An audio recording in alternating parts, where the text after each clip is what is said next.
There we go.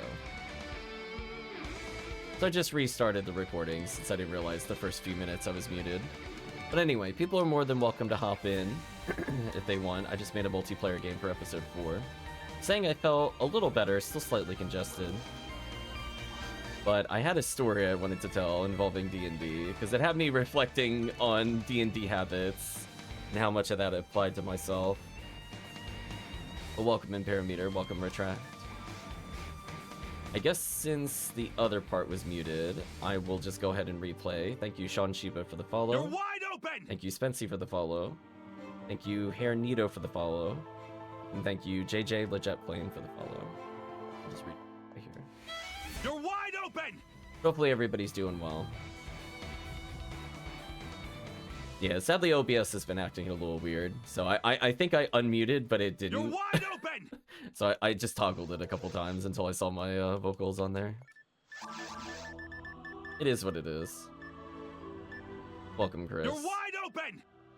So it is even beat, was what I was saying before. I was informed by Imparameter I was still muted. So for people that want to do it, now would be the time. Just looking at... So it's 234 for Hellraiser, which is 50%.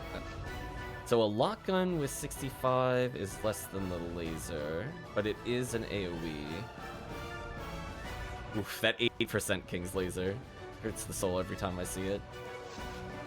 So anyway, we'll be doing Even Beat episode 4, so for anybody that wants to level the raw moral, by all means. For people that don't want to level the raw moral, then it doesn't impact you. Bring whoever you want into episode 4. So anyway, I was saying that I was reflecting upon a D&D story from yesterday, which had me kind of mixed. I was prefacing the story before I had to re-record that I'm not a huge fan of 5th edition in general. So I don't know like every rule inside and out, but at the same time, it kind of felt terrible. We'll go into more details here. I'm just double checking. Parameter, did you want to hop in?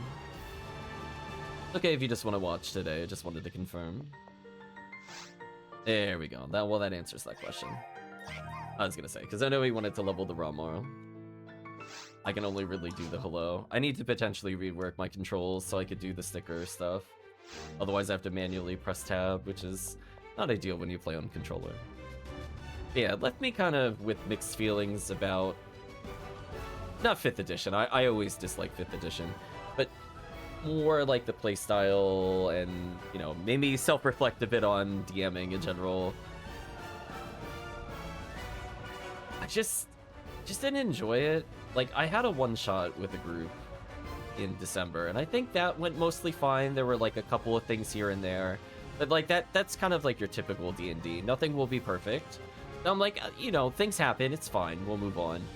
But I feel like last night's session was kind of it was a bit much to just kind of hand wave as like a one-off at this point. So I don't know. I probably should speak to the DM about the things that happened. I think a lot of the issues can boil down to a lot of things were being played fast and loose. And I feel like I was targeted for rules specifically, which felt really awkward given how fast and loose everything else was. From the DM specifically, not from other players. So it kind of left me with very mixed feelings at that point. I love my favorite thing was I was accused of doing rules from 2024 D&D. And for people that know me, I do not give a shit about 2024 D&D.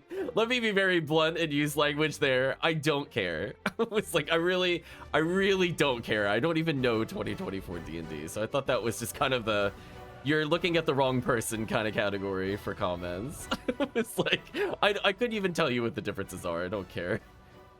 But it's just one of those things where I guess the best way to phrase it is that everything was kind of like a cinematic view. And I don't feel like for a normal D&D campaign where it was transitioning away from a one-off, that I felt like I had any kind of like narrative control or even like mechanical control over the events that were happening in the story. So I'll give some examples. So kind of coming into the story,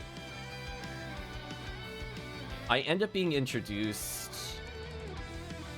or like the work, like doing work under another NPC, where I'm not really given a lot of, problem number one, I'm not really given a lot of information about the person I'm working for.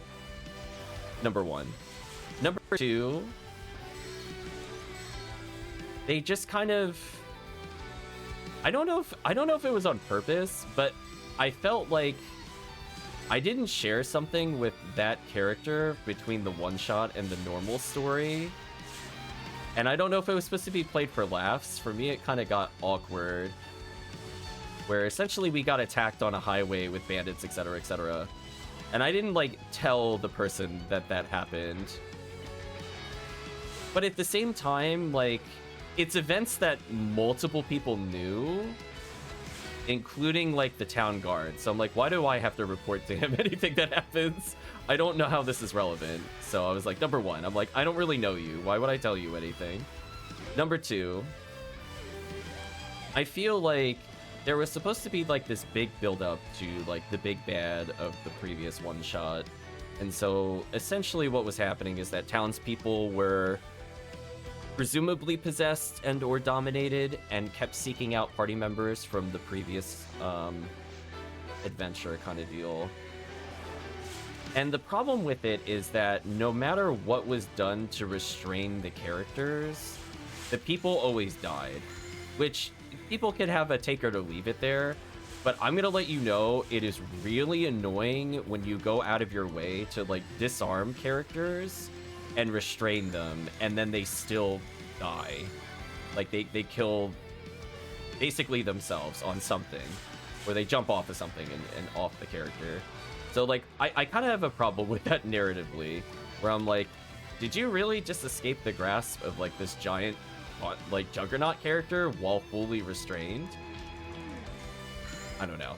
It's already starting to rub me the wrong way. So I'm like, okay, so I can't save anybody, even though I pass every single check rolled. The DM has just deemed that this character will die. There's nothing that can be done. And I'm like, okay, it's not a great feeling.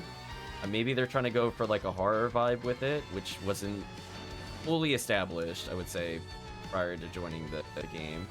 I'm like, okay, I mean, I guess you could just kill the character. I just spent, like, 4 rolls trying to make sure that they don't do this.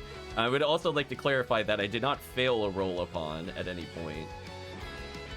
Number 2, I feel like because of the fact that they have control over how it's introduced into the story, it also leads to some awkward things where I'm not introduced in the same way and manner that the other characters are. So it's a little more awkward to, like, interact with said characters until I'm basically given permission to leave. Which, I don't know if people know this about, like, my styles. I really don't like being told what to do as a PC. So the fact that I'm, like, following, like, this somewhat important story character around that I don't really know anything about other than he's slightly important, and basically being told that I don't have free time to do what I want to do, I'm like, then why am I working for this character? I mean, like, because that's like my immediate first response, and I'm like, I'm not gonna say anything yet, but it's been dwelling on the surface since that session where that wasn't really relevant at all in the one shot, but now that it's gonna be this big focal point that I can't be with the group a majority of the time, it just feels really clunky from, like, a narrative perspective. And given that I don't really know the character, why would I then spend time with said character at this point? Right? Like, I as a player am not given a reason to do this other than DM has declared that it is important. So, problem number 2. So, another big issue is that because these things keep happening, it also feels like there's a lot of things that just kind of railroad us directly to, like, where the plot is. So, for example, like, we're noticing people are getting possessed, right? But instead of us, like, finding out about it in, like, a more intuitive way, the DM just kind of decides, like, after, I don't know, like 15 minutes, like, it's not a very long amount of time. I just want to stress this. Like, maybe after 15 minutes, after we encounter very strange people, in which we did actually talk to one of said people before said character died, and that led into the whole, let's restrain another person and try to get more information or stop them at least from dying, etc., etc. Instead of, like, allowing that to play out from, like, a natural narrative perspective, we all just happen to just leave each other and go on our ways. And I'm like, I don't know why we would do this, number one. But then number two, it's just kind of like, then we have to have, like, another NPC come in and tell us that there's a big bad. And I'm like, listen, we understood. Like, we don't need to be told these things. We could figure it out. So I don't like that kind of, like, I don't know if I want to call it railroading or hand-holding in that kind of scenario. It felt very clunky from, like, a narrative perspective. Like, imagine, like, being told in the game that something bad has been happening here, and you're like, okay, well, let's potentially go do something about it, and then we go and gather up again, because, again, the DM split the party up. So this, like, the second time we've now regrouped in the span of, like, 8 game hours or so. So from that perspective, it's more like, I don't know. It's just awkward narratively. So, you know, take it or leave it on those points. But I think where I started to have problems is where it really started to bleed mechanically into some issues. So, for example, like, 5th edition doesn't really have the equivalency of, like, magic trap finding, for example, or even just limiting that only the rogue can do it, right? So if anybody has proficiency in thieves tools, they should be able to do it, in particular if they have an investigation score, right? That's how it works in 5th edition. So I got pretty annoyed that, you know, we're coming into a lair where the person is expecting us because they're sending out stuff to go fight us. And then essentially, as we go into the lair, I'm not given a chance to roll, even though I'm explicitly saying I'm looking for traps on the way. Congratulations for the present. Even though I'm specifically looking for traps on the way in a narrow corridor towards presumably the big bad fight. And this happens not once, but twice. And I'm like, listen, my passive scores at this point, I think, are higher than the rogues. I don't know why I'm not able to detect this. That doesn't feel good from a narrative perspective. Like, they essentially want to have it like, oh, you know, you step on a step and then, like, you know, the thing's tilted and you take damage, etc., etc. But, like, if we know that's going to happen and we're looking for it, it feels just kind of unfair to just not let the players find it or roll for it. So this is where I said before, it's starting to bleed into the mechanical, where I have some problems with what's happening there. Where it feels pretty bad, where, like, oh, you know, I've seen this horror movie trope. I'm going to be looking for this. Like, why would I bumble into this? It's not like I'm an inexperienced player. So it gets kind of annoying that it happens twice. To the point where I had to burn something to not take trap damage. So it did cost resources to dodge, which is very annoying. But aside from that, as we go through and we start these fights, there's just like a series of just like ridiculous events that I'm like partially trying to parse how much of it was like cinematic versus like mechanical, and like my mind can't really reconcile how the villain was doing this without allowing the players any kind of check whatsoever to interact with it. And I feel like that a lot of my complaints kind of come down to that, where, oops, I messed up this room. Been in zigzag. That's fine. I'll take a laser to the face. I deserve that. But from the standpoint of, you know, narratively speaking, like, apparently just everybody and their parents were essentially in an ambush spot. So we automatically fail and get surprise attack, even though we're looking for them, even though we expect that they're in there, even though blah blah blah, we still get surprise attack. We all fail passive perception, even though multiple party members have, I want to say, somewhere between 16 and 18 due to our character levels. You know, like three from proficiency, and the rest is either bonuses from items or bonuses from wisdom score, for example. I think somebody had like a 5 like a +5 equivalency. It's like the highest you could normally go without items. So we all fail passive perception against what is happening, which is not great. But then it's like the encounter difficulty was like out of this world. So I don't know, for people that have played a lot of 5th edition, is it normal to fight so many characters with HP greater than your own in one battle? Because there were, I think, 6 enemies, and I think not a single one was below 40 HP in like a level 8 encounter. Nice photon drops. So it just felt kind of awkward where like every single enemy was like as tough as our characters.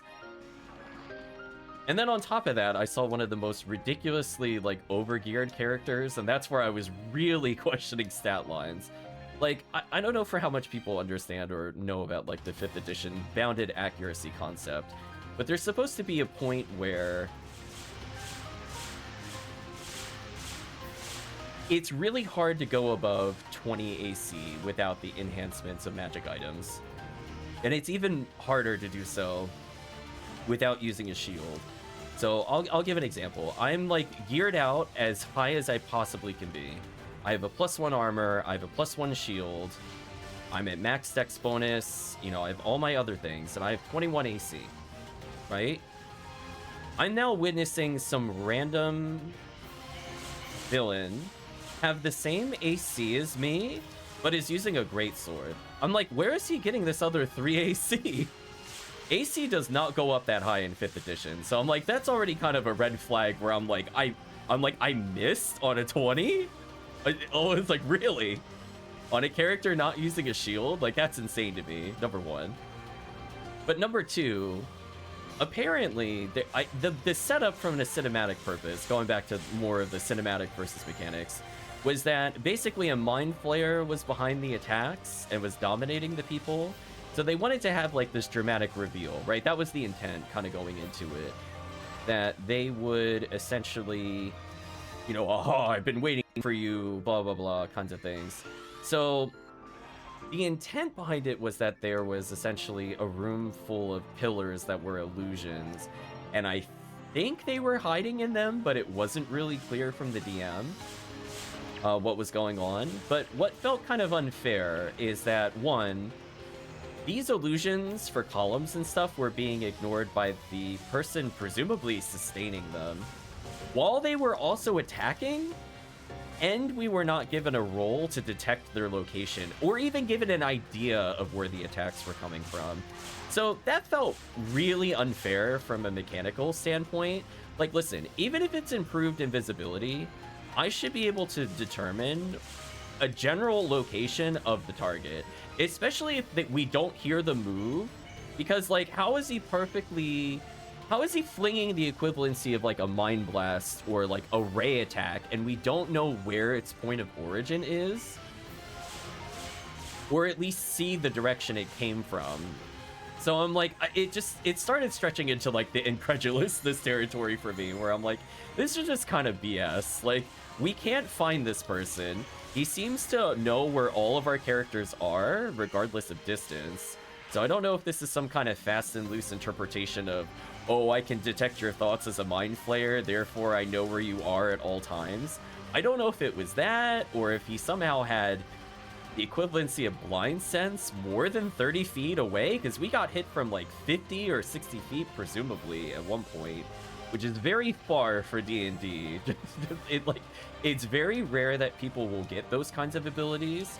And I'm like, okay, and then there's like, you know, I'm thinking through like meta alternatives. Like, I'm like, does this character have like true sight? Because like nothing revealed our characters to others, just specifically the big bad. And again, it's like one of those things where like at one point the wizard separated from the party by like over, I want to say like 70 feet, and they were still being targeted at one point by said Mind Flayer. And there's like no indication that would tell where the person was, because they cast a spell and then they would move or use like use bonus action stuff in order to get further. I don't know. It just felt really, as I said before, where you're kind of going more for the cinematic, like, aha, the big bad reveals himself and he was behind the mage the whole time kinds of things. But I'm like, but how did we not know where he was if that's where he was? It just, I don't know. It really rubbed me the wrong way because, again, it's like when you're allowed to play fast and loose and you don't allow perception checks for audio, or somehow this character is so powerful that they can do multiple AoEs and counter spell things, and we don't get an inkling of where the character is. Like, this is where it starts going into the, either this is like the most highly leveled thing of all time, or rules are just not being applied appropriately. Because, like, I'm just kind of going through a checklist where I'm like, how are we supposed to deal with this? Like, it can see through invisibility. It knows what we're going to do ahead of time. It can apparently build traps so complex that no roll is allowed. It just happens. And I'm like, how are we supposed to beat this? Like, is this even doable? Like, what level would you have to assume to have, like, the equivalency of, like, 6th level true seeing? Or, like, how much gear does said character have in order to deal with it? I don't know. To me, it's just ridiculous. So I started to not have fun towards the end. Yeah, railroading is definitely the most boring sin. So it just felt like, and then like the character gets away after all that. Like he has this big reveal and he just gets away. And I'm like, this is just nonsense. I'm like, I don't, like, we're not given a role. He just gets away again. I'm just like, I don't know. I don't know if I want to continue another session unless I have a long talk with the DM about like either applying rules fairly or needs to give up on some of this railroading nonsense. You could pick some, but like it's just not fair to the players where we're actively trying to figure things out on our own. It's not like we're just messing around, and to have it like basically force fed from plot, and then because you're trying to build up this big scene where we reveal the big bad, I'm like, no, if the players are fighting the thing, let the players fight the thing. You don't, as the DM, have the ability to just say, yeah, exactly, like, oh, I'm going to show you all my powers and get away. That should not be a deterministic thing by the DM. It should be like something the players have agency over. Otherwise, like, why play the story? I'm only allowed to win if the DM lets me, essentially, at that point. It's not up to the dice. It's not up to the skill. It's not up to the player. Like, it's just like, I don't know if I want to participate in that kind of stuff. So I'm gonna let a couple days pass and I'll probably talk to them about it. But as I said before, like, again, like how would it even be possible from like a mechanical standpoint to do half of the things that were witnessed? Like, how do you maintain like multiple columns of illusion and attack and not be seen and apparently not be heard? It just like, I'm like, there's no way. Either this is like the most high level character in all of existence and we have zero chance of ever beating it, or things are just not being applied appropriately. Like, DM bullshit magic is in full effect. Because I'm like, listen, maintaining an illusion is not easy in D&D. They make it purposely annoying unless you take, like, multiple levels in, like, wizardry, where the illusion school can do some things as a free action to switch it. But, like, maintaining all of this, and then, like, some like, we'll call it a lieutenant, right? There's obviously the boss is the mind flayer, and the lieutenant equivalency is like this great sword wielder with insane AC and is immune to fire and deals like 21 damage a turn, seemingly on average. I don't know if it was just always high rolled or what the deal was, but like, just picture the equivalency of the DM asking you as like a, you know, your armor. The party's armor class is like 16, 18. I'm 21. I'm the most tanky character by far. And the DM goes and asks you, does a 28 hit? And I'm like, are you being serious with me? It's like, do you know what I mean? Like, if you understand 5th edition, how ridiculous that comment is, I'm like, what? How? Like, and that's not a crit? I'm like, what is his bonus? I'm on like a +5 ability stat, +1 from weapon, and 3 from proficiency, and I'm only a +9. For me, I would have to roll a 19 for that to happen. So I'm like, it didn't even sound like it was that close. Like, why ask me if you rolled a 19? I'm like, I'm like, we're level 8. we're lucky if we have multiple +1 armors. I was like, we might have a booster, don't get me wrong, like it would be reasonable to expect like a bracer of some sort or like a amulet of some sort to boost or like a cloak or some sort. But like, again, I'm just kind of looking at it like, what is the stat of this character? And think of it this way, the sub-lieutenant was so strong, they're able to down me with, I think I had con 16 D8. They're able to kill me in 3 swings, essentially. And I'm like, this is just one of 4 other NPCs and the boss that are in this fight. I'm like, what is this balancing? I don't understand. I was so confused. Because at one point, like, I tried killing a sniper, right? Because they were hiding behind columns. So, like, DM's also using advanced tactics and has terrain advantage and has all these other things. But, like, when I finally shoot the sniper character, I dealt, like, 64 no, I did 61 damage. And that didn't kill the enemy sniper. And I'm like, does he have more health than me? Why are we fighting this? I'm like, is this actually unwinnable? What the heck is this? My bad for the gapoing. But it's one of those things where I'm just like, I don't know. I was just flabbergasted. I'm like, listen, I hit him with like everything at this point across multiple rounds, spending some things to try to down at least one of the grunt. Like, that was a grunt, just to be clear. Like, it was clearly not intended to be like as strong as the Mind Flayer or other things like that. And I'm like, this character is on par with me, if not better than me, statistically. I'm like, this is just actually outrageous. So, I don't know. All I know is that if I come in the next session and the DM tries to say that we all leave, or tries to say anything narratively, that we just walk away from this, I am absolutely throwing a fit. We'd be like, I'm good.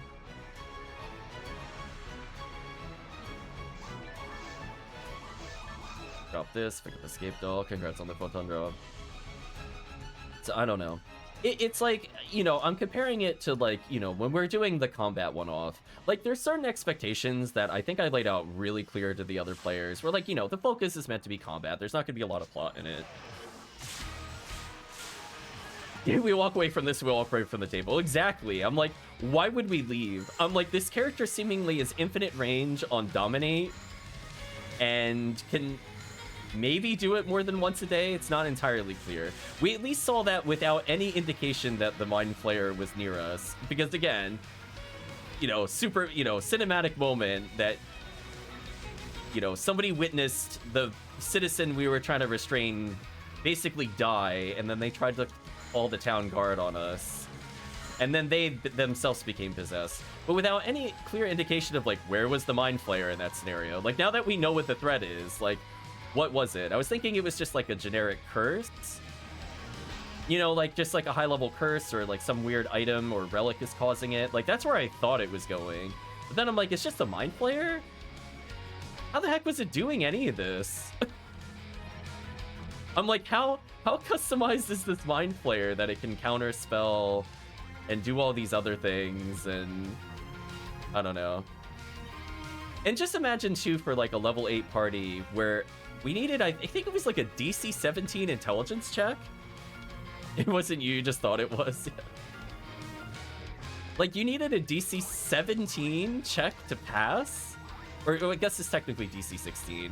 So it was already just like, it felt like everything was just kind of bumped up statistically.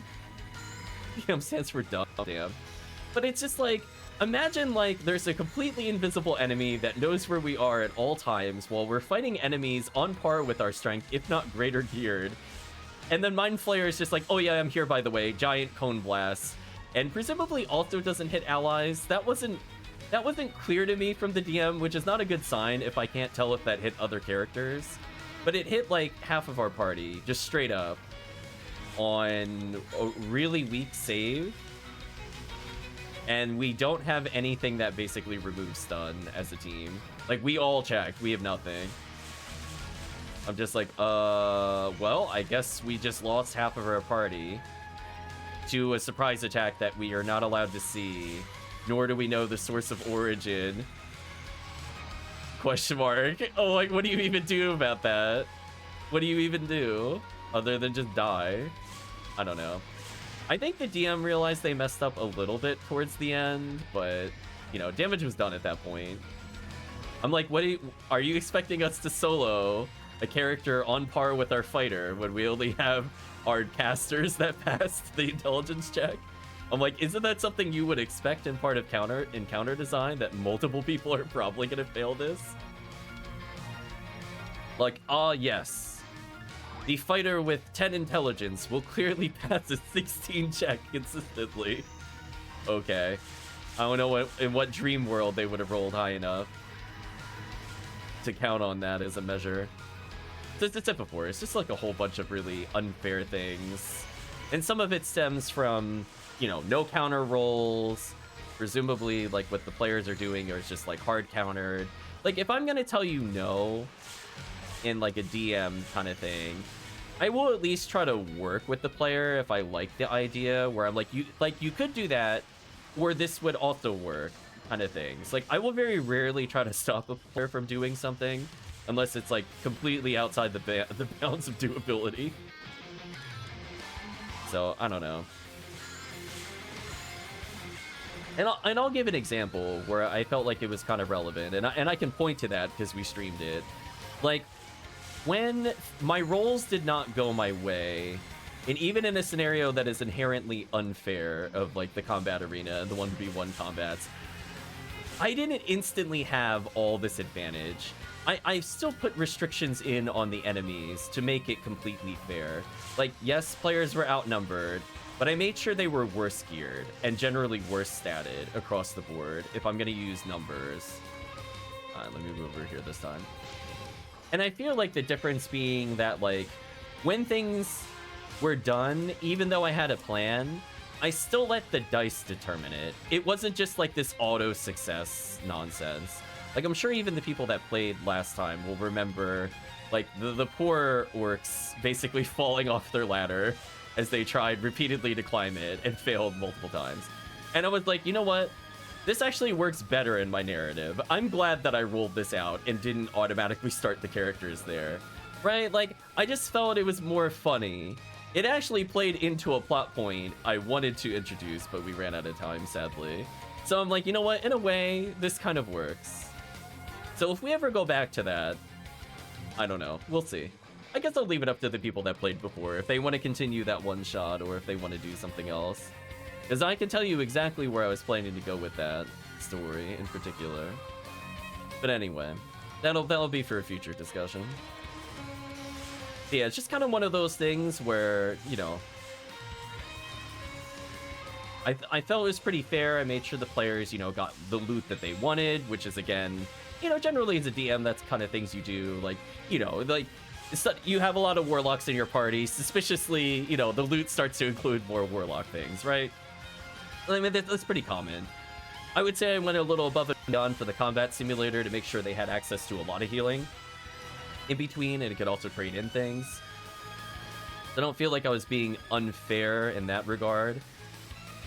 And again, like, there's certain things where, like, even though they don't know what the terrain will be like 100% of the time, it's still to the point where the arena is not going to get bigger.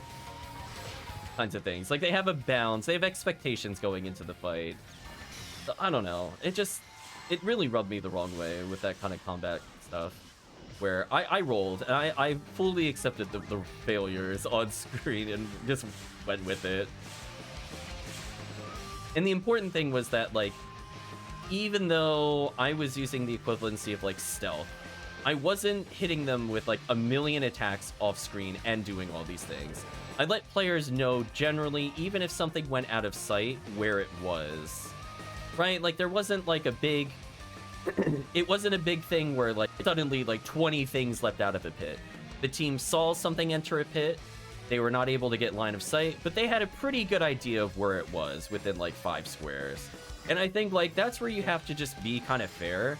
Like, just because they're out of sight doesn't mean they can just magically be anywhere now. Like, there has to be a reasonable expectation of what will happen in those things. And again, maybe that's because I'm more mechanically minded and combat is very much geared towards mechanics over story fluff.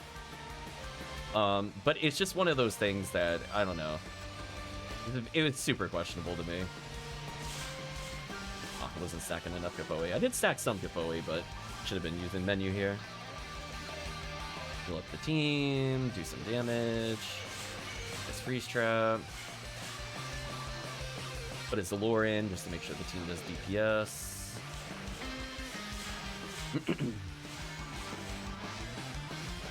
I don't know.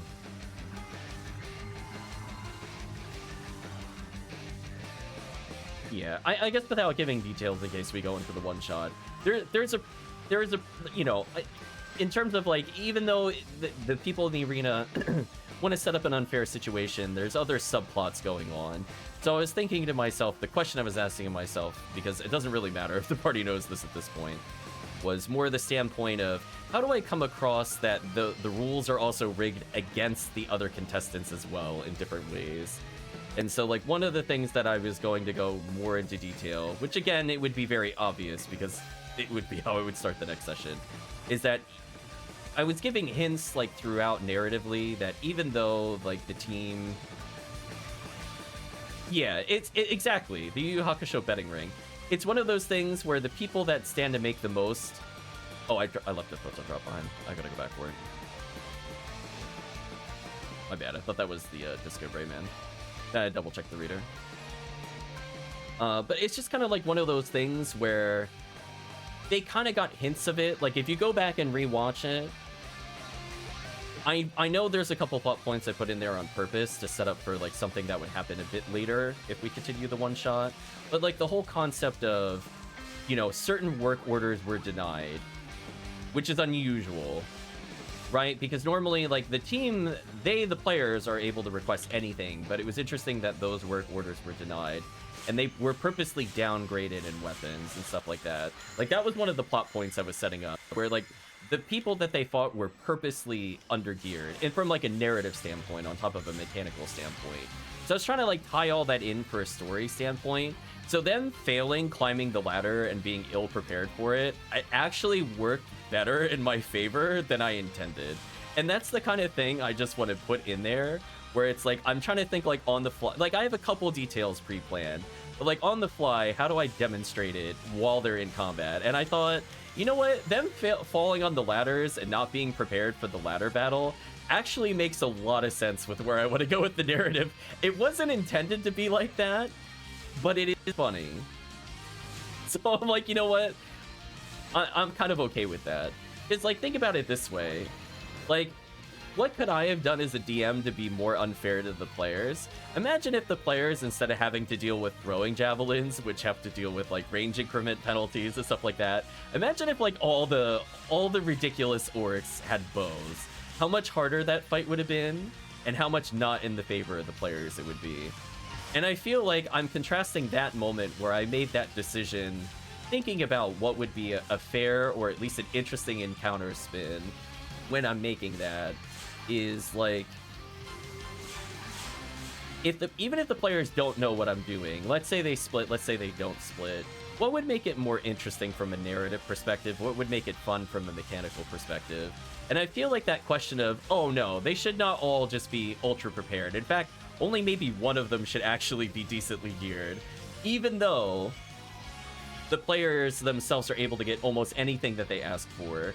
So the fact that the other enemies can't get basic weapons is kind of interesting in its own plot point. So it's like, by exploring that and asking that question of what feels fair and fun to the player, I feel like it led to a more interesting narrative scenario, where I feel like suddenly everybody's ultra decked out and they're like nigh untouchable and they have better gear than the party and all this other stuff.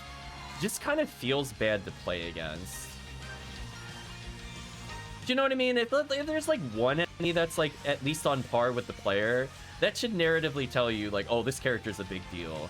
But if suddenly like every single person, including like the grunts, are, you know, they have like a heavy repeating crossbow and all this other stuff, you're like, what is going on? Like, this is just not fair. Oh man. And again, like, a lot of that is like, I have to think about it. Was that a narrative decision? Was it just a misunderstanding of mechanics? Like, how were the other enemies able to shoot from over 60 feet away? Because that's not how dark vision works. Do you know what I mean? Like, so, like, I'm starting to have, like, a suspension of disbelief in terms of believing in the story itself. But also, I just find it kind of hard to, again, parse the mechanical versus the fluff. Like, there's a certain point where it's like, okay, you know, they have all these columns, they have, like, infinite cover, and then on top of this, they could just see us at a distance, even though it's really dark. I don't know. Also, an enemy spawned on me, so I can't do anything. That was kind of unfortunate. I was very slightly too close to a player. It's actually stuck at the spinner. Kind of interesting to experience. I don't know. I promise, even in quote-unquote unfair scenarios, in scenarios that we play, I would want to make sure that it is always possible for the players to succeed, and if I feel an encounter would be hard, I can try to give them hints narratively as to what to expect. Right? Like, you know, things like where the party is able to see, like, the weapons of the upcoming enemies. Like, how many times does that happen in a D&D game, where you know exactly what weapons the next fight will bring, or at least the next couple of fights will bring? Like, that's a very rare insight, and lets you plan a little differently, especially when you have full access to a shop. It's like, you're trying to make it as fair as possible, even if some things are inherently outside of, you know, player control. It's just kind of one of those things where it just, I don't know. I don't feel like I was respected as the player in that particular session, which kind of sucks. Also, rip all my moon atomizers. I'll actually pick some back up. Never mind. Not that bad. I thought I was at like 3. Goodbye, boss. So I'm definitely interested, even from people that don't play D&D, like how they would feel in a game that was like that level of handholdy, and then basically you get tut-tutted by like the important NPC. I'm like, listen, the game is about the players. It is not about these NPCs. We might interact with their stories and their lives and their whatever, but ultimately it's the PCs that need to drive the everything there. Oh, you got PD'd. Oof.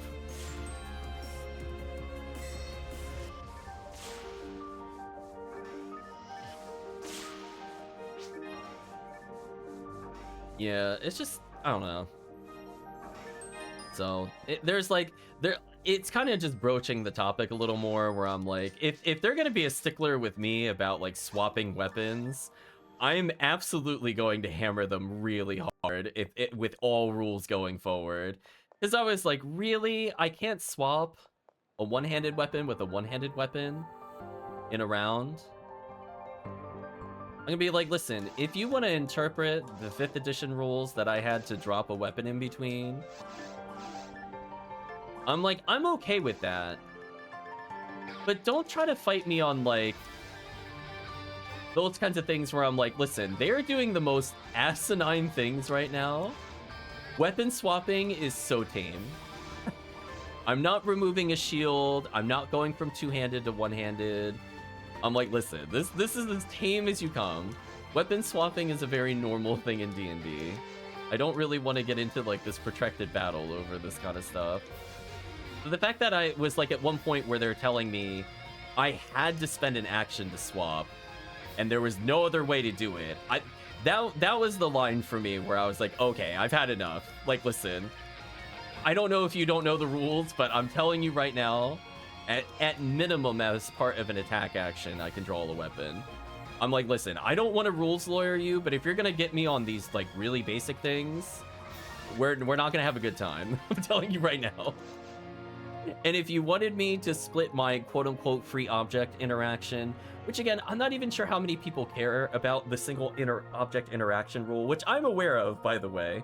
So I'm like, if you don't want to count swapping weapons as that interaction, that's fine. Then we can work out, you know, do I put my weapons away in between rounds, which I'm okay with doing. It wouldn't have impacted the state of play at all because my intent was always to do that. It's not like a, oh, I suddenly saw him do something else and now I changed my mind. It was a very clear, I'm getting closer to combat on purpose so I can then switch to my stronger melee weapon. Like, it was a very declared intent. I told the party this. It was said out loud prior to me doing this. So my intent was very clear going into it, nor did it change. So it's like, I don't know. I don't mind being challenged if I don't have like the exact rulings down. Like, do I remember all the nuances of 5th edition concealment? Probably not. I'm willing to say probably not. I'm willing to be corrected on like what some of the bonuses are. I'm assuming it's like a +2 for partial concealment, or not concealment, for partial cover and stuff like that. So it's like there's things I'm like I can kind of guess. I'm okay with the numbers being adjusted, but it shouldn't just be an outright, oh, you need the, like, you can't do something that has existed since the dawn of time in D&D. I'm like, listen, I'm telling you right now, we can do it. I don't care what edition of 5th, or like what edition it is, 5th or 2024 or whatever.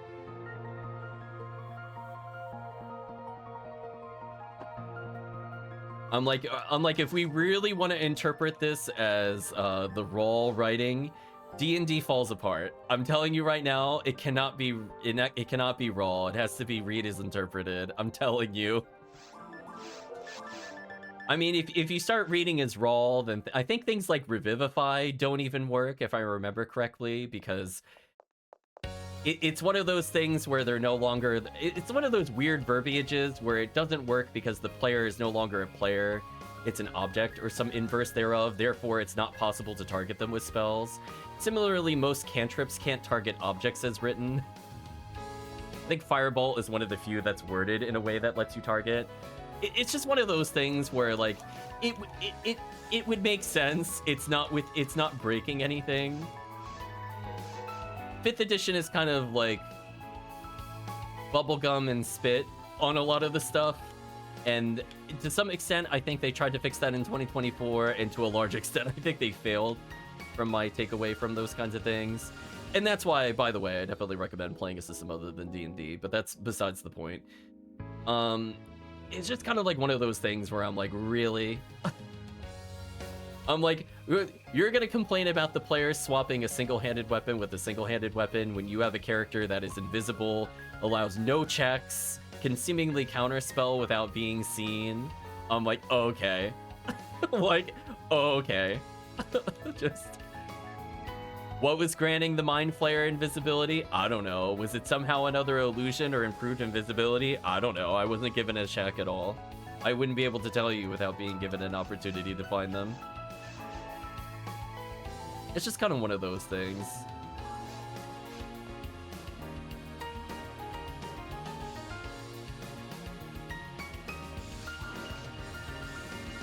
Switch to Gfoe again.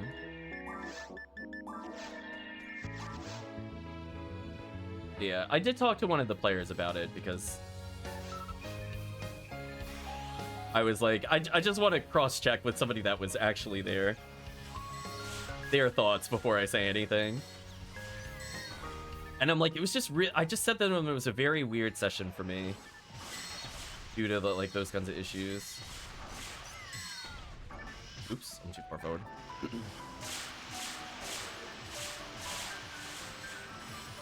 CPU laser is real. Probably have enough time for one more CPU laser quest. And we'll move on. You can always do a green ID of this quest anytime.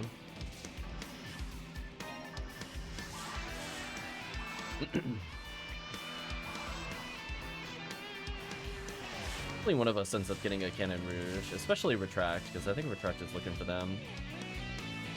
But so far the item gods are saying no.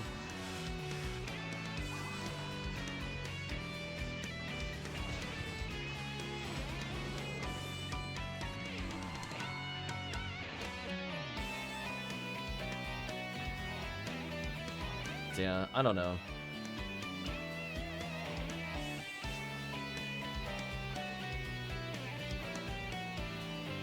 Not yet for me. Run a bunch with the random groups and nothing yet. Oh, sorry you haven't gotten Cannon Rouge.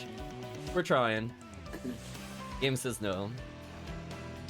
This is the PSO we're used to. Not seeing anything for a million years. It's like presents today. Nope.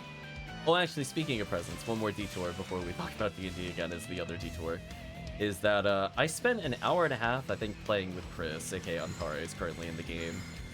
And, like, after our 6.5 hour stream.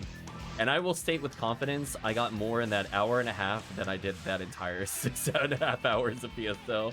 That felt really bad. I would just like to say from a PSO standpoint. Holy, did that feel terrible. Oh, let me just back up slightly.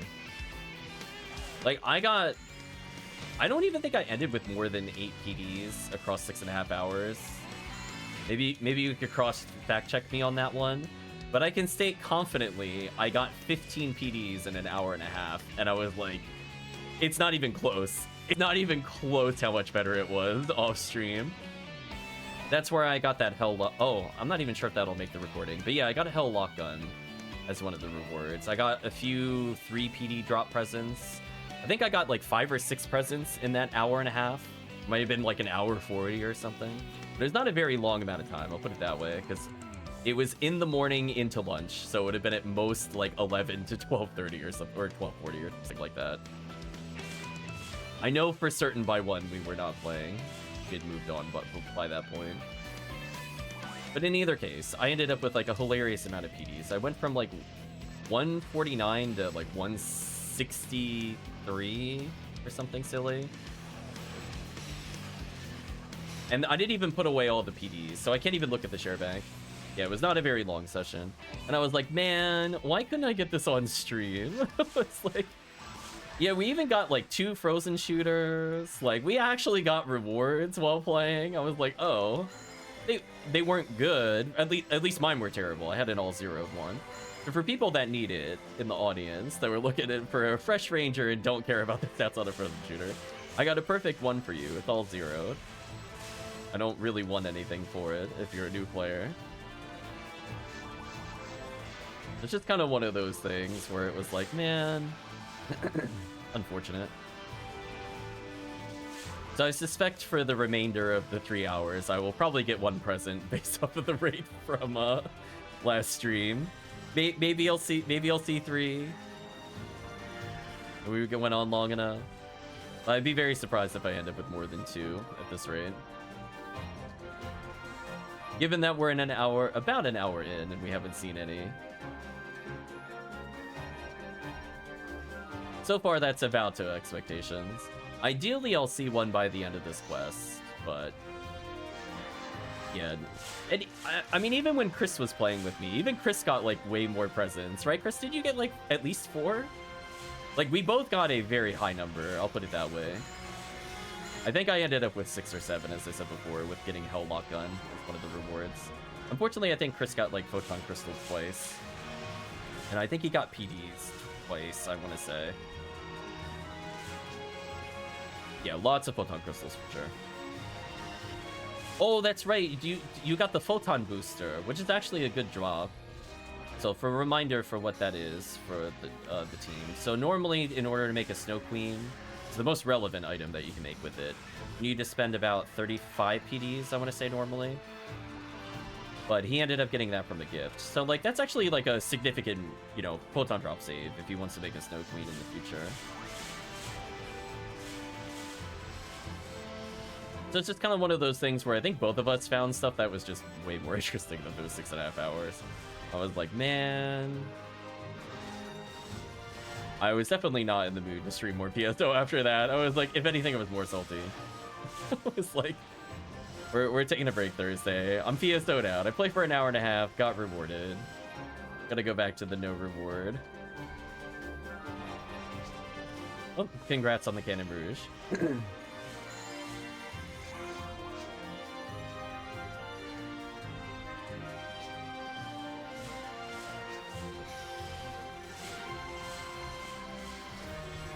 I'm glad at least somebody on stream is getting a reward. Ultimately, that's more what I care about.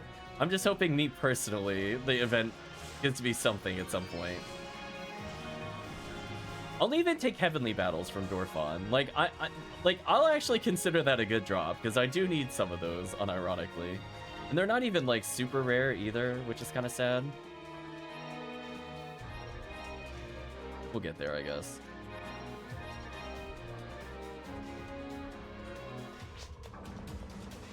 Oh, 10 machine. That's unfortunate.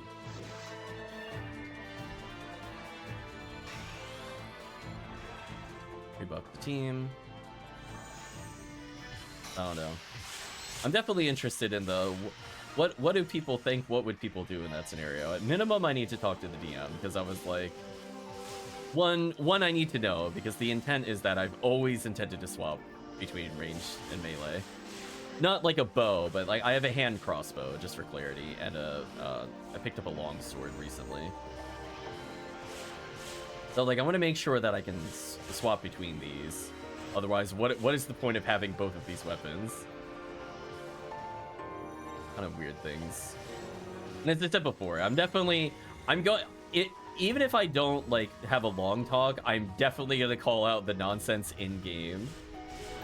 Like in universe, I'll be like, so let me get this straight, and I'm gonna recap all the things that we witnessed, including there's traps so good that I just can't find them. So clearly this person is like one of the most high-level characters of all time, or blah blah blah. But more in universe speak, of course.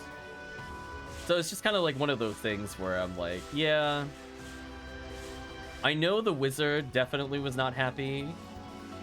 I don't have to ask them, because they vocally proclaimed like, how am I always found with improved invisibility, etc., etc. Like they were actively annoyed at the encounter, so I don't need their opinion on it. But I did ask like, a couple people at the table.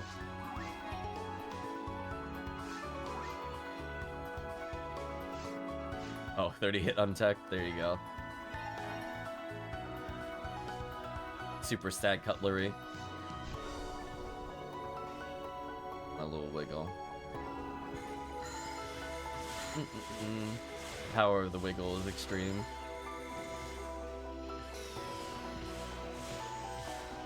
I'm not gonna bother fighting this. The team has this. It's not a fight for me. If they're really low in health, I guess Fireball could chip them out in theory. But it's more important for me to be in the middle of these Marissas, because this will kill them very quickly.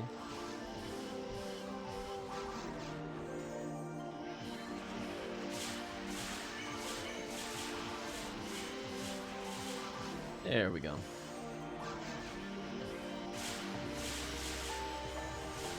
I'll make sure the Goron didn't hit me there. I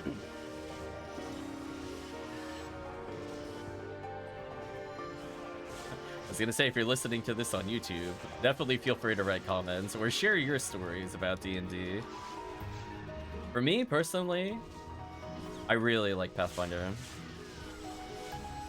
If we're gonna do another game that is like D&D-esque, no contest for playing more Pathfinder. I really liked how, even though it's like a more simplified, well, I say simplified in big air quotes, but it's more of like a 5th edition equivalency of D&D, but this time for Pathfinder 2nd edition. I just feel like the combat was easier for me. Some people thought the actions were complicated. I'm like, I think D&D actions are complicated. I think people just don't know the rules to understand why they're complicated, and they don't normally come up. It's just kind of one of those things where I'm like, you know, the free object interaction rules. Like, there's all these other weird things that aren't actions that you can do that are part of other actions. Or, like, the way stealth works in 5th edition is not great either. Just, like, a lot of questionable things. But breaking it down into, like, not worrying about juggling what's your bonus action specifically versus a full action, and just allowing you that everything is quote-unquote an action, but you have 3 actions, puts a strategic element back into it.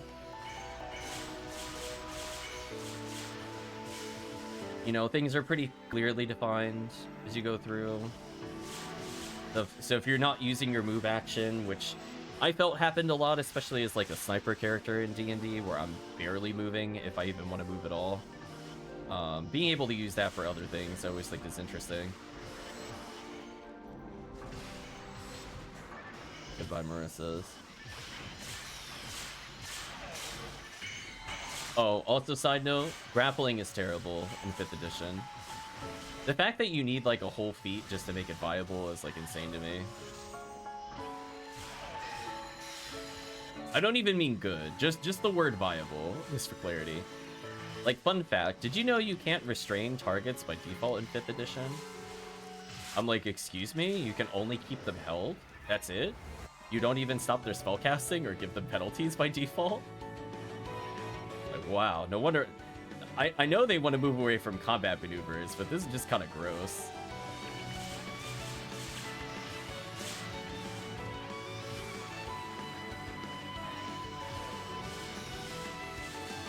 Yeah, I felt bad because there was somebody at the table that wanted to be a grappler, and they needed... As I said before, there's literally a feat for grappling, just to make it act like how it acted in other editions, but not even like a good version of the same rule. I'm like, wait, so if you restrain somebody, you also pin yourself in 5th edition? I'm like, this is actual insanity. What am I witnessing? I'm so lost. Why would I ever play a grappler in 5th edition? Shy of some, like, I have bramble, I move them through the bramble, they take damage kind of build. I don't see a world in which this would be useful ever.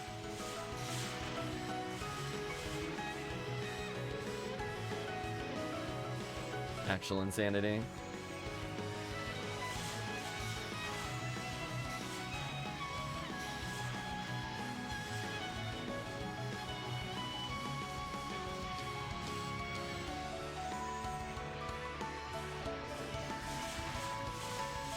Yeah, there's also kind of a weird moment. Actually, now I'm thinking back about it. There's like another weird moment involving attacks of opportunity. I'm like, listen, I know they're really nerfed in 5th edition, but I don't think just entering somebody's attack range should provoke attack of opportunity. I was like, that was one of the times I just straight up called out the DM, even in the session. I'm like, no, we're like entering their reach. That doesn't provoke by default in 5th edition. They only care about if you leave in 5th edition. So as I said before, I couldn't tell how much of it was like narrative versus like mechanical misunderstandings. And I think when you get very hand-wavy, it leads to some really unbalanced encounters, like the ones that we encountered.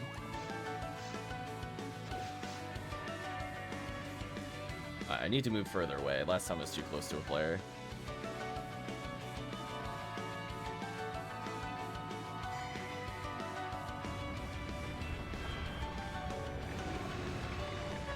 Like, again, am I going to claim that I'm like the end-all be-all of 5th edition knowledge? Absolutely not.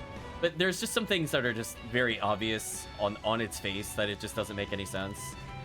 And a lot of that happened, especially in combat in last session. Oh, I almost killed the orange one in time. That's close. Double pew pew laser says no.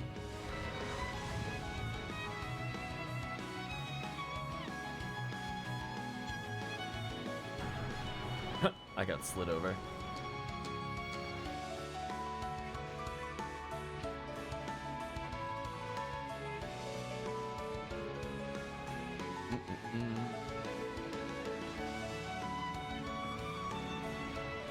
Barely dodged that, but I did dodge it. I tried frame perfecting.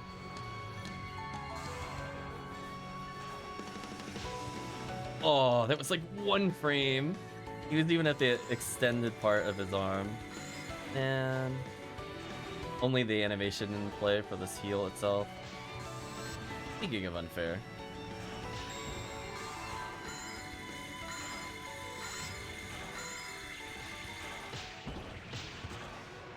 I love being knocked down randomly. It's definitely not very inconveniencing.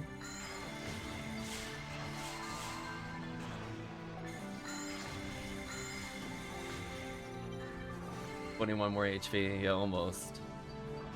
Then you two can survive St. Million.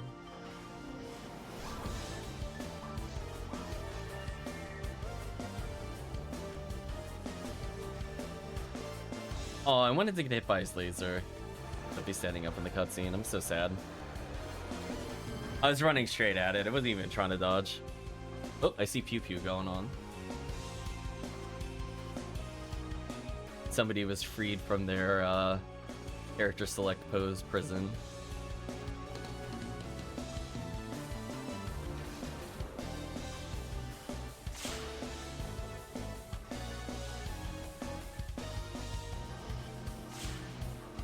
Nice, heavenly ability. Could be useful when you're just looking to round out stats. Eventually you could end up using that over heavenly arms once you get at high level. Save your heavenly arms for other characters. I know most of my 190s don't use heavenly arms, they just use a couple of full centurions or whatever.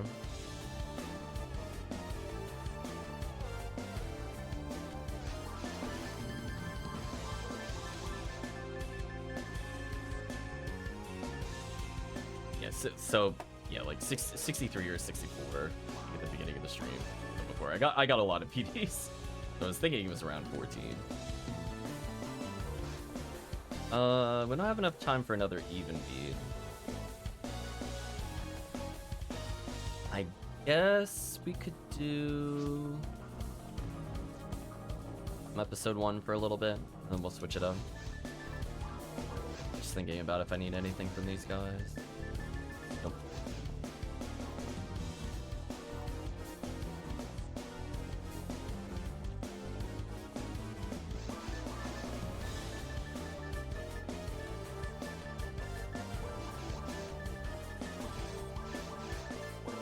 Let's do some yellow ID rescue from Mogal. I prefer that a little more over Terrell's. Terrell's, there's nothing wrong with it. I just get kind of bored of running it because it's kind of a short run. I'd rather just have a longer run, less resets. Even though I think technically this gives less.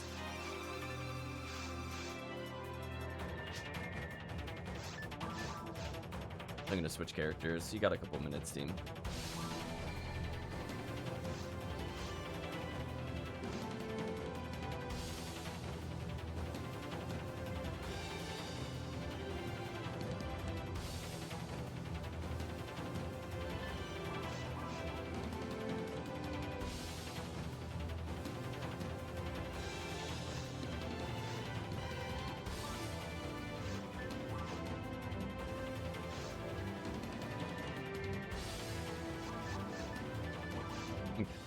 I'm gonna host episode 1 for a little bit. That way we could say, get some quest variety. What's towards the last hour or so, we'll mix in a few more quests.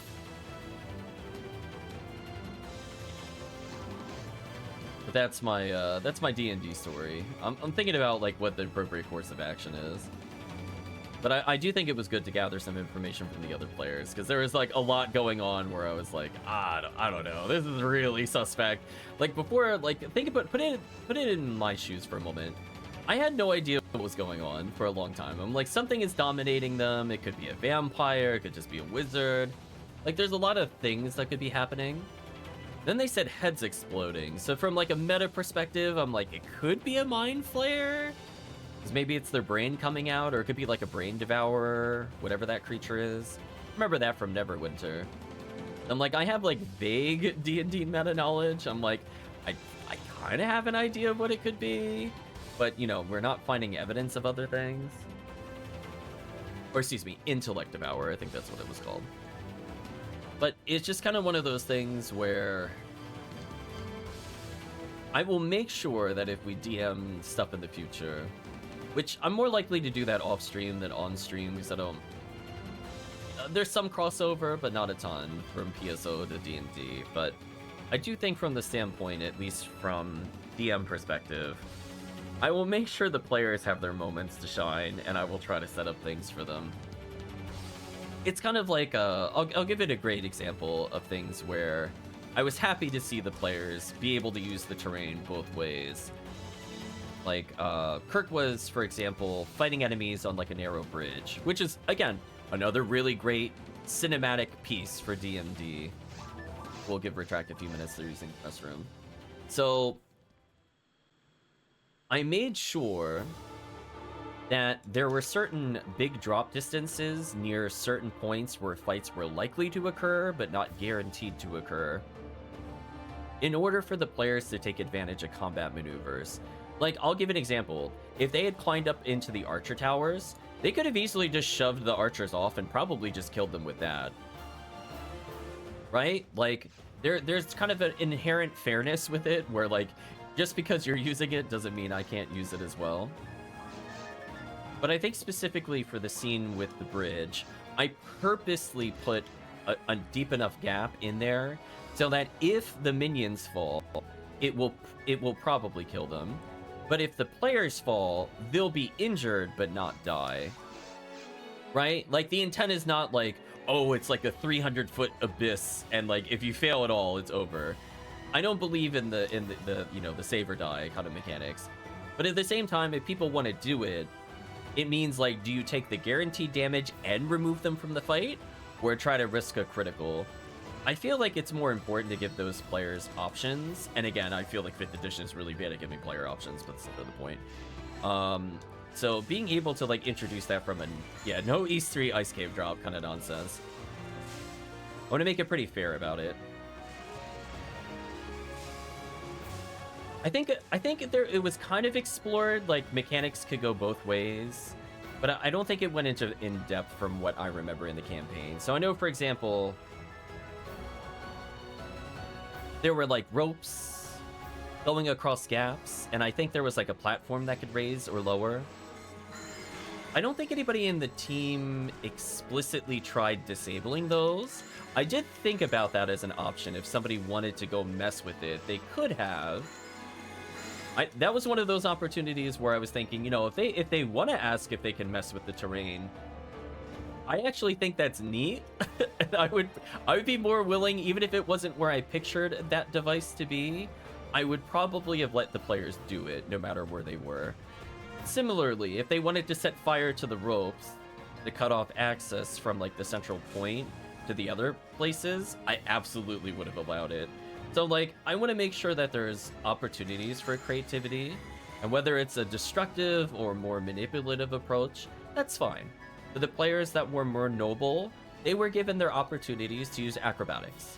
Because I want to make sure, like, for me, how I view DMing in general, or D&D sessions, is I want the players that recognize their own strengths to feel rewarded, and I want to make sure that not every fight is the same, even if it's in the same area. So that's kind of like a challenge, right? Because normally you can have, like, all these, like, really cool locations, but, like, okay, I'm going to design with the restriction that they're all fighting in the arena. So how could you make the arena more interesting each time they come out to it? How could you give players an opportunity to use those rarely used skills in combat? Like, how often do you say, like, in combat, especially as, like, a 5th edition player, that you would be using athletics or something mid-fight because you want to jump across the sand pit, or you want to be given the ability to climb mid-combat because it's a more of a 3D-oriented environment? It's like those things are not very common, because a lot of the time it's like, think about typical locations. Forests, I mean, maybe somebody might try to climb a tree, maybe, but it's kind of rare without using magic. The only time I can think of, like, 3D combat is relevant is when people start getting the fly spell, etc. But to be able to do that more naturally, and those terrain hazards are both for and against the enemies. Like, yes, the players had more terrain hazards on their side, because that is kind of the interpretation that the arena owner doesn't like the team. But then at the flip side, the equipment advantage is on the team. And some of the things that they're able to do, they can, if they can capture a center point, then they have strategic control over the map, which is exactly what happened in one of the fights, where I was like, okay, if they take over the bridge, none of the other enemies can take advantage of the ropes. The players can, so they could use that to cut them off or circle around, and that's what the players did. They decided to climb up, like, the archer towers and flank, and that's exactly what they did. And they were pretty much rewarded for it. I don't think there was a point where it was like, oh, it went left and they walked into, like, 8 enemies all waiting in a huddle and, oh, got them, you know, that's what you get for thinking. Like, no, they were able to sneak up on some of the weaker, like, one of the weaker sides and take advantage of the terrain. So I liked having that aspect, and I definitely think if we do, like, quote-unquote a short campaign, I do like the idea of them just bringing in new characters, potentially. with the idea that their other characters are like legends in the arena, and then take more time focusing on story elements. Like, how can they start politicking in the arena? How can they start rigging things in their favor? Would they be able to bribe an engineer to purposely alter a challenge, contrary to what they've been told? Will they be able to sabotage those orders? Because they, for example, were seeing the ability to see written lists for requests. Will one of the players manipulate one of the lists and then give the enemy team the wrong items? Which I'm gonna say is pretty funny. It would be pretty funny to see. So it's like, I want to make sure those opportunities of creativity are there. If they want to take it as a standard challenge, it'll be a standard challenge. But I just want to make sure, you know, when we kind of cross that line between like a one-shot that is more combat-oriented, and, you know, maybe they could get some ideas for future sessions. I just want to make sure that they're, you know, able to flex their different abilities. Like, for people that wanted to use stealth, there's a lot of places they could potentially have cover, for example. There were, like, a lot of things they could hide behind. There were things they could, you know, hit out of the shadows. There's easy ways to get out of line of sight of the NPCs. You know, they can counter the strategy of the barrage of arrows because there's enough terrain that, you know, if they don't go in the bridge, they can stay along the sides, and that kind of invalidates the advantages. So it's kind of like, I'm going to give the players an ability to react to combat, and then I will react to the players. But I'm going to make sure to gauge it, because I don't want to be like, oh, I thought 10 steps ahead, and I put 5 million snares here, and also there's a trap that does this, and also, you know, these 4 really well-armed people just happen to know you're going to be on this side. None of that stuff. You know, I just want to, you know, I'll see as like the NPCs will try to take pot shots, even if it's not an effective strategy, because it's more of like a sample of teamwork. It's just kind of like one of those things where definitely I want to hold myself to that higher standard, at least when it comes to combat in particular, where I'm kind of a stickler with that thing. But I think in a good way for the most part, where for people that want to explore trips or disables or whatever, they have enough there. Yeah, all according to Keikaku. Like, the big bad is suddenly not going to restore, like, 40 million health or teleport out of the arena. But it's just kind of one of those things. Oh, oops. I was out of range of that Lily. That could have been bad for me.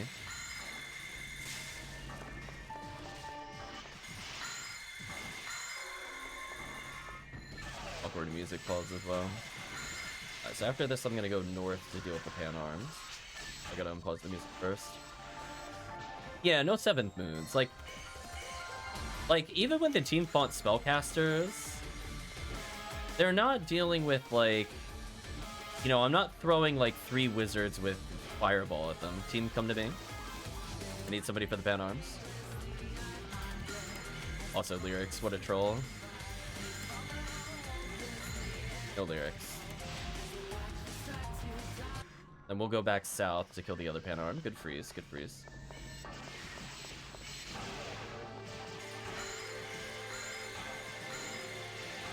I'm like, no lyrics. Not getting copyrighted on Twitch over that. Out of range.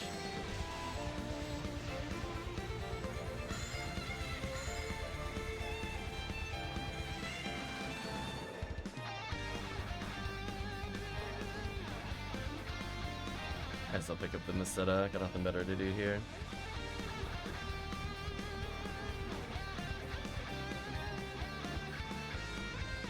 Yeah, like, even in the arena scenario, like, I presented multiple options. Like, for the people that are not strong in athletics, they could go this way. For the people that are strong in athletics, you know, they have ladders, they could do jumps. For the people that aren't ready to do that, they could take a little more time climbing ropes. You know, if they want to risk this, they have an opportunity to get in the middle and take the tight ropes. Where the heavy armor characters can't do that, and they could kind of hold the line. It's like, I don't know. This is the before. I try to view it from multiple sides and think about, you know, what kinds of things do I want to offer or push towards the players. They could choose whether or not they want to do anything with it. It might not even make sense to do, depending on what their strategy is. But it's important that even in, like, something as railroaded as you're having combat in the arena, even in those options being limited, at least in terms of, like, oh, we are going to fight kinds of things, at least they could choose where they can fight, and they could choose to take tactical advantage. Like whether they go up the ramps or go beside the ramps is all up to them, etc, etc. I'm hoping that would at least be more interesting from like a viewer standpoint. I definitely think one thing that did happen, and it happens to, you know, it happens every now and then, but I want to make sure it's not a reoccurring thing. Generally speaking, if you're going to plan an encounter so meticulously against the players, at least make sure you know what they're doing with their rounds. Like, I controlled, like, a lot of characters. Like, you go back to the Pathfinder thing, I think I was controlling, like, 14 NPCs. I made sure my turns were, like, 2 minutes tops. Like, maybe 2.5. Like, I'm like, okay, this person moves here, their turn is done. This person moves here, their turn is done. Okay, now we're gonna swing, so I need input from the players. I think it's all about the pacing. Like, you don't want to scale, you don't want to have, like, this big cinematic combat, and then you spend, like, 5 minutes thinking about where you're gonna move. Like, I already know, looking into the arena, what I would do. I kind of walk through those battle scenarios in my head, where I'm like, oh, okay. And even if the players do something unexpected, then that's great. That'll give me something as a DM to think about for a couple minutes. I welcome the challenge to think on the fly with some of those things. But going back to that, I did feel like that happened a little bit. So I think, like, as a player, I could try to curb some of the big delays between turns, because I feel like I'm pretty experienced with keeping combat going, especially in long numbers or hoarding players. It's one of those things where I don't mind players having sidebar conversations not related to the game. I don't care about that. It's just more like, if it's their turn, I want to make sure that they declare their actions are done. You know, that way the next person can go, and just kind of keeping track of initiative order. Like, there's definitely an advantage of digital over in person, unless somebody has a very fancy tracker, which I have seen before in person, where they get a little whiteboard and they move like a little magnet on the whiteboard, for example. I have seen that before. But generally speaking, I just want to make sure people are doing their turns in no more than a minute, unless they're like really, really torn. Or they're rolling a lot of damage dice, which can happen. It is D&D. So it's just kind of one of those things where I did feel like we were running out of time with the encounter, but there wasn't really a reason for it, both from like a player and DM perspective. I'm willing to say, like, it wasn't entirely the DM's fault there. There were a lot of sidebar conversations, but at the same time, it is kind of up to the DM to wrangle it a little bit and be more cognizant of how long certain rounds are taking. Like, I know I don't usually like to do that as a player to other people. I'll definitely do that as a DM with you, though. Let me be very clear. If you're taking like 10 minutes on your turn, I'd be like, you have to make a decision. You gotta move forward. But it's kind of one of those things where, you know, somebody had a sidebar conversation, I think, for 3 or 4 minutes. I had enough time to, like, go up, get food, eat an entire slice of pizza, and then also get a drink afterwards, because I was feeling dehydrated. Sit back down, and the person's turn was not done. And I'm like, I wasn't exactly speed eating here. I'm like, oh, are we still on this person's turn? What are they doing? And they're just yada-yadaing about something unrelated. And I'm like, dude, is your turn done? I want to be that guy, but, you know, there's a certain expectation where I'm just like, they're like, oh no, I haven't made a decision yet. Well, I'm like, well, don't talk about sports or whatever. Go make the decision. Oh no, it's one of those things. Unfortunately, I ran into somebody's fire trap, so I had to put a giveaway down. That was more of a my bad. I could have guessed based off the pathing what they were doing. So yeah, like, I guess as like a player, I could try to wrangle it a bit more if I notice that it's happening. I did do it once, as I said before. There were some pretty long gaps in between terms, but at the same time, there was definitely a super, super long gap at the end. And I don't know if that was like the DM deciding, you know, was the encounter too hard? Did I make a mistake? Or the encounter is running late. I need to make sure the encounter ends, so I have to think about the ending. I don't know if it was one of those things. But I do remember one of the DM's turns did take a very long amount of time. And there were not that many enemies at that point. I think there were only 3. So it's just kind of like, what are we doing? Oh, finally got my first present. I think it was either 1 PD or 2 PDs.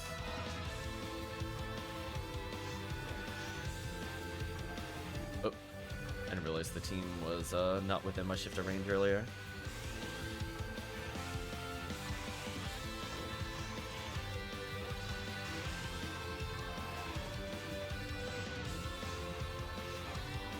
I mean, Chris could probably testify. My rounds went really fast, I'm telling you. Like, I was making no less than, like, 30 or 40 rolls in the span of 2 minutes. Like, I was very fast with it. I'm like, listen, I already know what I'm doing. It's all planned out. So it's like, I think that's kind of a big thing where people have to recognize where their strengths are. I'm able to multitask a whole bunch of characters. So I'm not gonna drop that so team can see that. I'm gonna drop it. I'm so disappointed right now. I know, it's like, man, if that was on a Frozen shooter, man. Yeah, and like, it's, if you want to keep it to keep it, I would say it's all yours. It's 45 hit for some reason, man. Unfortunate. But yeah, it's one of those things. Like, with experience comes expediency, right? Like, I don't expect new players to know every single option and be able to make snap decisions. As someone that's been playing... Is this Tails? Wait, I'm confused. Oh, wasn't there a Tails crossover? From Tales of Zillia. Damn. Did you just hear my call out? I'm like, wait a minute. I'm like, no. This is not another Eden song. Get out of here. Don't test me, another Eden. I guess they did do a Tails crossover at some point. Oh, Rare Rappy again. Tiggy with the Xmas event watch streak of 3. Welcome, Tiggy. Trying not to spook the Rappies. Although I think they only drop or hero ability. Even if we miss the item, we're not really missing much, to be honest with you.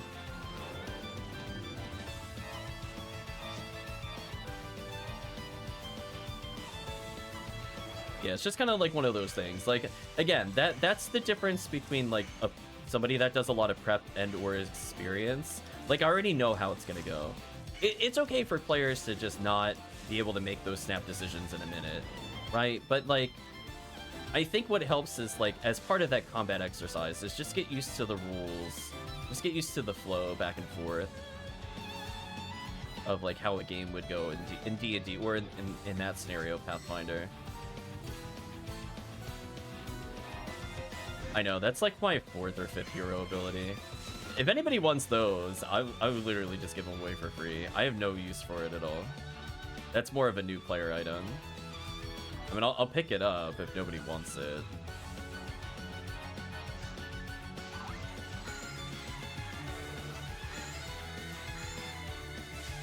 Next time we have a new player, I'm just giving them endless hero abilities. I gave away most of my originals. You know, playing episode 4, we get Heavenly and Centurion. So it's not like we don't have similar items.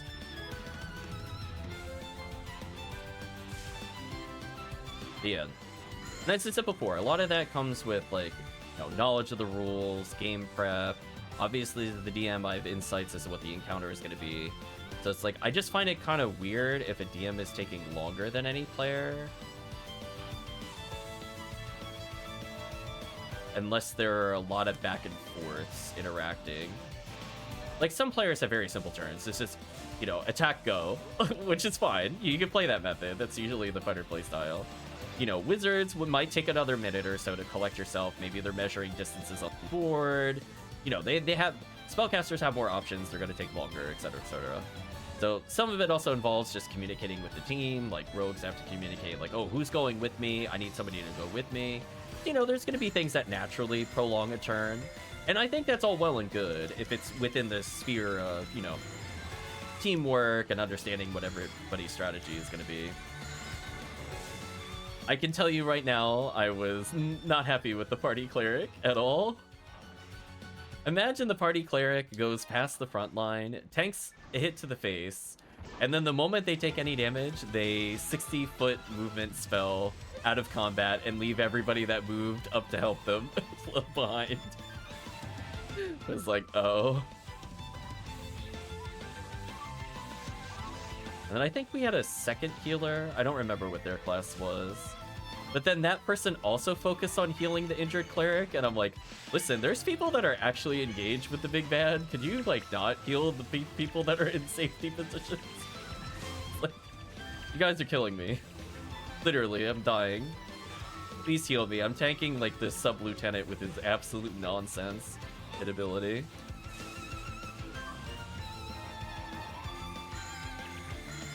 So, kind of unfortunate. I don't think I went into detail about this, but I will say that if I wasn't using every single ability that I had to avoid damage, I am fairly certain I would have died. I think I counted 70 points of damage in that combat. I only have 64 health. So I was like, thank you, shield. Shield and Flash of Genius. Holy, I was like, get me out of this combat.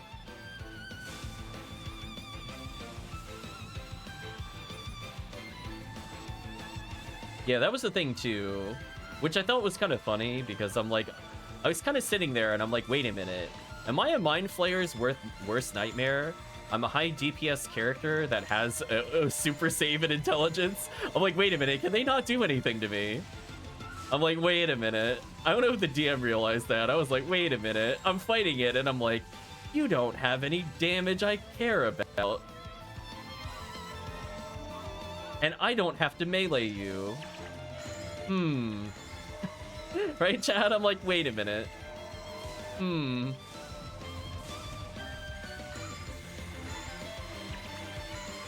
I was fully prepared to just circle strafe that boss out of existence.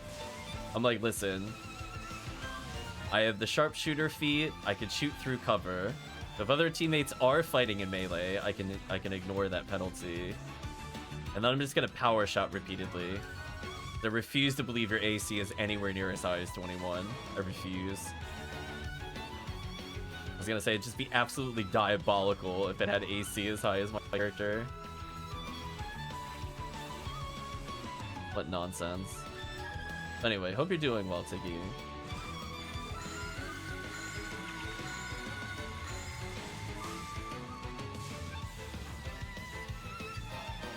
Yeah, I told myself, like, I don't play a lot of 5th edition, so, like, I'm not gonna... Rule number 1, I'm never gonna multi-class. I don't like multi-classing as a concept in 5th edition. I think it just leads to a lot of the things I didn't like in 3rd edition, where you were like, oh, I'm fighter, sorcerer, paladin, dragon knight, and just, like, you just put all these slashes on the character sheet. I think it's ugly, so don't bother with it. But then, like, I also feel it leads to a lot of power gaming and stuff like that, where it's like, oh, you know, I'm like a Hexblade Paladin or whatever, and I'm like, no, I don't really want to do those kinds of things. I know they exist, so just choose not to. I'd rather use a character class that is less used, that people wanted to see how it's played, and play like a purist class there. It's like a personal style choice and auto challenge. So I think in that particular one shot, and then the one that was yesterday, that was the Artificer / the Battle Medic, which I think is, or Battlesmith, which I find kind of weird because I don't feel he gets any good abilities until higher level, but it is what it is. You know, that's where, like, knowing about alternate actions, where I'm like making sure I'm in position to deflect. You know, using the battle, we'll call it battle droid, it might as well be battle droid, ability to cause disadvantage on strikes aimed at players, and making sure it can self-heal if all I needed to do was stand still and tank for a round. Didn't really care about how much danger it was in. Like, I feel like if I didn't do all that, I'm pretty sure we would have party wiped. As I said before, I think I prevented my entire health bar's worth of... Oh, nice present. My entire health bar's worth of health, which is a really high amount for a non-healer. Well, I mean, technically I have Cure Light Wounds, but I didn't bother with healing spells. I'm more in the camp that I'd rather try to use things strategically, or I will use things on reaction in order to deal with enemies. Let's end it. It's fine. These Rappies take forever to stand up.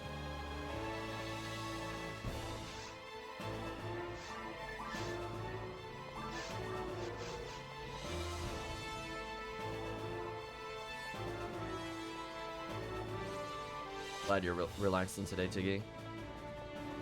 That 6 power material, that run.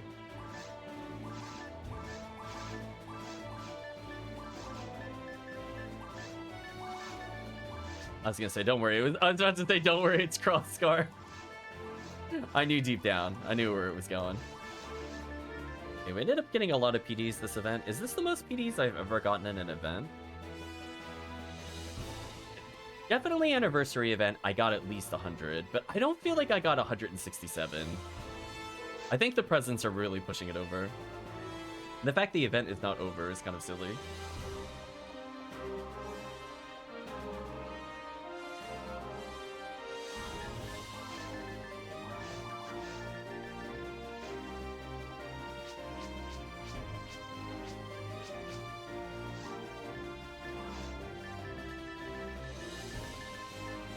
Still at max fluid, so this is just pure Meseta gain at this point. I mean, 53,000 Meseta quests, I'm kind of okay with that. Slow and steady money gain. We'll do a few more of these. Yeah, I think Yellow ID gets pretty much everything that we're interested in. White ID is also not terrible. I mean, both of them get Frozen Shooter. Both of them get Red Saber on different enemies. This one gets a Cheeto 1975, which is okay, over Handgun Mila. But I like that it has a more guaranteed red handgun. People might play White ID for, like, some moth verts that exist in the quest for Disco Rayman. I just feel like Caves is just kind of okay. Right, like, Lily handgun, sure, and is fine on White ID, but not, like, too crazy. Where Underground, instead of Mila handgun, we get Heaven Punisher chances, Guard Waves, Sange, Red Sword, same places, Caduceus, same rares. And I'd rather have, like, Heart of Tension Blaster over Panarms. So just kind of like those very small differences. I think White ID is still runnable here, don't get me wrong. There's not, like, a ton of hill delts to take advantage of that. There's more Bartles, Barbles, and Talos. Which, given that White ID only gets Silence Call, Guilty Light from that, I feel like it leans towards Yellow ID as the favorite ID here. Obviously, you could always do off-chance Psycho Wand on purple.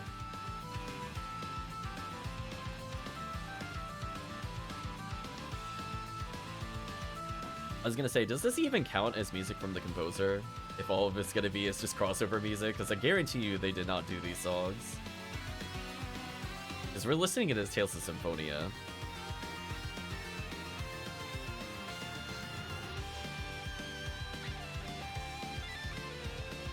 One of those things.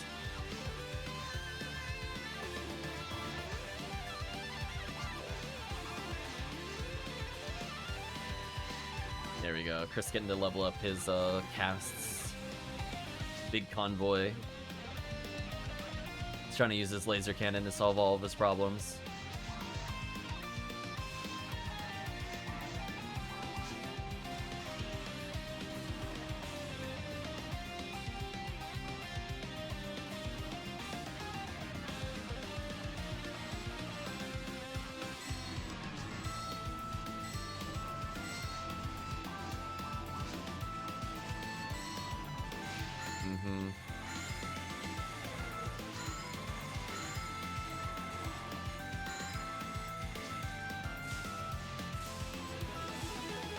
All the what's in chat at the moment.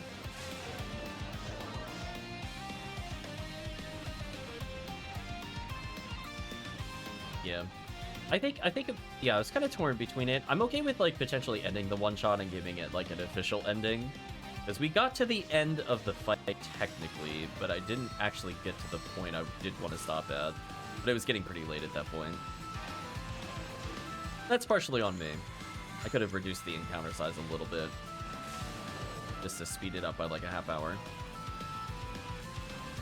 But I think from the standpoint of future ones, to ease people into the system, we might just start at level 1, give people another chance.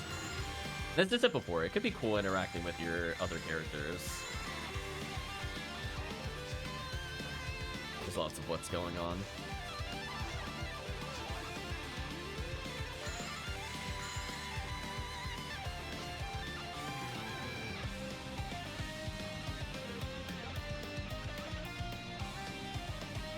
I don't know how I feel about Symphonia, because we're listening to the music right now, just for clarity.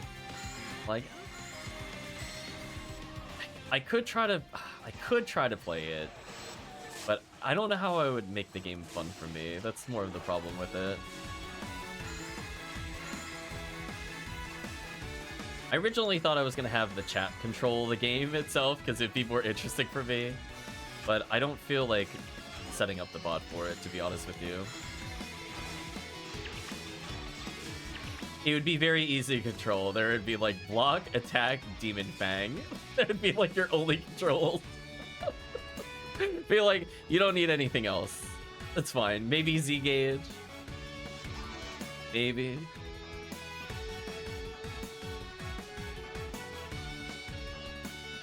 Exactly.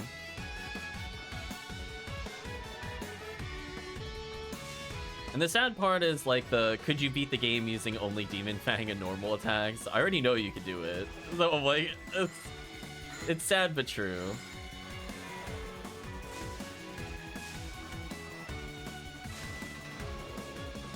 My favorite is because you can assign stuff to, like, the right stick. You can just assign Demon Fang to every direction.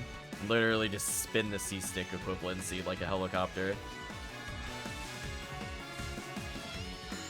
No, I find the Dwarven Vows too annoying.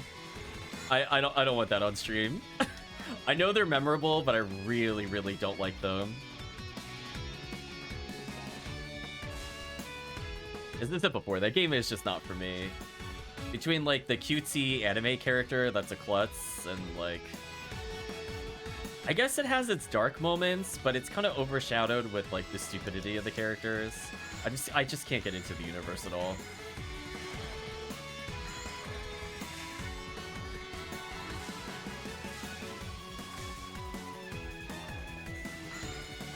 It doesn't help it's related to Fantasia, and now that I understand that more, having played Fantasia, it makes me like Symphonia even less.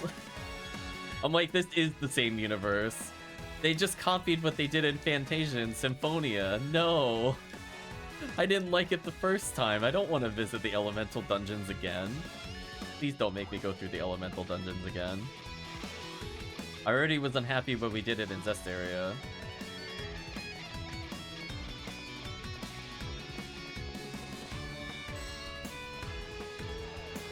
Yeah, it is kind of unfortunate, but it is true though. You go, I think, to the 8 temples like you did in Fantasia. That just happens to be part of the game. I don't remember if you go back twice or not. I think you only go back once, thankfully, but still. Yeah, I'm not exactly in love with their combat system either.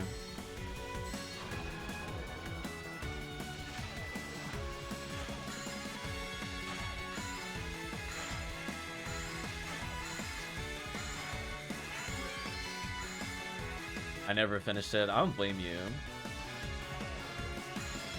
I'll be like, listen. Just stayed on the team.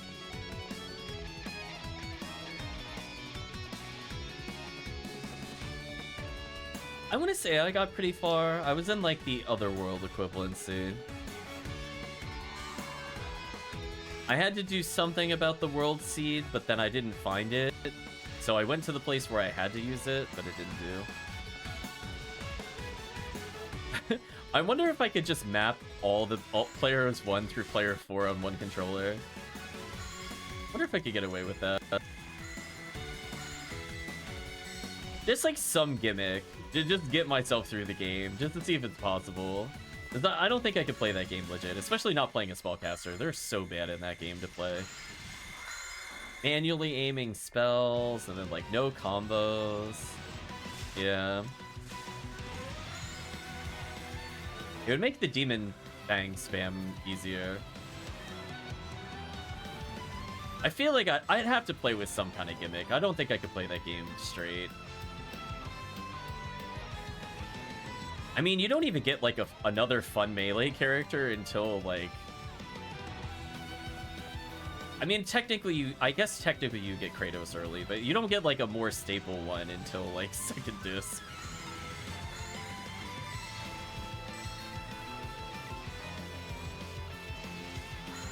So it's like, I remember enjoying, I think his name is Rugal.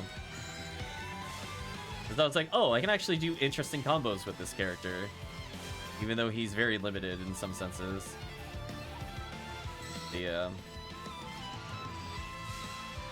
I feel like if I did play it, I probably wouldn't bother raising the difficulty of the game. I'm gonna be honest with you.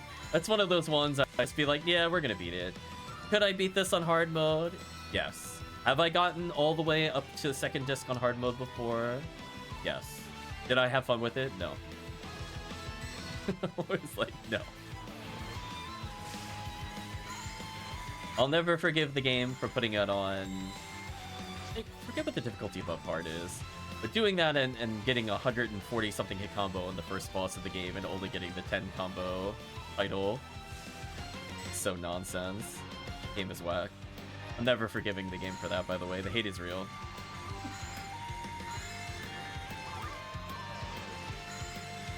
Nicely done.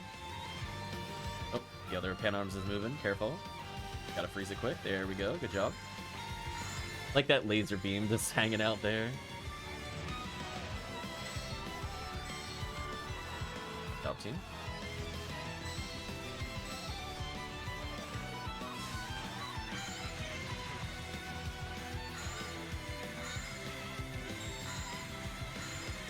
Joke's on you, Lily. I can't be paralyzed.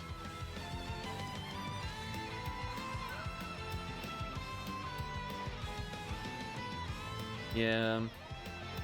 Because I think that would kind of take away from it. Because the problem is, like, Symphonia is, like, really skit heavy. And a lot of your titles require you to at least see the skits. So it's like,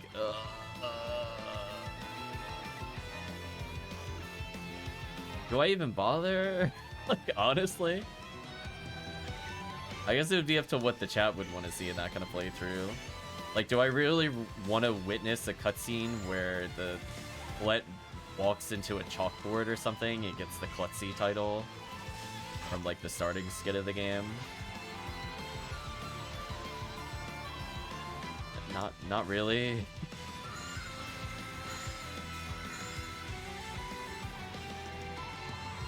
I don't think I can make fun of it in the same way that I can make fun of Zestiria. Like, the skits enhanced how stupid the plot was, where, like, the other ones are just kind of like, here's your generic anime slop trope stuff. I don't know.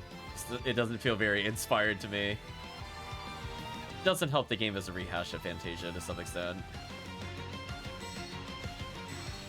Okay, so I learned that Rifoi in this room, by the way, absolutely deletes it. I forgot to do it last time, but this time I remembered. As you can see, like, I crowd controlled that entire room with this Rifoi. So this quest is actually pretty fun to force. But I had to go unarmed for it.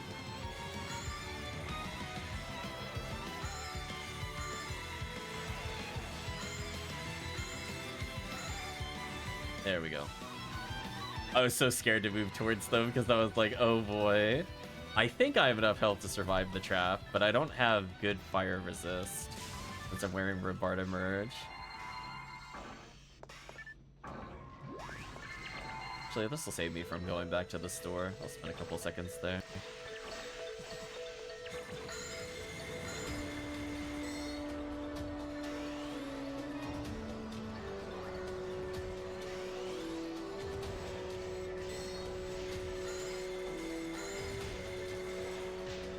Oops.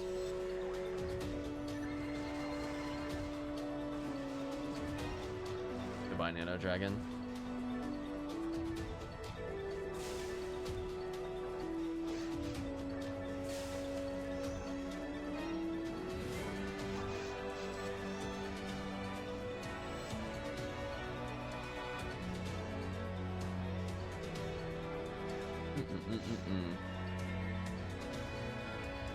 We'll do this quest probably at least one more time. To give Chad a fair chance to level their ults. Retract already a whopping 170. The power of the XP boost week is real. I was gonna say, now at this point, Retract can consider having an ult just to cover more IDs. Slowly gather up power.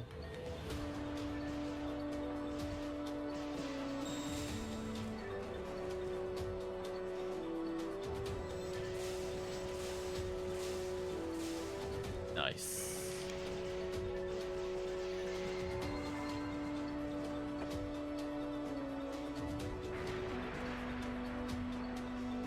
Yeah, we still get decent XP in this quest, because killing Dragon at least puts us up of 100 XP a second most of the time. Nice level up for Chris.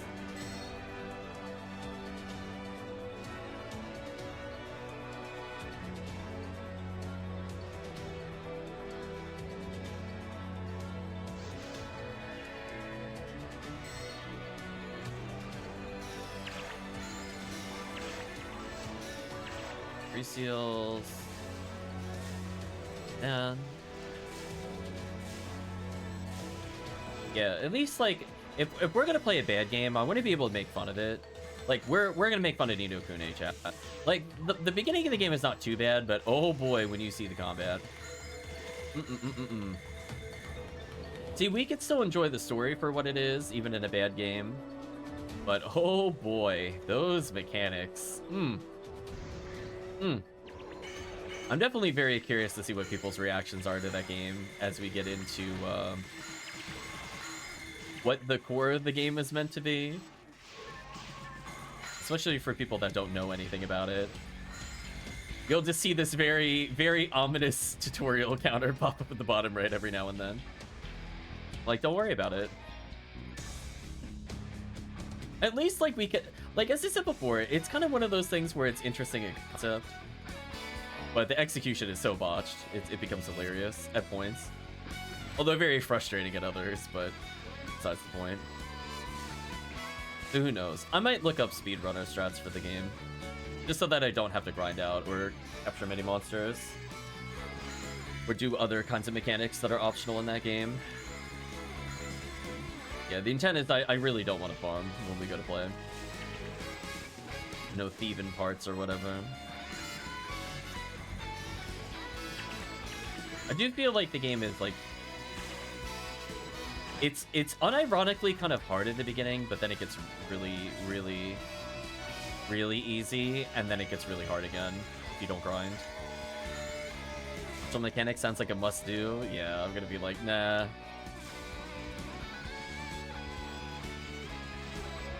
Or like, have a balanced party? I don't think so. Nice try, though.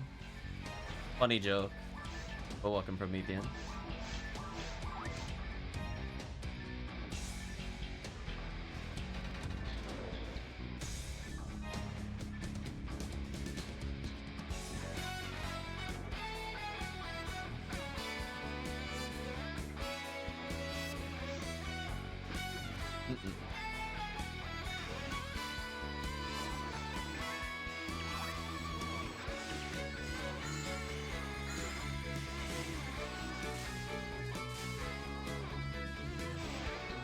I was gonna say, I saw you and Tiggy in the trade channel the other day.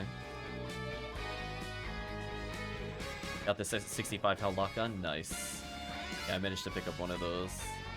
Also, I picked up a photon drop while not looking at the screen. That's kind of funny.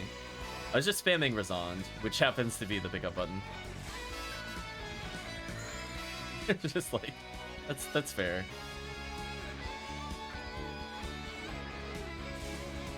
Oh, leave me alone. Get away from me, Tallow.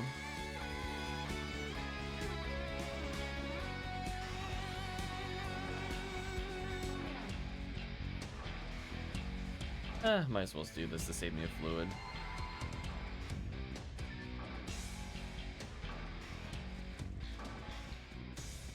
Not like we're not waiting anyway.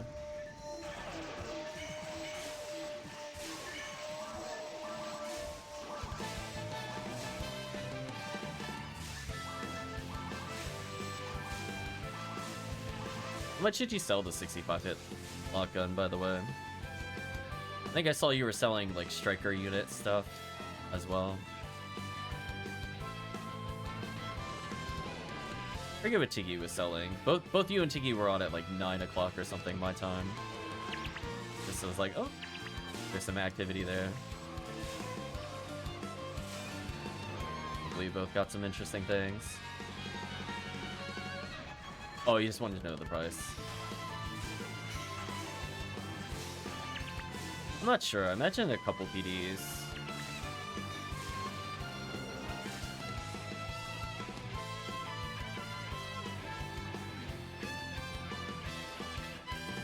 Well, most of the drops there... People are buying it for 10? Why? Is it that much better than the regular handguns with 50 hit? Yeah, I was gonna say. I saw like a lot of the snipers just going for 2.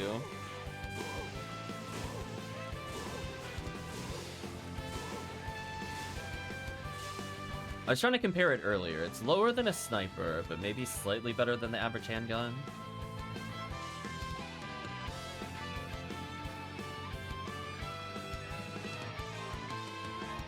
That to me is kind of crazy that people are paying that much for it. Why is it almost on par with like a challenge mode weapon? That's kind of crazy.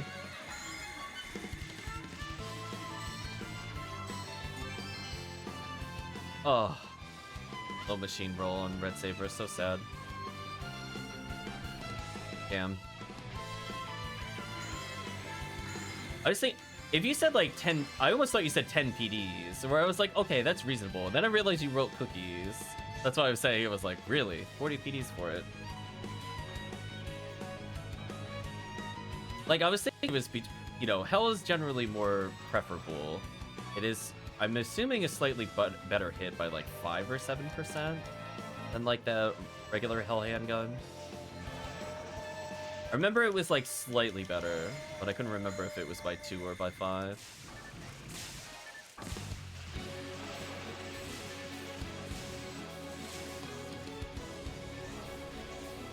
I still use it every now and then. Like, it is useful to have a fast single target. But, you know, once I get the equivalency of Hell Needle, I'm not gonna bother.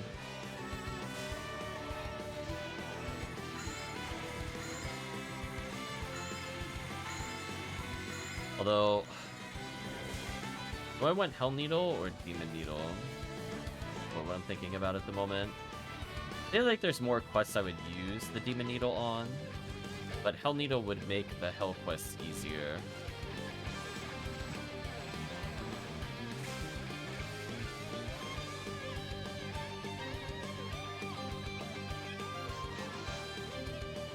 Like, I do have a Hell shot at least. Yeah.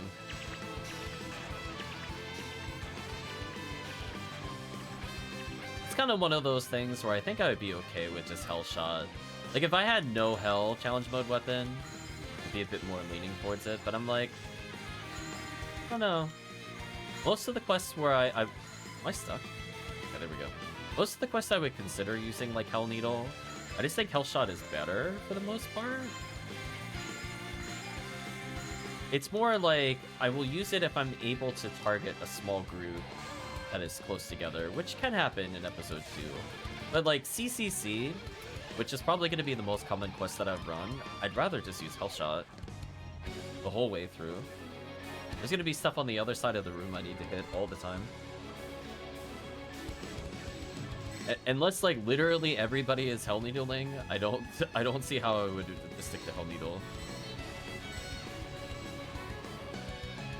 Essentially, I'm going to hit something that's at least mid-screen.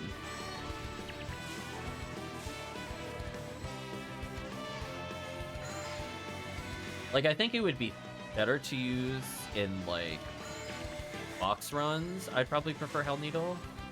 But even then, I'm not sure in the first room if you're able to cleanly get all those hits. Definitely when you're in the Morphos room, I view it as less of an issue, because, you know, they spawn in, like, tight groups or whatever.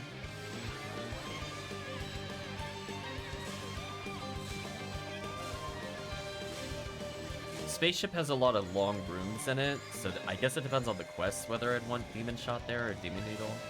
Or, I mean Hell Needle and Hell Shot. So it's like, it's definitely one of those things where having both is definitely preferred. But how often am I really going to be doing spaceship runs outside of events? I think the answer is not likely. Or at least with like Demon Needle, if I'm fighting enemies where like the big bad is blocked by lots of annoying enemies, I could just Demon and auto attack through most of them. Not need to worry about it.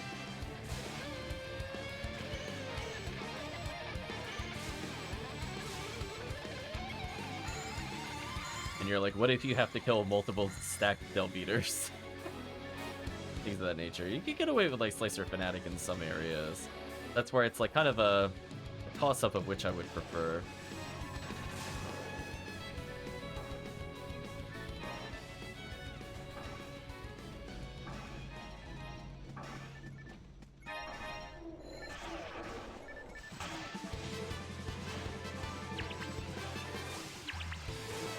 They do not want me to enter this room.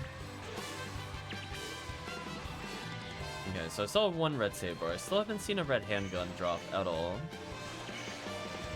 Would help with solo play. I need to make a lot of hue casts, so like any of those extras are good. We're up to a 40 machine and red saber. Could be pretty significant speed increase in case we end up doing more pro-neural stuff.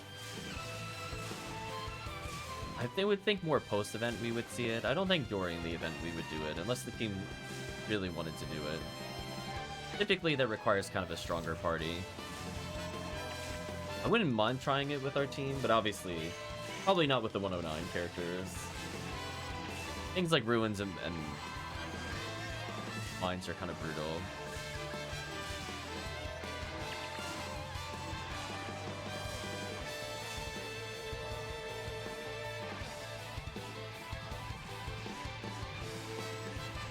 Yeah, let's do one more of these, and then we'll probably switch quests. I think that's fair.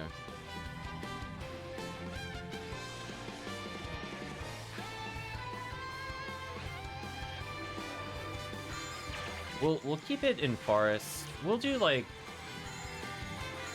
probably 2 Terrells, maybe 3. I mean, Terrell's pretty quick. Maybe we'll do 3 Terrells.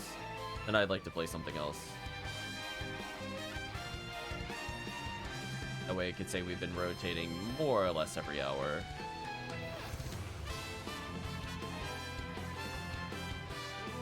Do we really hug the back wall? They'll leave.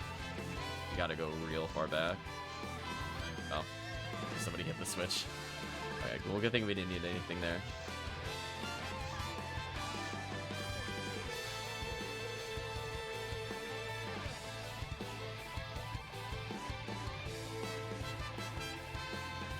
Yeah, like things like Barans, I would probably prefer the Demon Needle. Especially when they're more so when there's like Gill Chicks in front and all these other things. I don't really want to slicer them. I want to potentially do like a normal special normal on like Bomar, for example, to try to kill them instantly. Or at least pump out double special so that way everything in the way is killed with like a shotgun blast. Those kinds of things. Alright, so let's switch over to Terrell. Some more episode 1.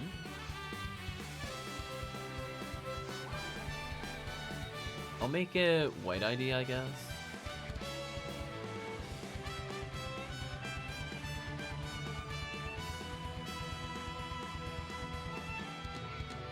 Yeah, most of our forces are now a pretty good level. They feel pretty good. Not too many characters I consider weak outside my Humar. In theory, chat could help level the Humar at some point. That would require me wanting to play the Humar. Yeah, let's say we'll do 3 Terrells. Then we'll pick a harder quest.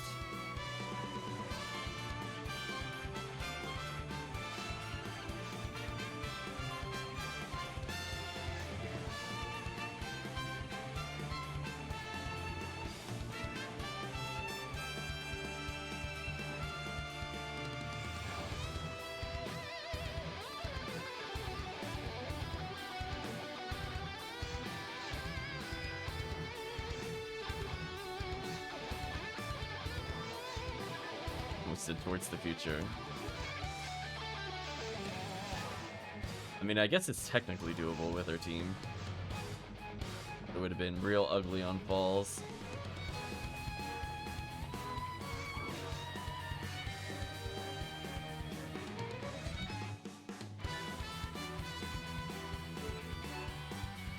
Oh, that reminds me, chat. I updated the camera. That way, if I roll the wheel, it shouldn't adjust it anymore. That was driving me wild, by the way, when we're doing challenge mode stuff, and it kept messing with my perspective. I would say as a streamer, it's more relevant. I would say if I wasn't streaming, I don't think I would care. But no, man, when you're trying to scroll through item descriptions or anything else with the mouse wheel, and suddenly you're like ultra zoomed in, is the worst feeling. So I set everything equal to, I think, camera zoom 2, if I remember correctly. It wasn't camera zoom 1, that's for sure. So now I can no longer adjust the camera, which is good. I don't want to. I'm locked in.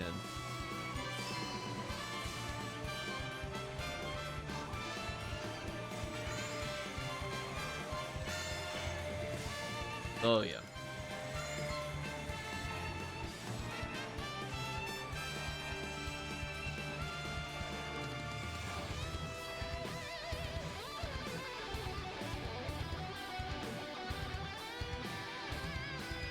At some point, I'd like to do December Disaster, regardless of the event again, just to get a couple more coal. If I feel like doing it right this minute. I guess if the chat is up to it, we could go to it.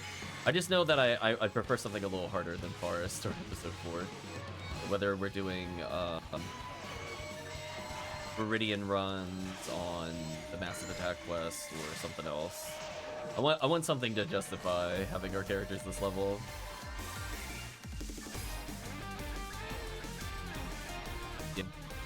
I guess I'll leave it up to the team. Would they rather December Disaster 2 or do Episode 1, but it'll be Mines or Runes?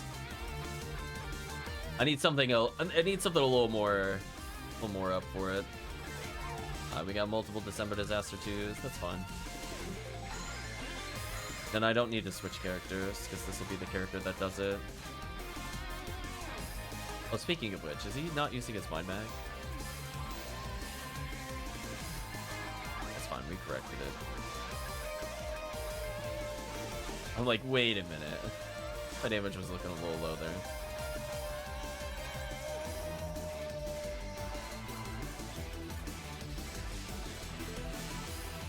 Yeah, I just figured while there's drop rate up, it's not bad for potentially random Heaven Striker and or D502.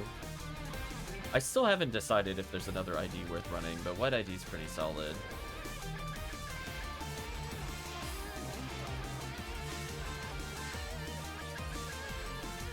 I guess I'll take chat's opinion as to what ID we should run on it. It's not like I can't play any ID into it at this point.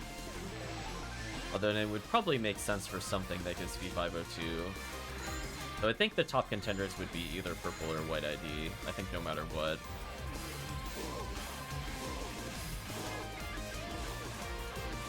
But in theory, I could run it purple.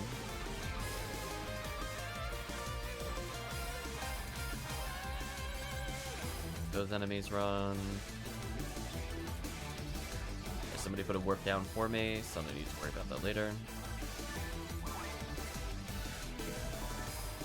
I could be the one that sets up a warp later.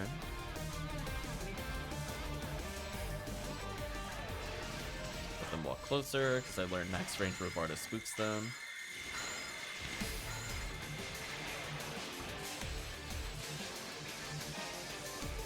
Promethean trying to hawk some HP materials. Good luck, Promethean. I think most people don't need them.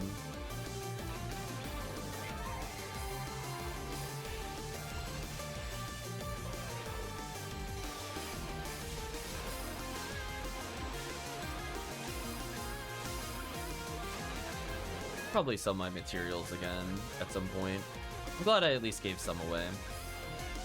Help Chris get his characters ready, for example.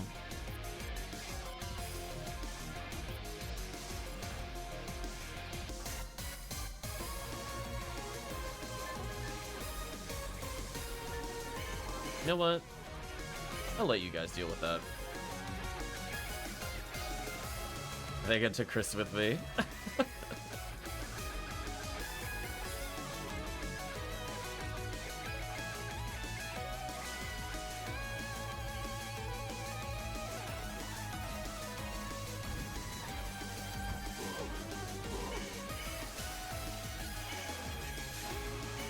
There we go.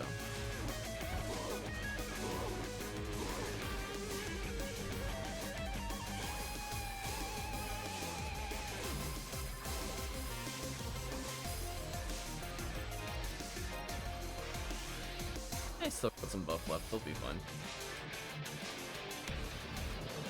That's okay. I pulled Chris with us. Once the group regroups, I'll cast some buffs again.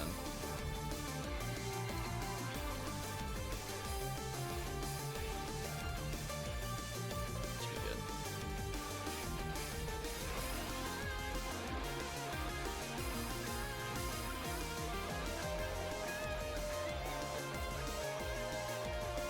It's a lot of coal. I haven't gotten like a ton. I did spend like, I think 120 so far during the event, but I don't think I have more than another stack. But I do think December Disaster is worth running. But it is drop rate up, so it's like easy kill enemies also just kind of makes sense to do at least once.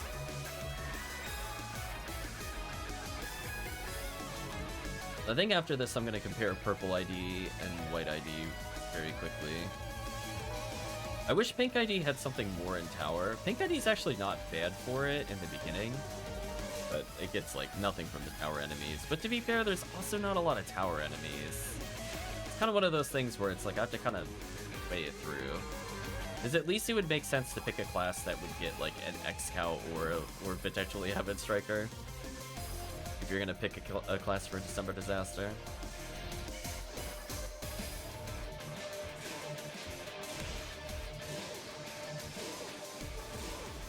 Yeah, it should be rare enemy tonight. Rare up already happened during the event with Promethean, sadly. It went rare enemy, rare item, XP. So it has to be rare enemy again. His drop rate up is currently here. We had 1 day of rare enemy at the very first.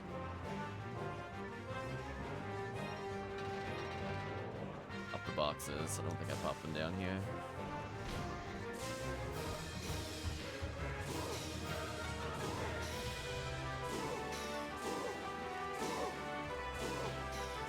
Ooh, a red saber. Don't mind me, just soloing the whole room. Get him out of here. Bring it on, Tallow.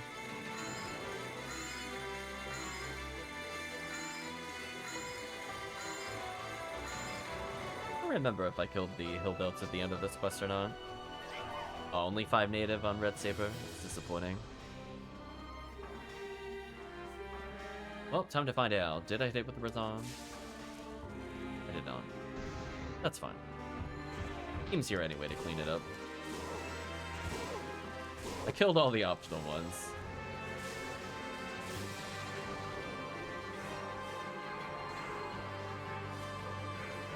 Okay, let's do Dragon just because.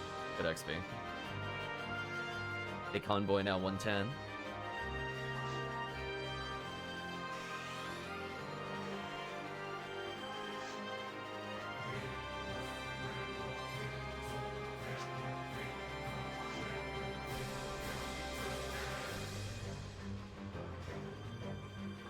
I feel like Floor Reader has been breaking a lot recently. Did they push a new change or something?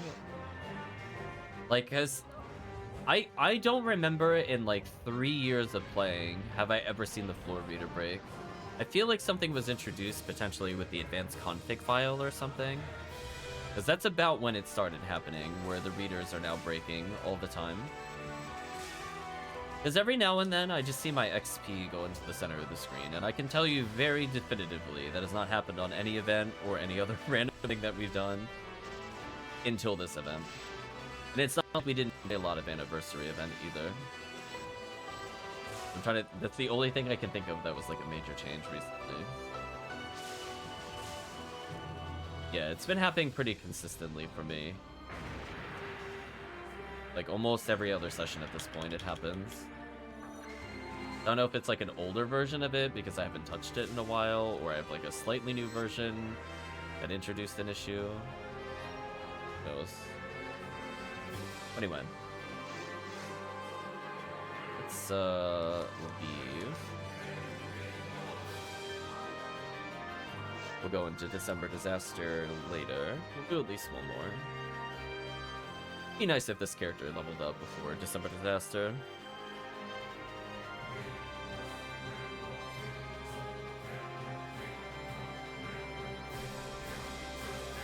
Let's just make this the last Trails. I don't enjoy the resets as much. At least we could say we did some quests. Yeah, see, I had to install a new one. That's the difference, because I got a new computer a while back, so I'm not using the one that was in my Discord.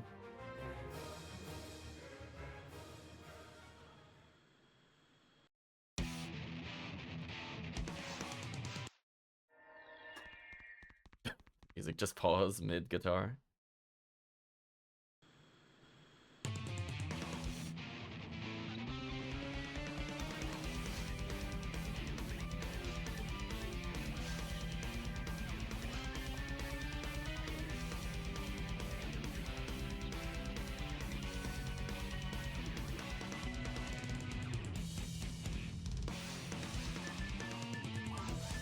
Let's call this the Lesterils. Probably do 2 December Disasters into a TTF or something. Potentially it's between 22 minutes to 30 minutes on December Disaster. Yeah. It's fun. Just hop in.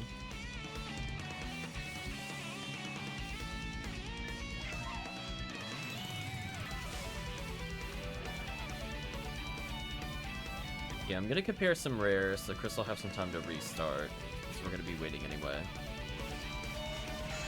I think the problem with the December Disaster quest is not anything that has to do with the quest itself.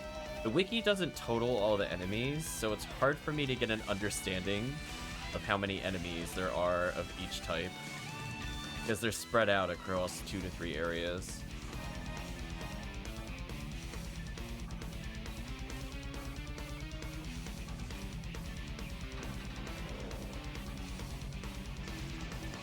Promethean's like, I want to join so bad. Poor Promethean. Get rid of the Barbles.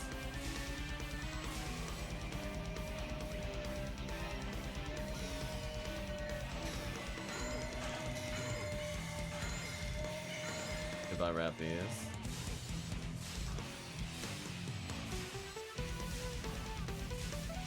Parameter offering up at spawn. Is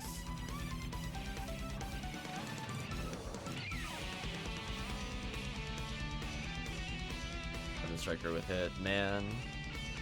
We tried. We did that earlier, no luck. Fortunate. There we go. This time I saw it.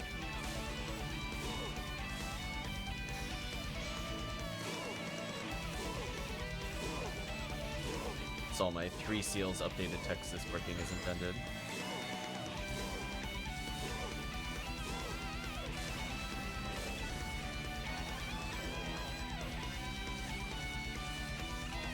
So many materials. I guess I could go back for a mine material. Just that I'm getting some fluid restore.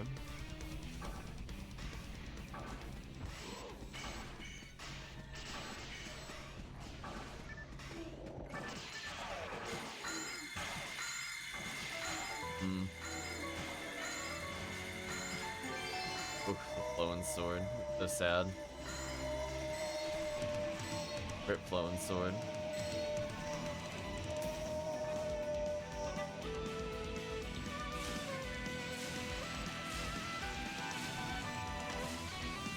I think what I'm gonna do, I'm gonna let the team go into the next area. I might just immediately go back, clear the hill delts out.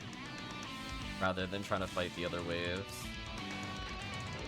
The team will clear that wave quicker than me. That means as soon as I'm done with the next room, I can just warp back. As soon as I see a telepipe next to the blue warp, I'll take it.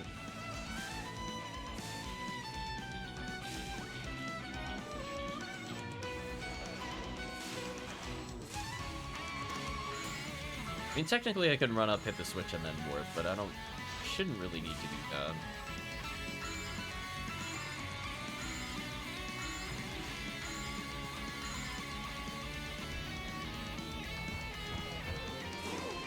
Photon drops for the chat. At least we could say we technically did the quest you used for farming a bazillion present. On accuracy. Accuracy matters. SSMST. We're getting there. Although random dive fluid, I will pick you up. I'm gonna go Bowie stack here for increased damage.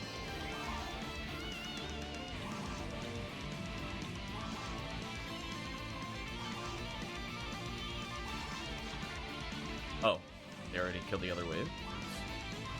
Never mind that, I don't need to do that. I'll take the Cure Freeze then. I only saw one wave, so I was thinking there was a second. Oops. Let me look at the enemy reader. That's fine, I needed to wait anyway.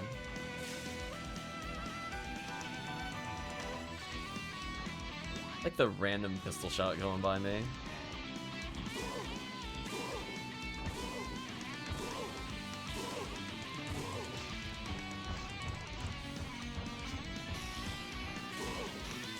I don't know what team did over there, but rip and parameter.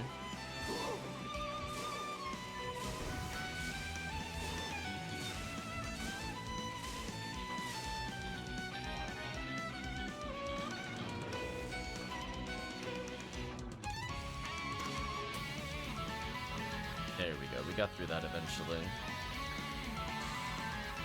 Wait for everything through. Actually, I can just buff so they can just keep walking. I'll hold up bigger.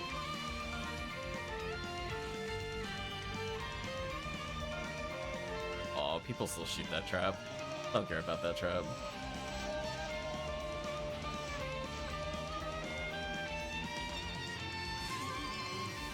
$25 hit devices.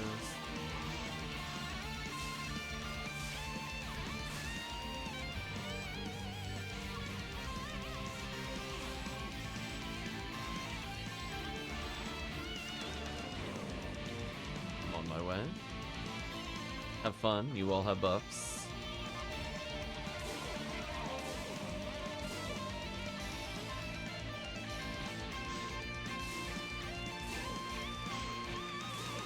Getting pushed away from the mobs kinda sucks.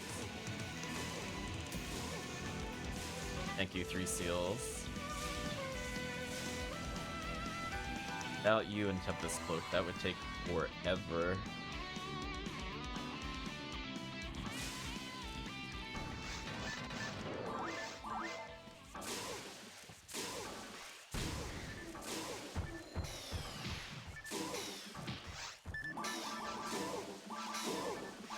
There we go. Goodbye, waves of enemies.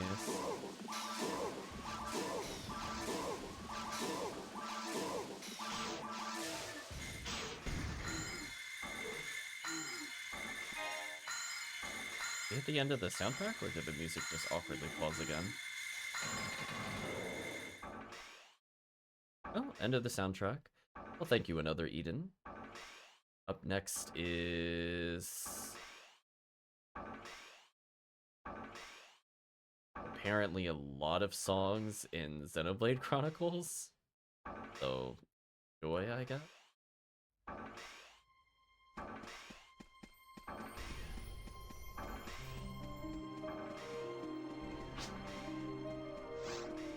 What I'm gonna do, while they're killing that wave, I'm gonna put down another Ryuker.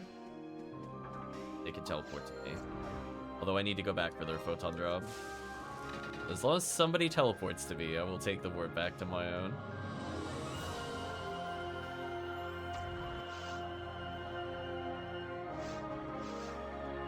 was that PD? Oh, hated.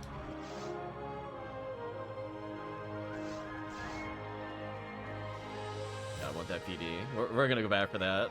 See, normally that would be a big time waste if I'd walk all the way there, but with the warp, that's not too bad. That's like reasonable distance.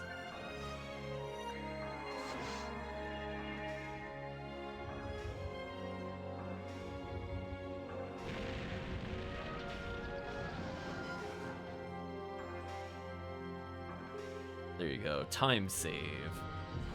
See that? I think we're gonna finish below 10 minutes. Not a bad run.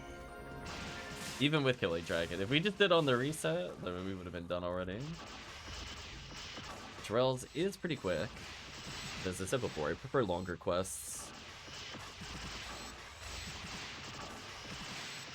And some TP so I could Gazan spam. And over.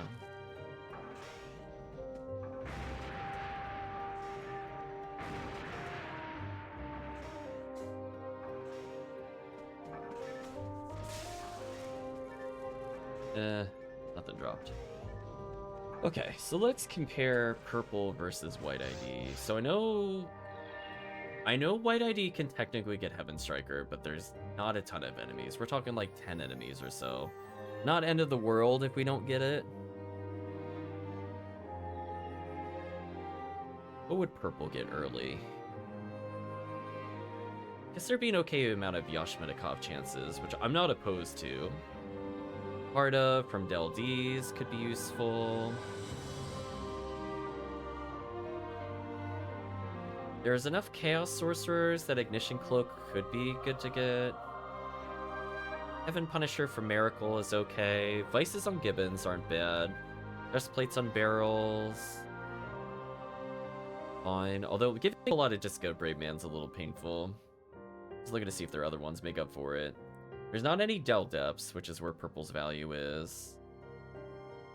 It does seem like it's just a little weaker overall. So let me compare red ID. Start to finish. So both of them get Disco Brave Man in different ways, but I don't think there's a lot of Mothverts. There are some Rappies for Rambling May, but white ID also gets that. Oblily and Rare Enemy go to white ID for that. Arlen's both have Discas there, so that's neutral. There's a couple of dub checks for Photon Filters, which I might prefer over a Disca chance. Otherwise, not too many great things there.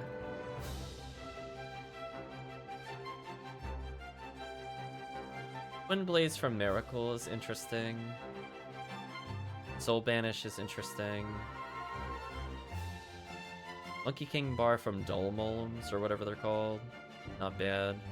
No Morphos, Yunchang, which is a bit of a shame. We get some Heaven Punisher, which is okay. Like, technically, you could run this red ID. It does feel like purple ID is a little weaker, just because it gives up... there's not enough of the Vice enemies to make up for the lack of Disco Brave Mans. I think I'll probably still stick to white ID, to be honest. Yeah, let's set up episode 2. Gives Chris some time to reset.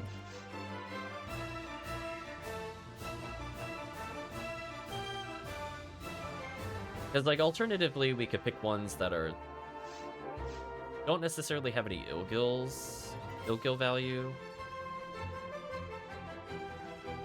Congrats, Promethean.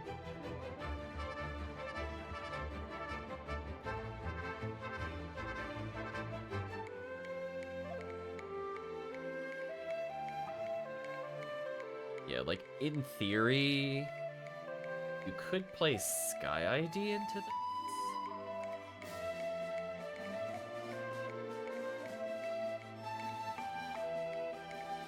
It just means that we don't really care about Epsilon drops. Epsilon drops suck. I don't even think about those. There's a decent number of Del Lilies, and there's a decent number of Ill-Gills. This is where having a monster count would help, because it's hard to just eyeball what there's more of. But, like, technically there are a decent number of Barants in the quest for Daylight Scar. So it's like, do you value a Daylight Scar over a V502? I guess that's the question you can ask yourself. I mean, I guess that depends on the player. Because you also potentially get the Sealed J Sword during the December disaster runs. As there's an okay amount of Gaigui in the quest. And Monkey King Bar from Miracle is much better than what ID gets.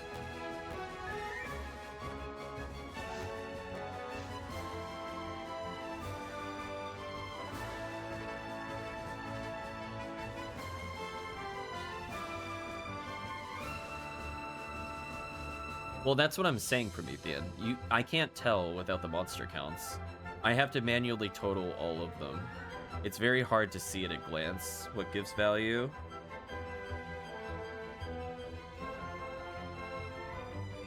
Where it's like, I don't know how many of an enemy there are without doing this across, like, what is it, like 40 different enemy types? And then valuing their drop rates across the board. It's really hard to see. I hope that if somebody updates the wiki, please put the total enemy count for these quests. Because it's hard to tell, like, how many of these things there are. Like, there's 27 Del Sabers, I think I'm looking at, across the thing. Yeah, for December Disaster. Like, 25 Ilgils is a decent amount, but, like, is it beaten out by other enemy types?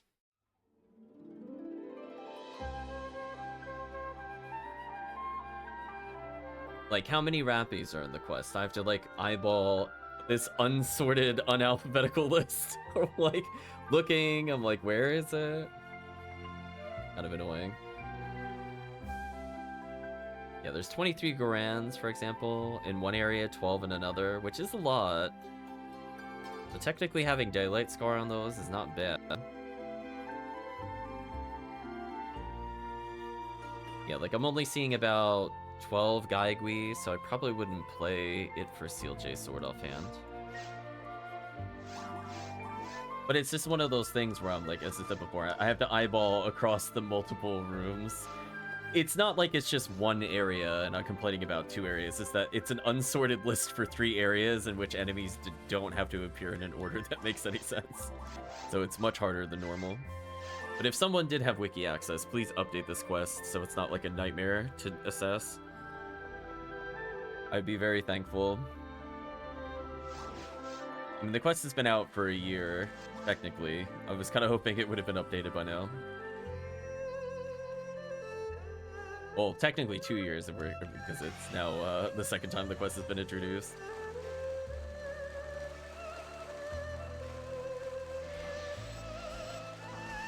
See, it's like just figuring out, like at a glance, I can't tell what the most common enemy is. Unless I put together my own spreadsheet, which seems like a really, really big waste of time, as opposed to somebody just adding it together and then making it formal for everybody. Like, if I do that, then that doesn't really go on the wiki. And that doesn't help people outside of the people that are on the stream itself.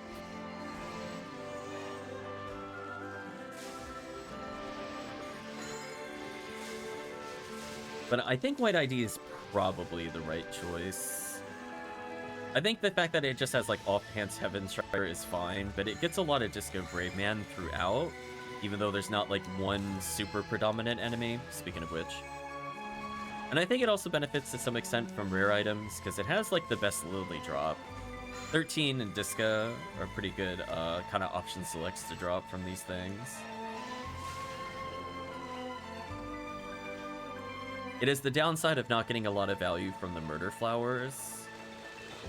But the trade-off is it gets something good from Ilgil. It's like, how badly do I value the, you know, the other items?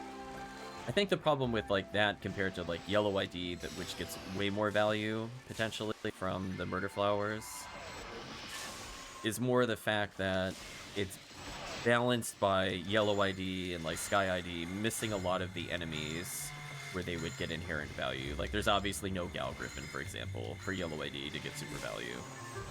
There's not really any Morphos to help put ahead the other IDs. So, like, Seabed's very subpar drops for White ID outside of Heaven Striker are mostly ignored because most of the enemies there just don't exist in abundance or just don't exist at all.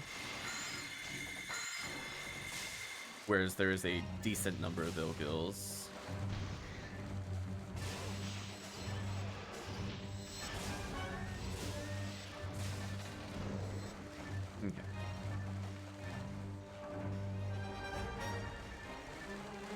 So I imagine White ID has to be the right call, just because, again, there's so many random enemies that I think there's at least 100 chances of Disco Gray Man, if I were giving a very rough estimate. Which is a lot in a quest. I mean, that's like a typical, like, Pink ID run. There's not enough, like, Ol Gibbons to say, like, oh, we're gonna do Excalibur and also give up 502. Do you know what I mean? So it's like, it's one of those things where maybe my mind will change if I see the enemy counts, where I'm like, oh, I didn't realize there were 30 of this. You know, this is kind of on par with a V502. You know what I mean? Like, there's just certain items that are inherently worth a lot, and I know there's at least a decent number of those specifically.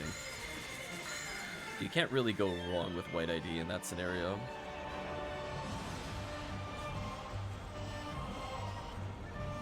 Be good, please.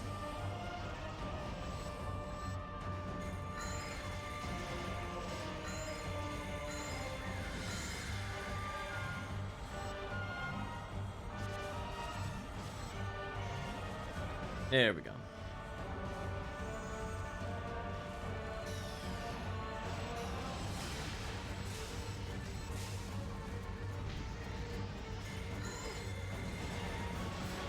Yeah, like,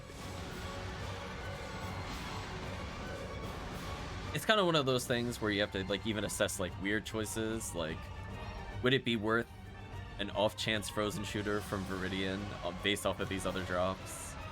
It's just one of those things that it's hard to contextualize without knowing that item chart in and out as well as the counts.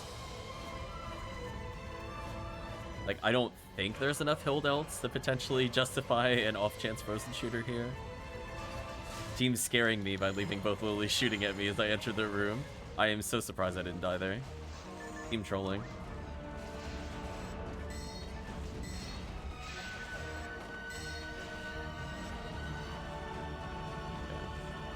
Next up will be the Miracle Wave.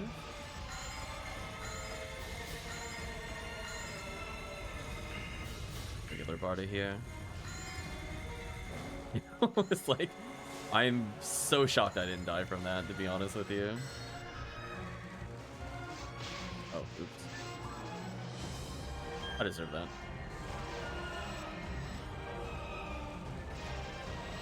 Hello, Rappies.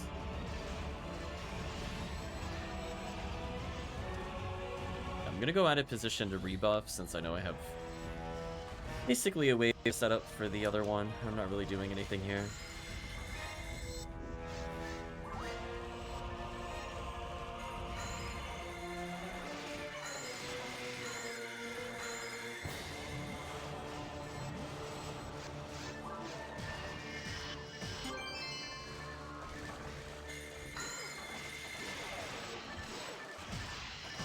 Made a spreadsheet. What is the most? What are the top 5 most common enemies in that quest? I imagine it's not Ilgil, but Ilgil at 25 is still a pretty good number. There has to be a few 30s at minimum in that quest. I just don't know who they are.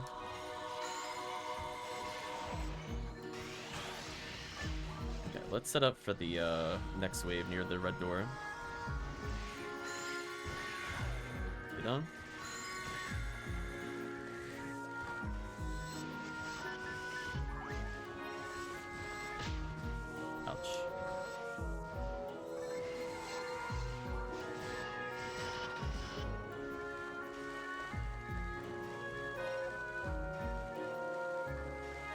Because that would kind of help determine it. Like, I feel like top 3 is too tight, but top 5 is pretty broad. And given that I know where, like, Ilgil is offhand, because there's really not that many Ilgils across the different areas, it would help me understand, like, the value. Yeah, Ilgil is, like, just barely off of that list, because it's 25 in one area, and then I think 2 in another, which is 27, I want to say. Yeah, nobody gets anything from Belra, so I'm not really worried about that. So I just kind of eyeball those. Like, Boomas...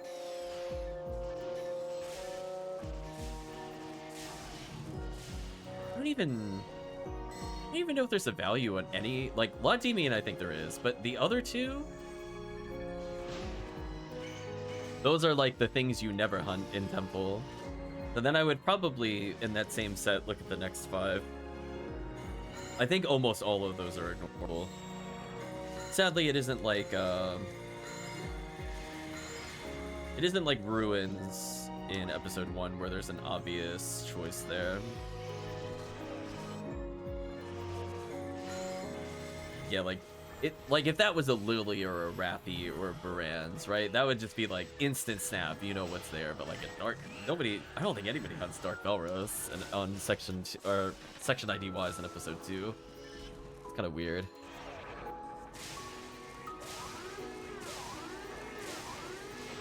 Get rid of these. Also, wait, Boomas? Wait, hold on. Are you looking at right December Disaster? There shouldn't be any Boomas on this quest. I was just thinking about that. Did you look at December Disaster 1 or something? I mean, that's good to know for December Disaster 1. Because then I would probably pick, maybe a Spread Needle ID. Yeah, I think Boomas are only episode 1. The Sinnoh barrels here.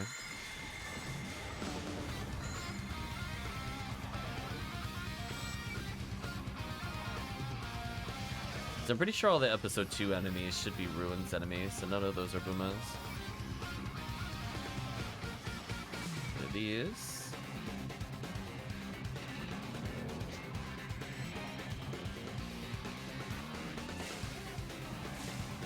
There we go, I got that stun. I'm just gonna move to the back of the line here, I don't need to do anything. I was also thinking, I was like, wait a minute, there's not really that many Belras in this quest. It was slowly parsing. I took it as true, and then I thought about it, and I'm like, no, that can't be true. But it would make sense for Disaster 1. I barely play that quest. I don't think the value there is inherently great, which I think, looking at that, definitely checks out why we don't do December Disaster 1. I just felt like there's a lot of throwaway enemies that don't really give anything super great. Now, if that had been like 43 Del Savers, I would have been like, ooh, look at Pink ID and Sky ID and Viridian getting a little love. But I'll move slightly to the side there.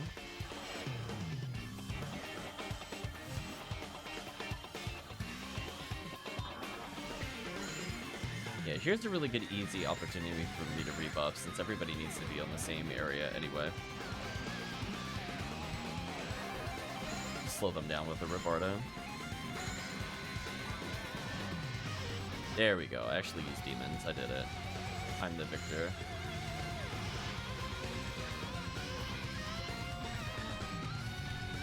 Ouch.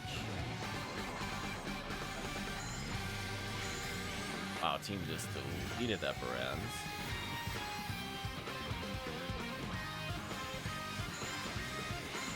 Goodbye, Del Savers.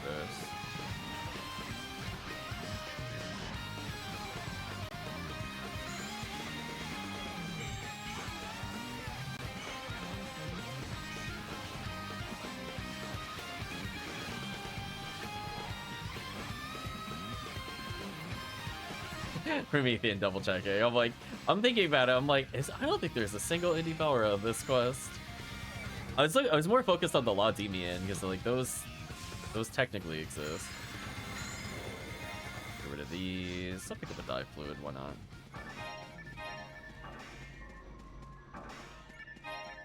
I mean that should tell you why we don't run that one. Honestly, that selection there is like. You might get some value from yellow from that, I guess. Yellow's a pretty good generic forest enemy one. I forget if Laudemian is the Spread Needle one or not offhand. Their names kind of blur together to me, to be honest with you.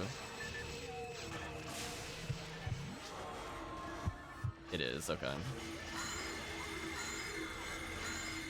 Yeah, like there's a good number of lilies. That makes sense. Good number of Barans. Ilgo's 30. Oh, discount. What? Why are there shadows on the floor? Did you see that, chat? That was a visual bug. When the Panarms died, their shadows were still on the floor. They're just kind of hovering for like 3 seconds. Long after their body disappeared. Yeah, like, yeah, so based off of that, right, like, Ilgil, inherently, I was thinking, was pretty close to top 5. Looks like it's 1, 2, 3, 4, 5, 6, 7. It's in the top 7. That makes sense. Olgibbons are usually the things that can give Excalibur, so it's like, that's what I was saying before, like, what are we trading for the Ilgil? Is it worth it? Poison Lily, at least we know, like, Pink ID would do fine there. I don't remember what Pink ID gets in Spaceship at all. I'm assuming next to nothing. Yeah, I would definitely recheck Pink ID based off of that. Because, like, I would think Excalibur is worth more than that, but now it just becomes down to a close value race.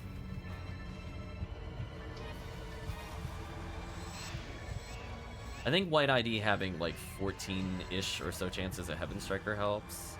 Not that I've ever seen it in this quest, to the point I forgot it was there. It's, like, technically there. Pink ID at least gets really good jungle enemies, and there are a lot of them here. Nobody gets any value from Gilchick, so that one's kind of a tee-hee. That's why I'm glad Promethean gave more than just the top 5. Because Gilchick is totally worthless in episode 2. Please fix Gilchick. It doesn't have to be anything amazing. It could just be like a red handgun or something. Give me a reason to even consider that enemy at all. Both that and the dump checker are just kind of terrible. Oh, I'm so dead. Yeah, team didn't freeze the other Ilgil.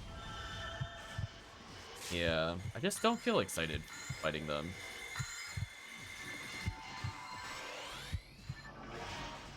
It's just one of those areas where it's like, we have Daylight Scar and Gurren. Like, what else do you have? And then just no words after that.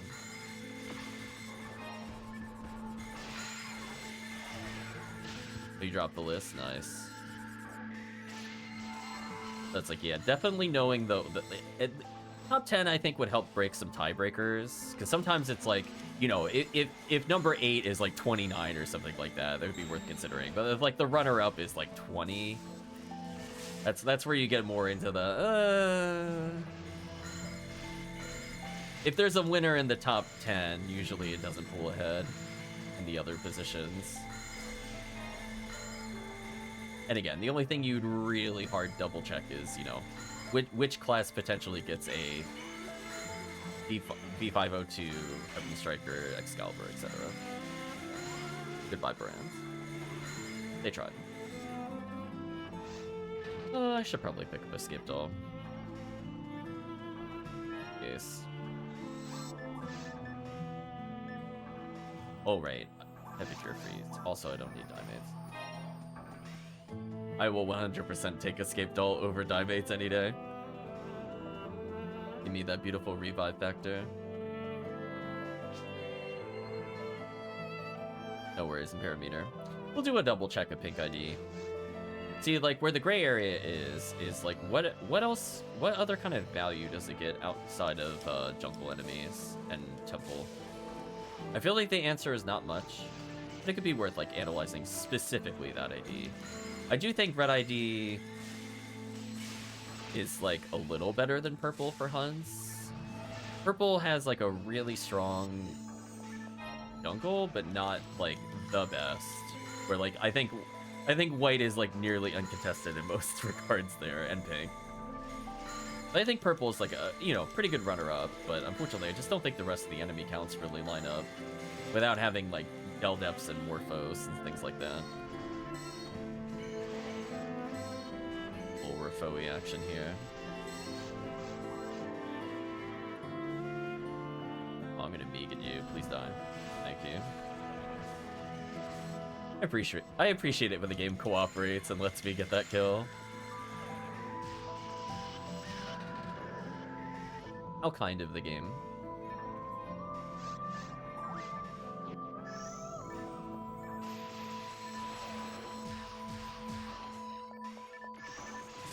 Yeah, I'll definitely take a look at the list, because I'm very curious about, kind of like the enemies that are, like, ult counts. Like, we already have Olgibbon, which is the big one. Rappy's another one that helps sway the favor a little bit between, like, Pink and Sky.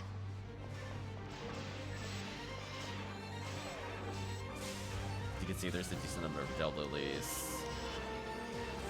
At least while we're here, we're technically doing a Psycho Wand run.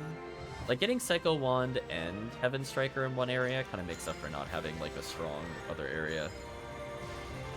Oh yeah, please beg for them to make that request. There's kind of no reason for it to not be there at this point. Every other quest, I think, has it.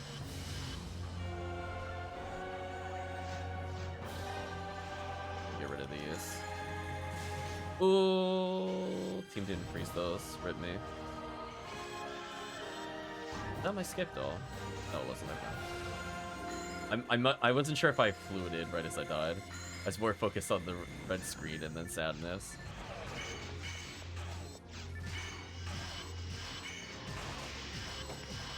I did. I was like, I'm dead.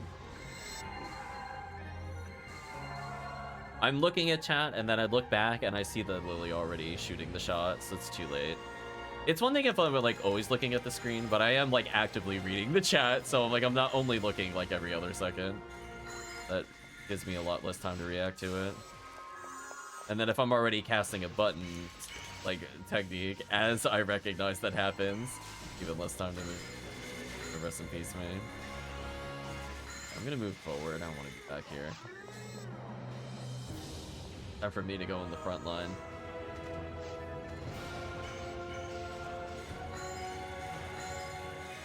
It's all Gibbons. I can't compete with anything easily. Guess I could believe in the 5%. Let's try the brands. You'll get a me good kill? Oh, hi! Forward, deal with the other brands. Like, nope. Oh, that freeze was disgustingly good. Disgustingly good freeze. It's like multiple brands here, but fire doesn't hurt. I don't think there's a Del Beater here, but I think it slows them up enough that it's worth casting here. Like, see how they just took damage there? It just gives more chances of stun. Helps me time my freeze a little better there. Case in point.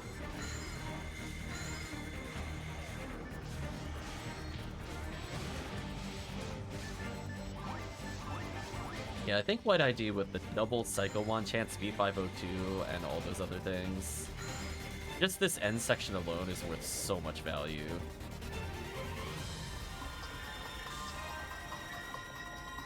So this area alone is very hard for other IDs to do with. How often can you say you're doing 2 Ubers and V502? And all of those Ubers are actually worth it. We're gonna deal with that dumb little Ilgo in the corner soon. Let's try though, Ilgo.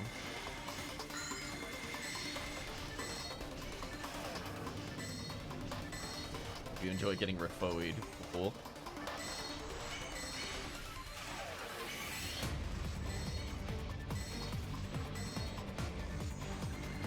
I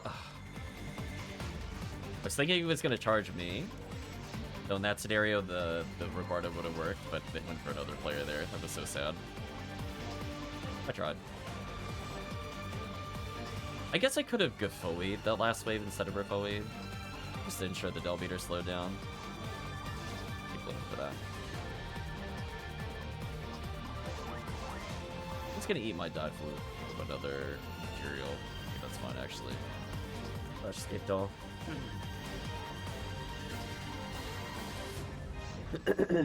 Oops.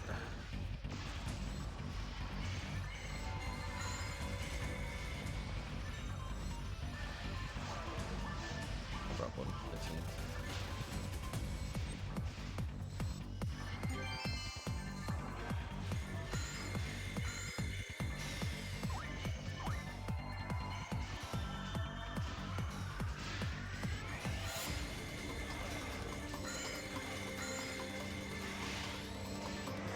Drop eventually. This will slow them down significantly.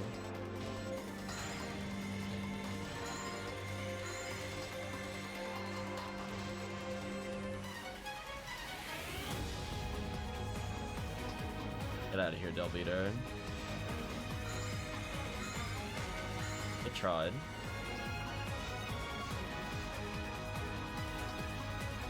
Already hit Vulcan. Disappointing.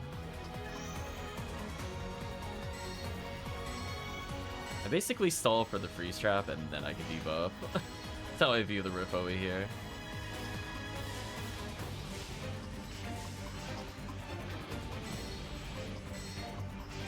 I'll do whatever I can to chip him out consistently. This is where we could retrap if we need to. Oh, oops, I used light by accident. Right. Nice, getting the trap reset. There we go.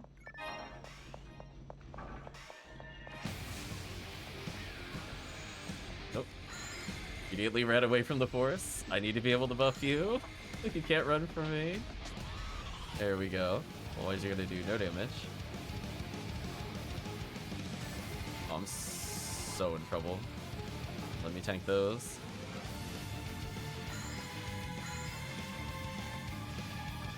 Yeah, that actually caused the death. Mika's Claw, nice. I don't know if that sells for any value.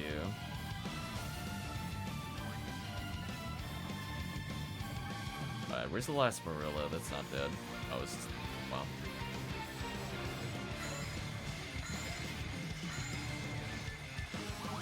Rip all my TP. I'm gonna move forward, because I know this is like the double wave. I'd rather they turn to fight me or do some other nonsense. We're just gonna keep walking forward. I'm gonna believe in the team here. This is about where the next wave spawns. Oh, far back. My bad. I thought they spawned a little back. But you know what? I made them turn to fight me, and that's all that matters. In the end, they wasted their time.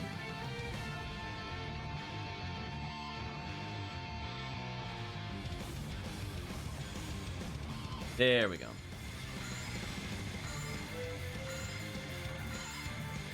I can't sell this Ilgo anymore. Oh, there we go. He was in the stun lock forever, though. He's trying to rotate to me very slowly. He almost got to me. He's close. Fortunately for this miracle, I'm also right in his face, which should melee me over shooting people.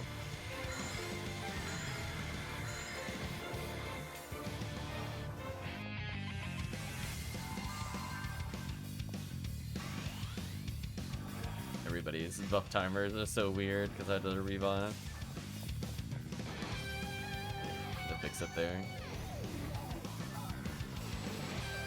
6, I don't need to worry about it.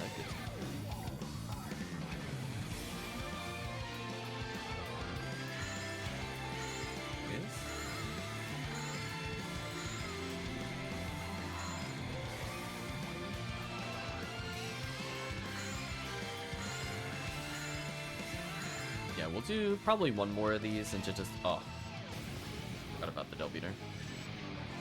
One more of these into a ETF or two.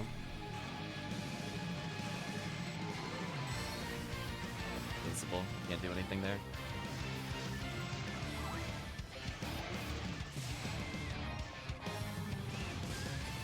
Yeah, like that's a... okay, that wave right there is a perfect example. Where if Demon Needle was there, I would absolutely Demon Needle that group.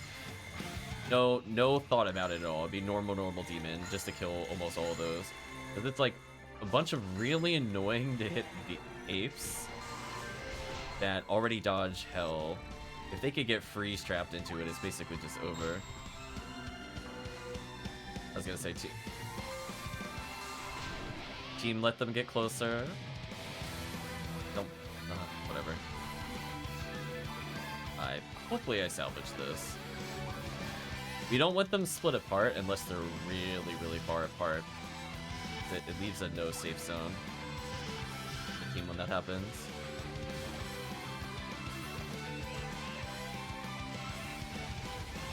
I'm gonna try to buff people back up. I'm gonna be playing somewhat forward, but team can stay towards the back as they wish. I'm gonna bring the robots forward briefly. Fine.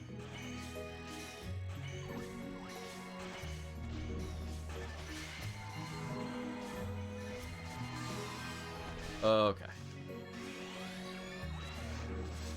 Trigger is in here. Taylor Sito's still alive. Leave me alone.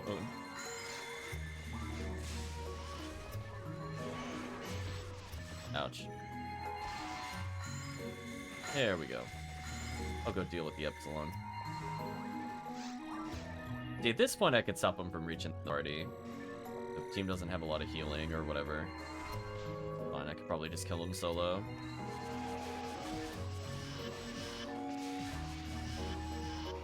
I did a couple demons. That's all you could really ask for from the Force. The Lauren demons. So just be prepared to look behind you, I think, on not this wave, but the next wave should be the Ilgils. That'll be like 3 of them, so you'll need to collectively deal with that. I hope you have 1 freeze trap left. A barrel photon. You know what? I don't think I've ever seen that drop. To be real with you, might be an actual first.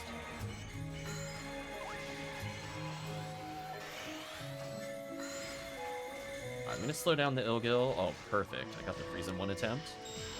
There we go. Alright, so I'm gonna get closer to them. I'm gonna tie up the Epsilons. That gives the time the team needs for everything else. We're gonna eat a Trimate here.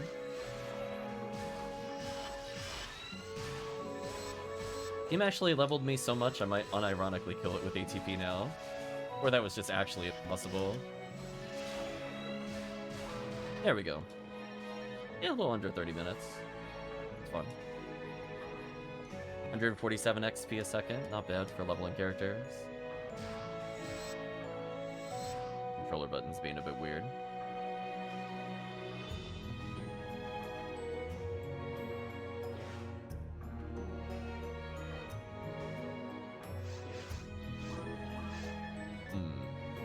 Yeah, I need to put away this Cure Freeze I picked up from the other thing.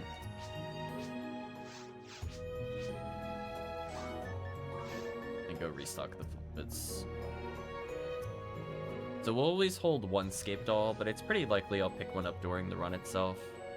Shouldn't really need more than that.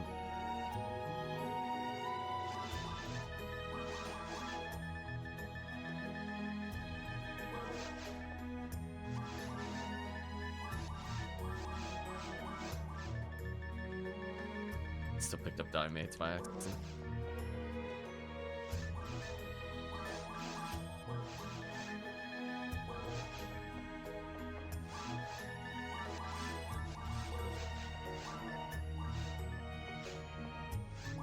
Just to make sure I didn't put Scape Dolls in here by accident. I'm up to 93 of 8 again.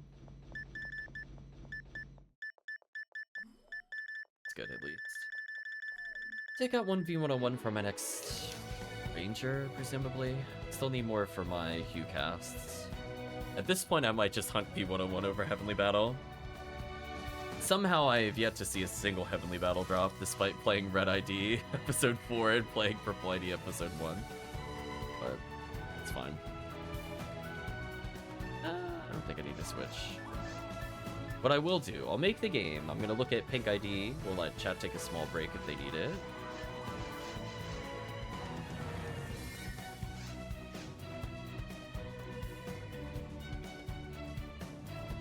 Okay, so for Pink ID, technically they get a Heart of item now from Delily.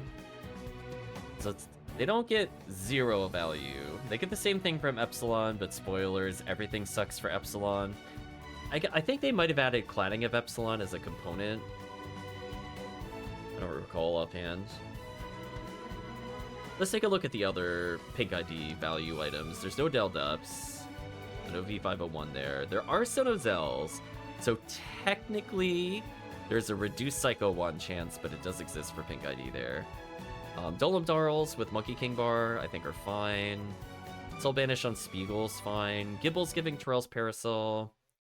I don't know if I really want that over Lava's Cannon. There's at least some Disco Brave Man from Zol Gibbons, which there are a good amount of.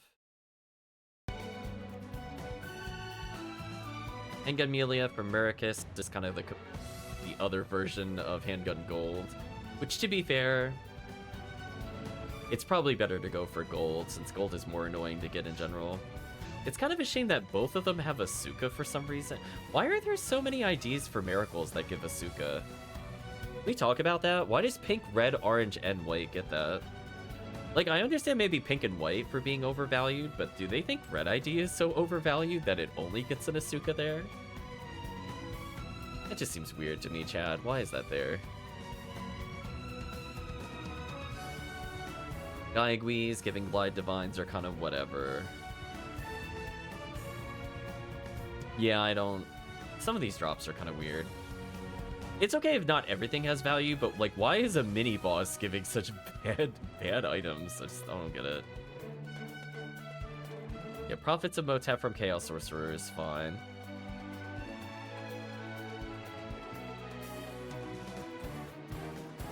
Weirdly, they actually benefit from Gilchick. Are they the only ID that gets anything of value there? I think so. So surprisingly, the high number of Gilchicks actually matters for Pink ID, because that's a Liberta kit. So they might be literally the only ID that cares about Gilchicks. But then they have nothing for Dubchicks, so it is what it is. Otherwise, they don't really have anything else there. So I guess based off of the list, they're actually not... They're not bad. Like, some of their quote-unquote bad ones, like they just get parts of Baran's. White ID does too. So Pink ID is surprisingly more in contention with this, you know, on second review. There are a lot of lilies, which they do have good lily drops at least. No worries. So yeah, I can see people doing Pink ID runs here. I think a long time ago we tried it, but like, I didn't know if it was good. I was just more because I'm like, oh, there has to be Excalibur. Therefore we'll do it kind of things.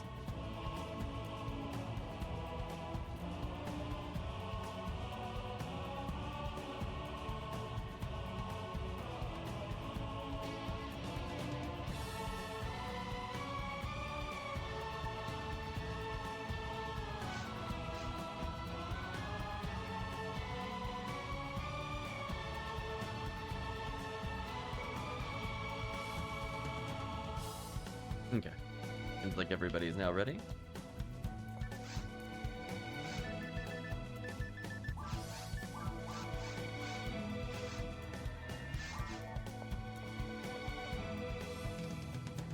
Well, sort of.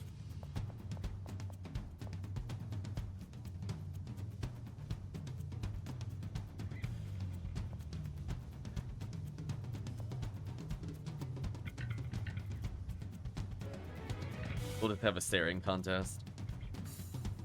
I guess they're still dealing with the dog.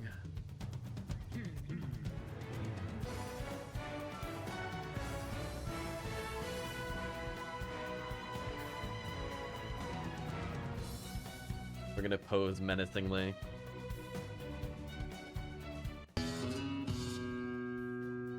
Missile has been shown.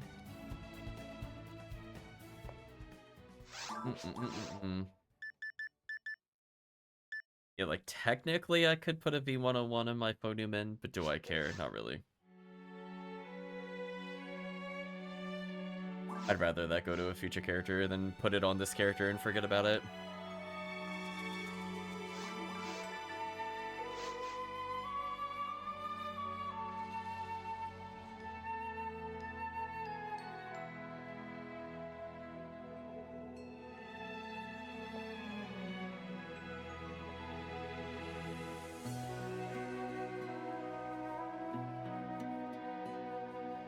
I'm just thinking when it becomes rare enemy week, would it be? I guess I will switch over to more yellow ID runs. I think has been shown because rare. There we go. Rare boss, I think, is the Galatine versus Daylight Scar thing. So both of them are value. Rare Dorfon is Cannon Rouge on yellow ID, which is good. I think they also get Girasol for Pazuzu. So they do benefit from all of those things, technically. Are they as strong as, like, rare enemy Excalibur on Viridian? Probably not. Do I really want to do Viridian Boss Rush Episode 4? Not really.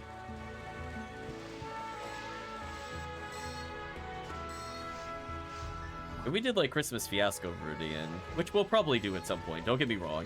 If we're gonna take advantage of Viridian, it's gonna be Christmas Fiasco 4. So we might see a few of those later this evening when it transfers over.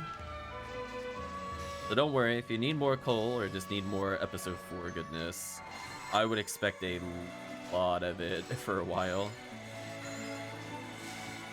So it'll be a little mix of doing our Terrell's Ego and stuff. In fact, I don't really expect to do much of Terrell's Ego, even though it is rare enemy up, because I just don't care. Spoilers. I don't care about person shooters. We could do it just to say we did it once or twice, but yeah, I don't think it's going to be run anywhere near as hard as Fiascos are going to be. And honestly, even December Disaster benefits a small amount. It's not even like a terrible quest to do on top of that. Since like Rare Lily could net us some things, and Rare Rappy would technically mean we could see Santa Rappy wearing this kind of run. But, like, not bad. We don't care about the Rare Rappy drops anyway, since they made them purposely terrible. I still remember back when Pink ID had their good item on Rare Rappy, so it meant that every anniversary event, or not every anniversary, every event that wasn't the anniversary event would not be able to hunt Rappies. I'm glad that at least is fixed. Now just fix Spaceship. Just give a little love, and maybe fix 1 or 2 of the mini bosses in episode 2. I think most of them are fine, don't get me wrong, but there's a couple that are still like, really should not drop us Asukas.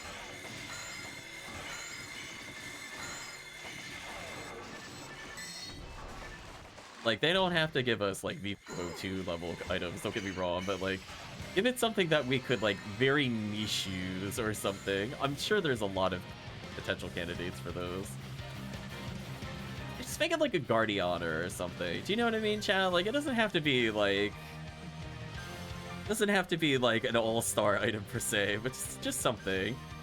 Holy Ray. Oh, Holy Ray would be interesting to get there. Exactly. Something that like you have to roll high for it to be useful. I'm totally okay with it being there in place of those other things.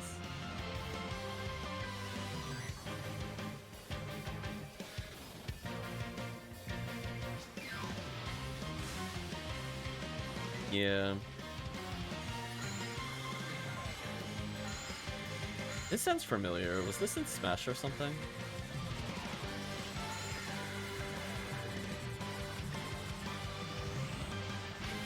So I'm like, I've never played this game before, but it sounds very, very familiar.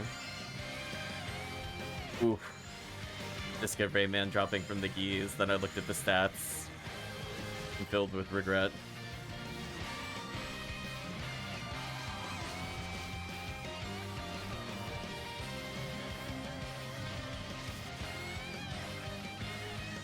Yeah, we'll do a couple of Red ID TTFs just to take a small advantage of those drop rate increases on rare items. And then that'll be it. Do at least 2 TTFs. We do really well. I'm willing to squeeze in a 3. But I'm also at the point where I'm hungry. So I'm like, the most I could go is like another hour. We'll see. We still gotta finish this quest. Hello, lilies that shot at me last time. Yeah, this sounds very Smash to me. Ooh, the double Meagit? Wow, Meagit actually working?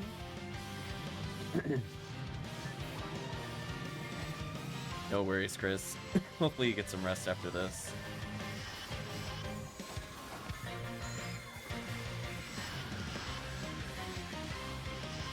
Oh, my target is already dead. So I gotta take this opportunity to go buff the team.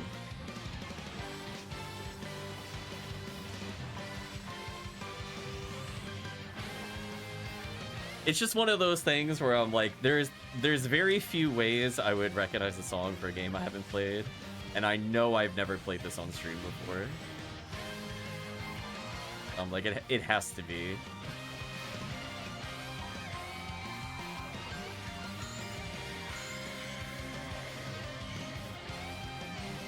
Get out of here, other random enemies. Oops, somebody just leveled. I think it was in Parameter.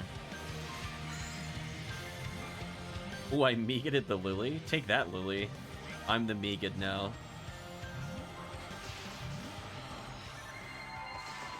Okay, so no next wave is going to be the bad wave. Let's use Glide Divine to debuff a little better.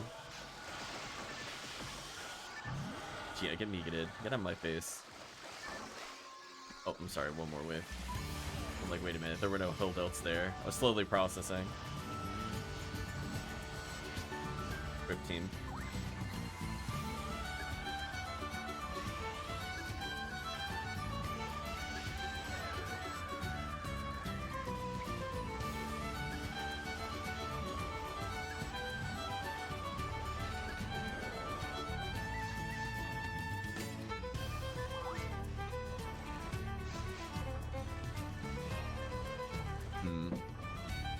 So far, not too much of interest is dropped.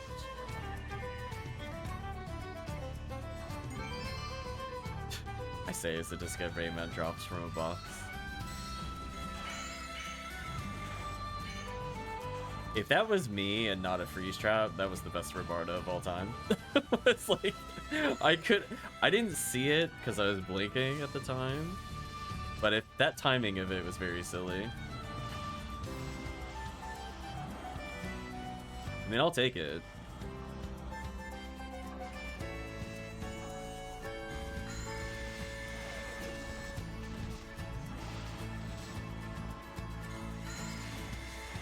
That nearly instant freeze. Goodbye. Someone's gonna update the wiki with my list. Thank you, Promethean. See that? We made a difference on stream. Trying to estimate those quests, like, my brain was hurting. Just like, I'm like, why am I doing this? I don't want to. So, I think it's kind of what we were suspecting. Red ID's, like, okay. Most quests at least have some value. Or IDs, I mean, I said quests. I'll chalk that up to being hungry. So it's one of those things where, you know, you could get away with things. I'd probably lean pink as a second place ID. I think white is still slightly stronger. But I don't think the gap is as oppressive as it could be between the different IDs. I think pink at least has enough heart of items going for it that it kind of balances out. You might just want actual functional rares, which white ID definitely wins in that regard. Unless you're going for Rambling May specifically. It's not a bad rare to get while playing a serious quest.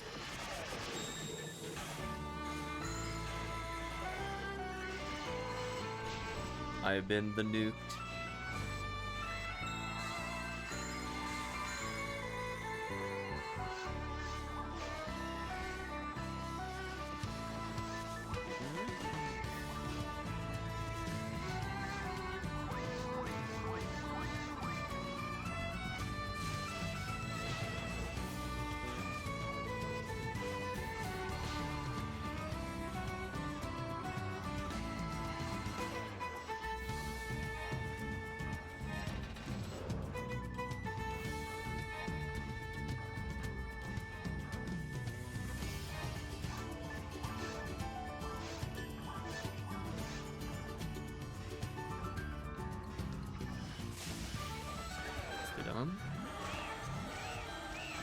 Fortunately, I know that Megad can't kill me, but I still thought about it. When I saw it approach me, I'm like, what is my EDK? What is it?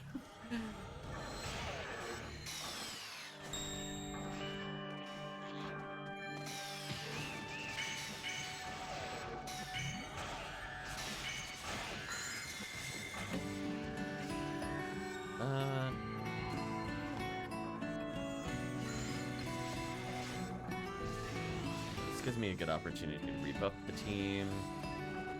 We all could naturally get close. Not really missing out on DPS.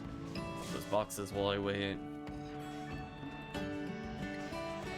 Yeah, here's another example. Hell Needle, I think would be good here, but honestly, Demon Needle wouldn't be too far off there. There's just like 3 really easy to hit enemies that are grouped, potentially frozen. I could see it.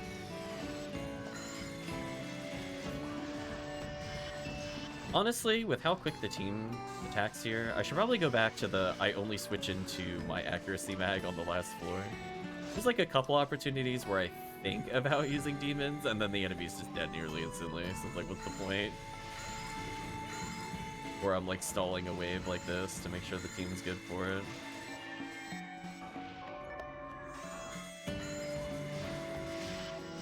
Like, I almost demon. It's the thought that counts.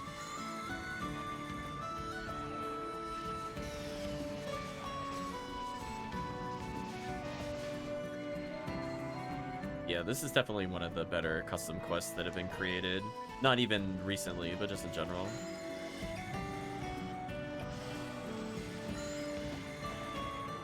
Like, there's a lot going on, but it feels mostly fair.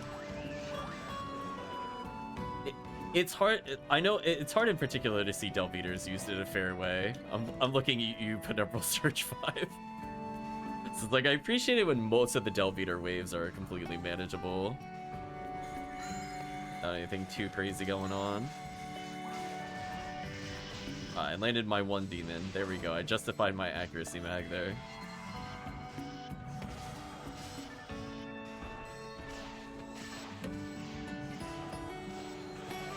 As well as debuff. Team's using damage here.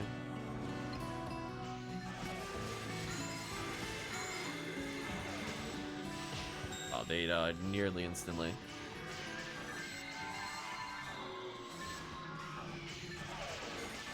Goodbye, miracles. Oh, speaking of escape dolls, I'm back up to 1. I had faith I would get 1 eventually. Good. Buff the team again. I could go out of position briefly. This wave is not super threatening. Most of the team already knows where to stand.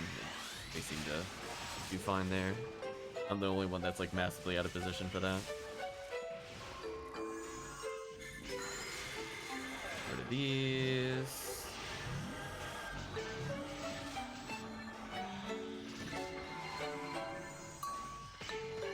Yeah, this might be one of the few quests I might actually bring, what is it, the Striker of Chow, just for boosted shifter range. Helps a little bit if they happen to die in tower. That was meant to be easy.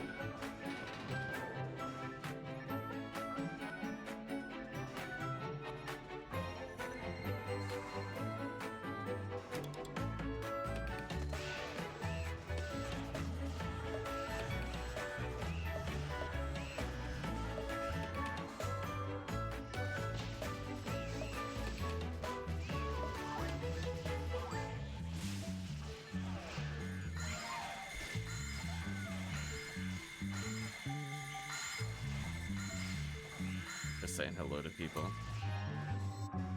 Gotta deal with the brand. There we go. And it'll be the Quadra Ilgil in the middle. Silly Quadra Ilgil. Oh, that's right. I was only counting 2 there. That's where my math was off. I didn't count the Quadra here. Or triple. Whatever.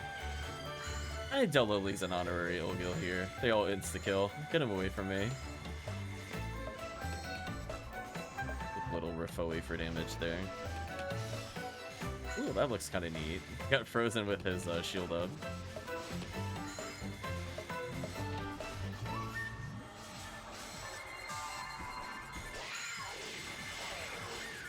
More miracles. See any less second Discovery Mans that aren't terrible? Nope.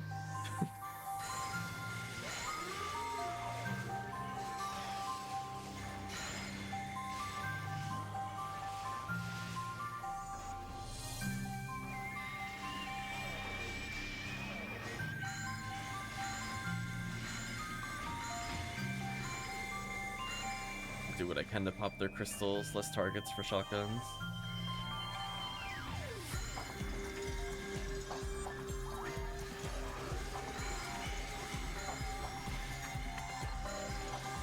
There we go.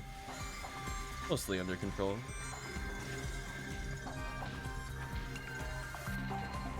I say as he dies and shoots a million rockets at me. Like, everything's fine. Boom, boom, boom, boom, boom. Oh, come. Oh, man. If those numbers had been flipped, if that was like a 50 hit disco with 20 dark, would have been like, oh, so nice. Disappointing.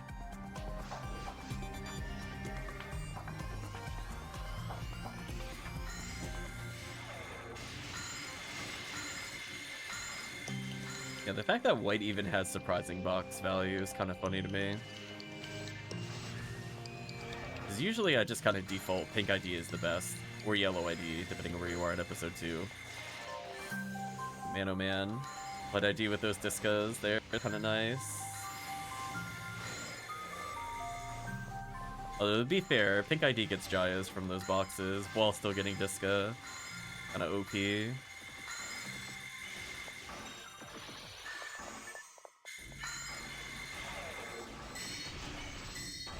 Let's just chip them out.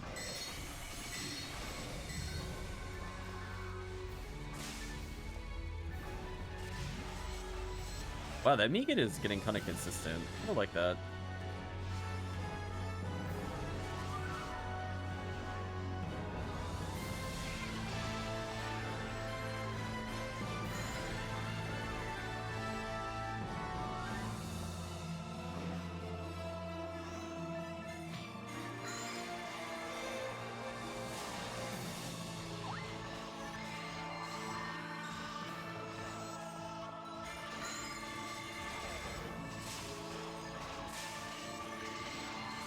Like, if only they triggered my mag invincibility there, it would have been so good. Oh well, one day.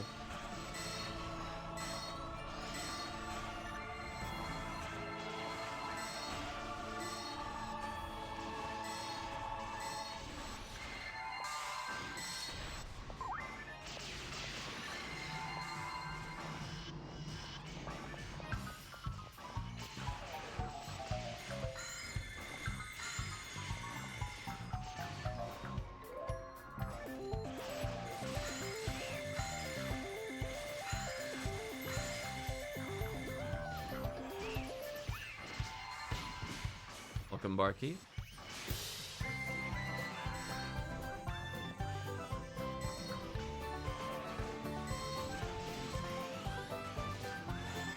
Our buffs back on for team members.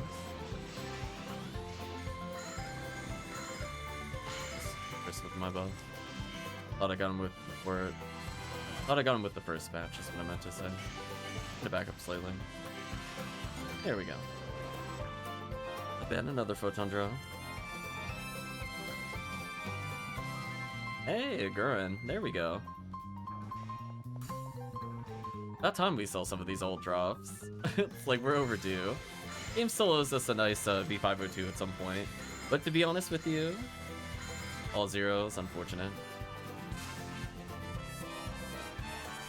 At some point, hopefully, we'll see a V502, but we'll have to grind it more consistently to see it.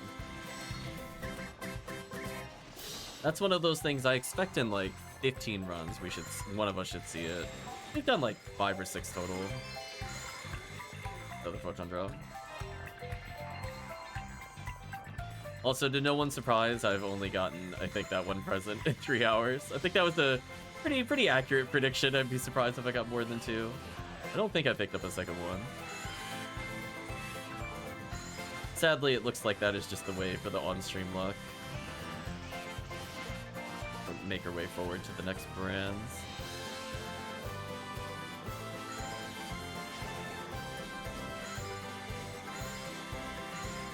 Chris doing well with the present totals. So this sounds very loud to me. Give me 1 second. Slightly adjust though.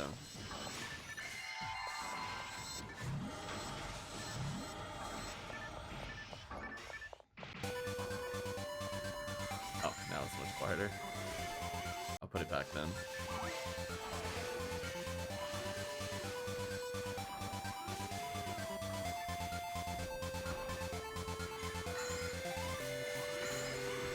Get some debuffs going.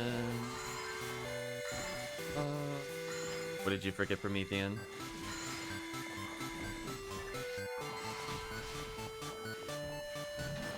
Ooh, let me get actually work. Did I see Techium's betrayal in the trade Discord? No. I don't know what you're referring to.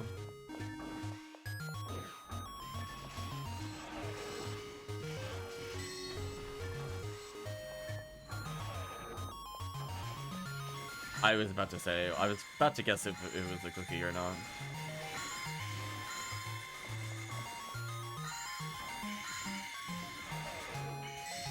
Goodbye, Ilgo.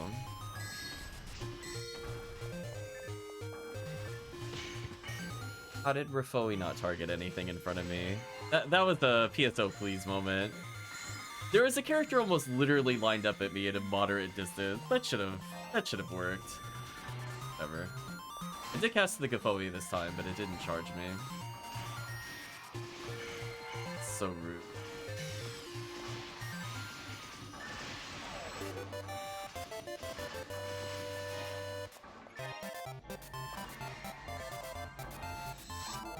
I could drop this gift though. Definitely don't need a diamond.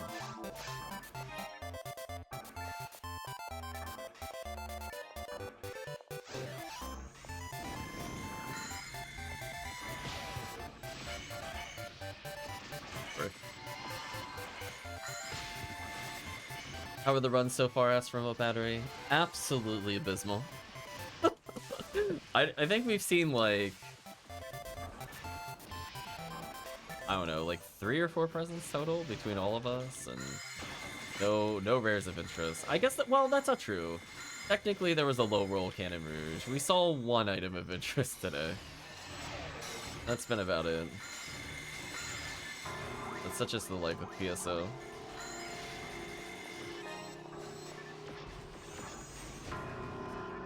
That should stop the Delphi there.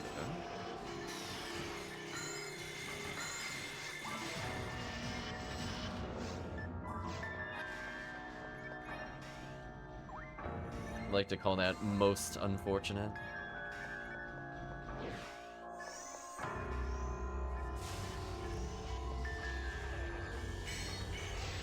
So we know this is the point where we could trap reset if we need to. Did try to drop escape doll for people that needed it. It's this wave, after this is the Del Beaters. So as long as we kill the Del Beaters, everything is fine.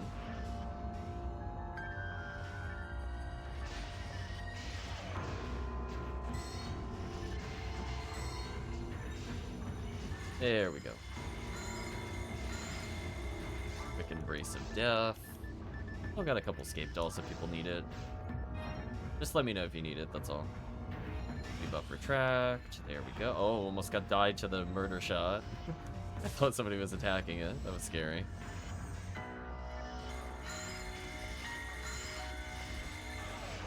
Quick debuff on the group.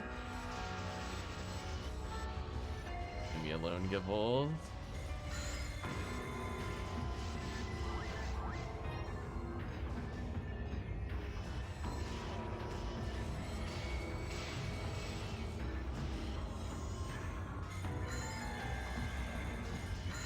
I guess our photon drops have actually been pretty decent overall. Like it picked up a little bit in the last like half hour or so. So it's not like we haven't gone like 0 PDs in like hours. At least there's that small. I guess we'll call it silver lining. I was gonna call it ray of sunshine, but I felt a little too optimistic. Put my TP.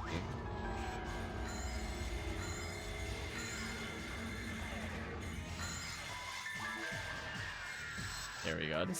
The enemy was living too long and just whipped out the old the shooty beat stick. Oh boy.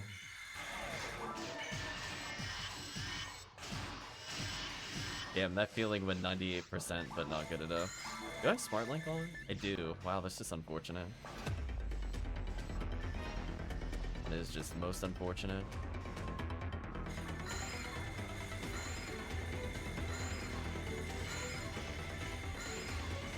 I'm gonna make him melee me. I don't trust him going unfrozen that long. That's a little scary to me. Buff-wise, we're wearing out. It's weird I don't see the indicator going off yet, but I guess it just depends on where we are. There we go. That's why I look at the timers and not necessarily the blinks. Like, if I thought I had 2 minutes there, I'd be like in full panic. I don't know why I keep looking for items there. I know better. You... maybe get rid of you. Level up. Actually, was that a level up? It's just been damage checks. DD2 has been updated. Nice.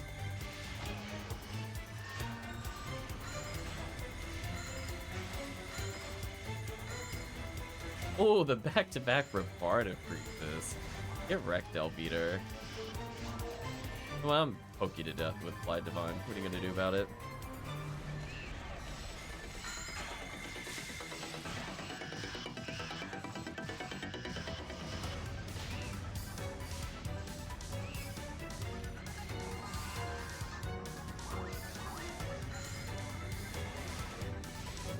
Keep this die flipping.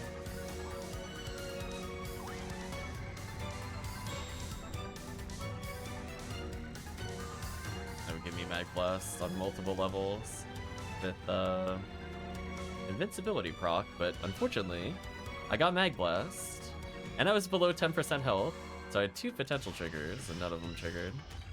So sad.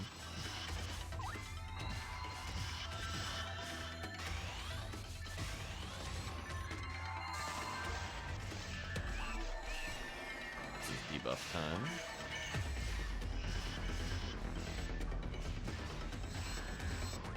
Speeding it up by just shooting them repeatedly.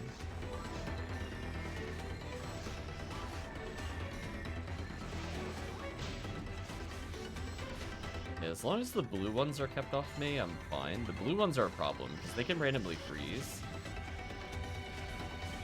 And that will kill me against Epsilon. Oh, come on.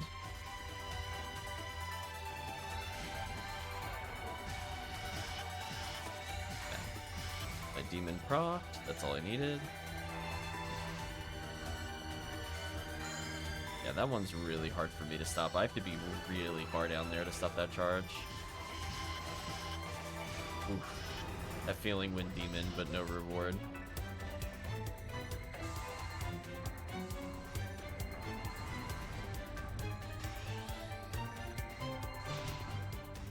How is Chris? Whatever, that's fine. I thought I got him with the initial wave of buffs, so I was just topping mine off because I know some people died recently. I'm gonna go buff Chris just in case. Let's stand in the middle-ish so I can slow down the Gaigui. Next event is Valentine and Easter, that is correct.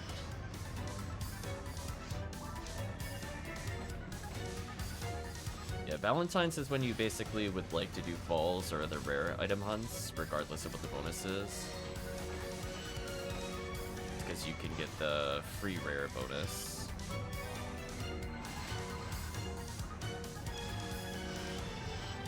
I'm actually gonna kill that guy, Queen. Nice. Demon, please. There we go. Getting trolled there for a minute.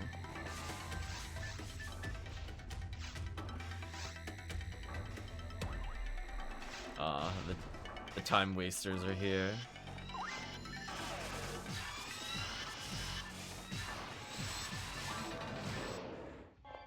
There we go, all done.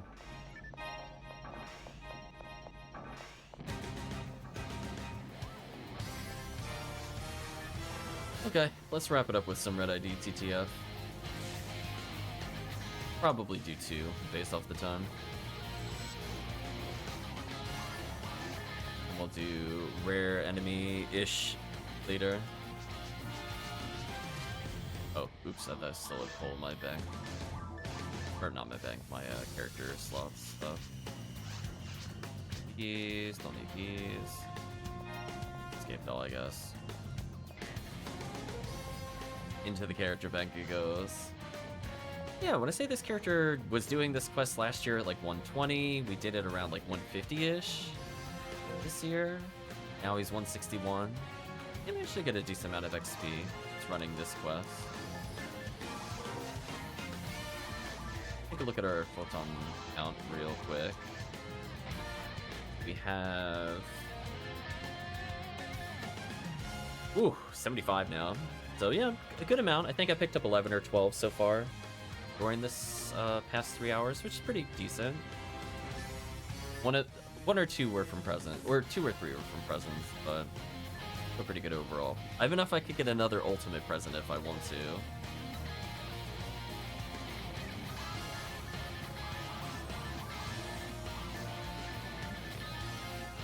Almost bought Dimates, and I'm like, no.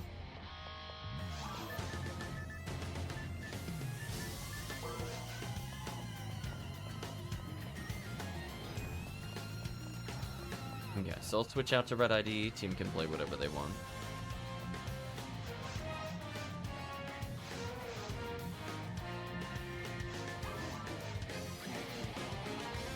Time for my Hue Casil.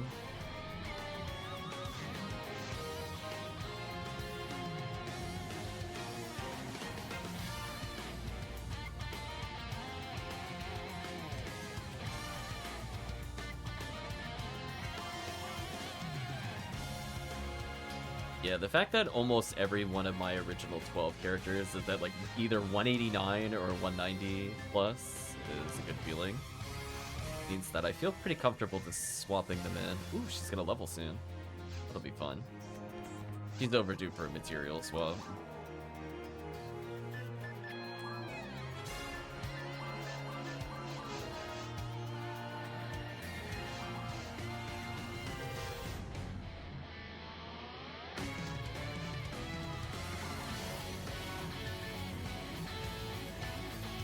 Like she's using L farm. What accuracy does she actually need? She only needs 2. So technically if I had a maybe Heavenly would be good enough. Hold on a second. Oh, I don't think I got one today. I got a hero ability. Oh, never mind.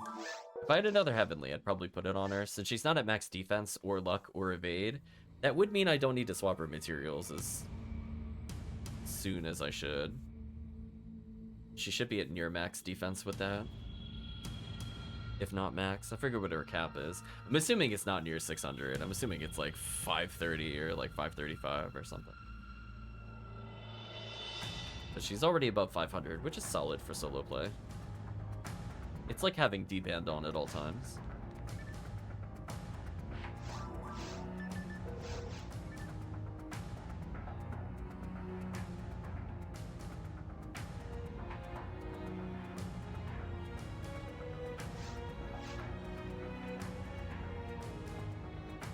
There we go.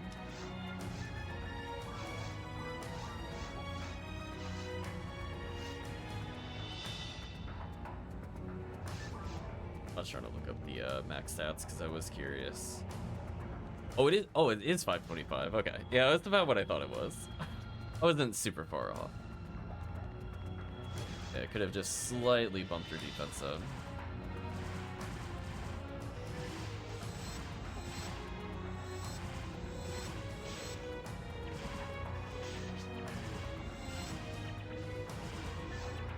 It did become even to beat again, that is true. I kind of want them closer so I can Jaya them. Something like this.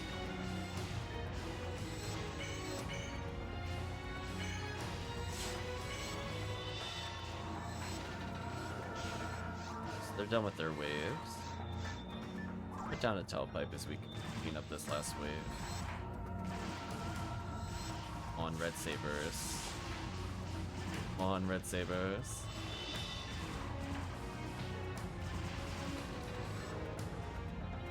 Unfortunate.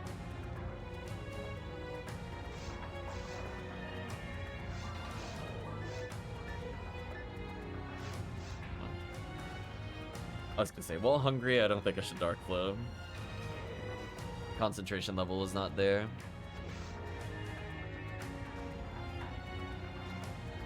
On the plus side, though, she's very likely to cap defense. I mean, normally they get like, what, 3 or 4 level? I only need 4 to cap. At this point, I just need evade, which I can also double check what her max evade is. It's at 820. Max evade is 877. So yeah, still got some room for evade.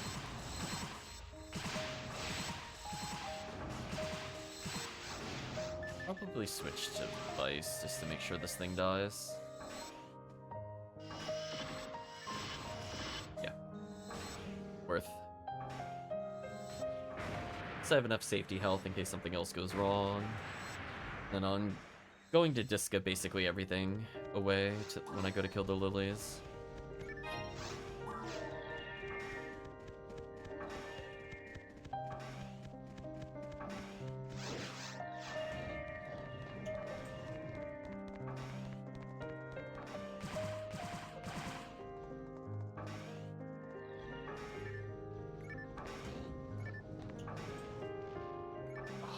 Slightly too early.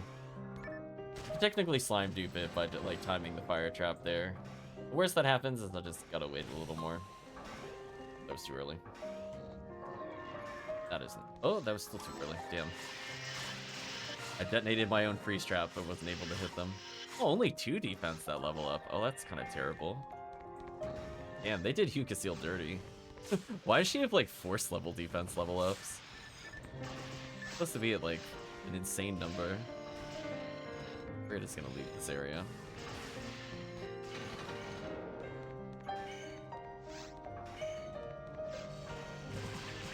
I guess I could stay behind here. I don't really care who slime dupes.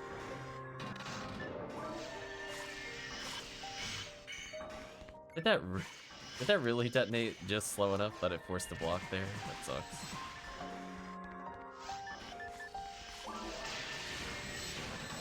I suppose have fun with Girasol while I wait.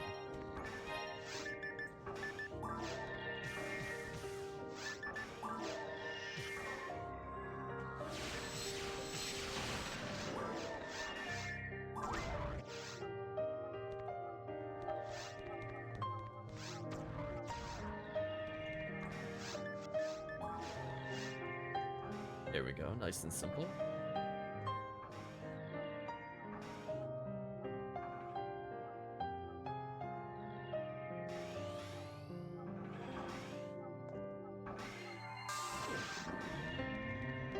Oof, no invincibility.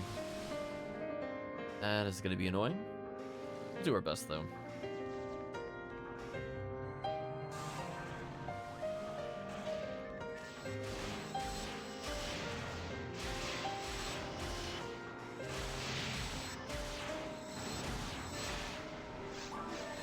I think that was fun.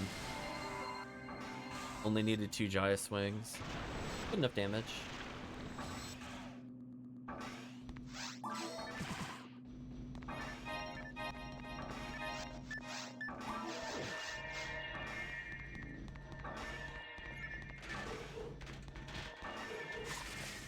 Actually want the rose.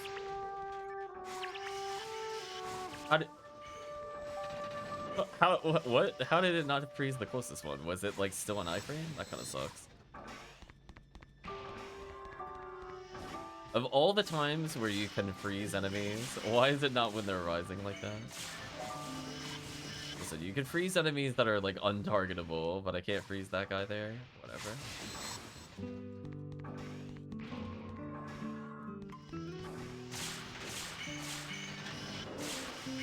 There we go. This is like much better. Sadly, no heart of so far.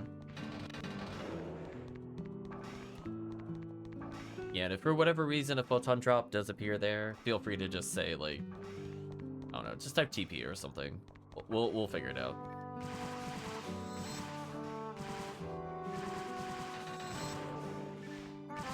Let the team move on. Oh, they're at the Sinnoh blue phase already? Oh, okay. I'm gonna move forward then.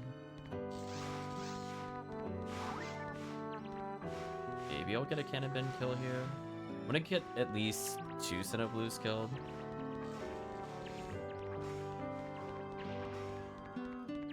I think this is one of those scenarios where it might be better just to grab them. There's not that many left.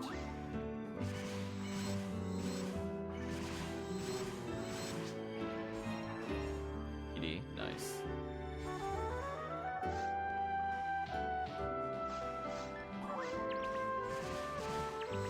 What the? Whoa, whoa, whoa. Did you see him walking menacingly towards me? No. You shouldn't even target me at all while Confused is up. Jerk. Throw off my rhythm.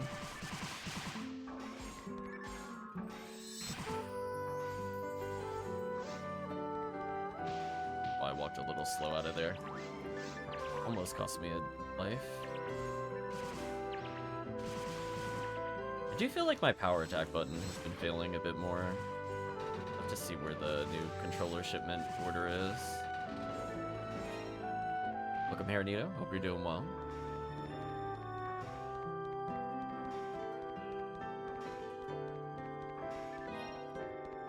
I was gonna take the walk. I'll do 2 movies here, I guess. I was kind of hoping for something from the Sinnohs, but no Kasami Bracer, I guess, just to justify it. Unfortunate.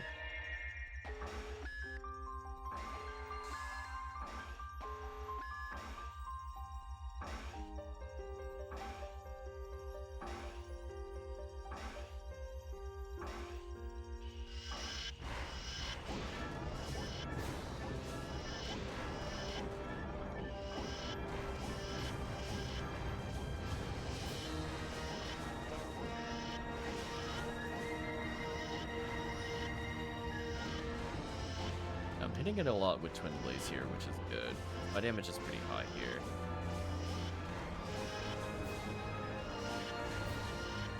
Yeah, there we go. That's how you know assistance happened there, because normally Ramoro would need 3 screens to kill. She just doesn't have enough ATP. Yeah, we had so much health left on that 3rd screen. And the 1st screen wasn't even hit on top of that.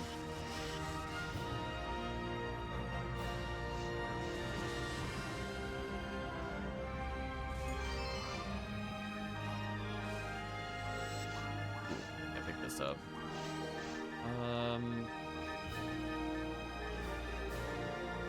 Feels bad to drop Escape Doll, but I need the BD. Oh man, 45 hit arms with no specials. Come on, game. Let's get this tease. So sad, chat. Can you imagine? That'd have been charge arm or something. Give that Rockasseal / Rockcast more ATP and accuracy combo. Although it being on native with the other weapon percentage, not the best.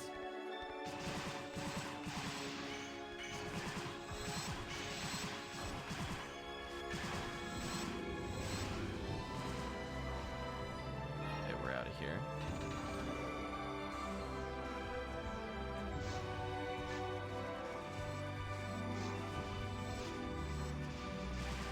Just in time to round the corner.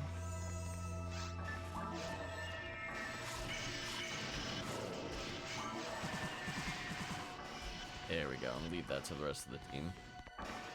Sadly, no Disco Braymans from the Zarlin.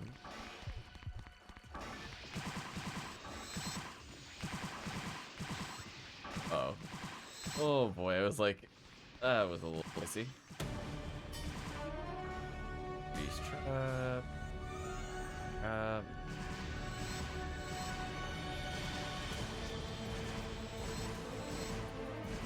Yeah, it's a bit unfortunate. Like, we just have to... Oh, I'm dead. Oh, team save me.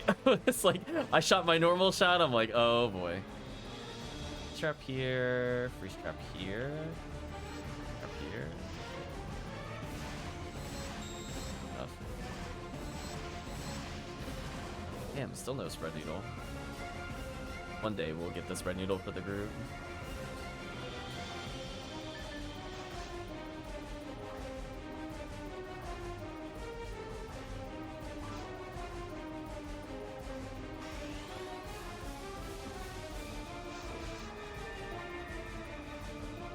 Is that a monolith? I wasn't sure where Chris spawned relative to me. I was trying to dodge his mag. It's like, wait, I went left, but he's left. Oh no. Okay, now we do the, am I awake enough to do Dark Flow? / do I have enough food in me to do Dark Flow? Find out in a moment. I feel like the answer is no. I mean, normally I'm pretty good at dodging this, but I am very hungry.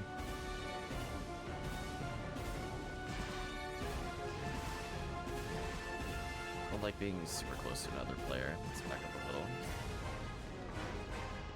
Shot here. On me, we're just pause tricking through. Ah.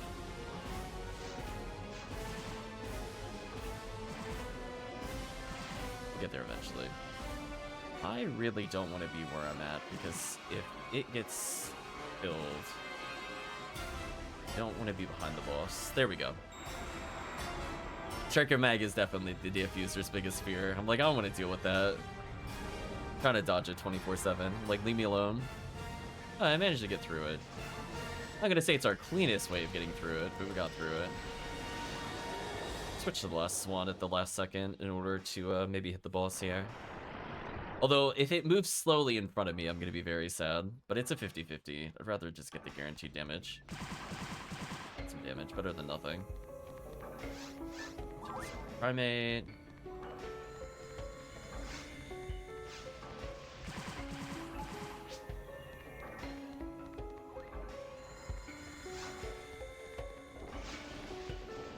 Just walked into my own spinner. That would have been 100% player skill issue.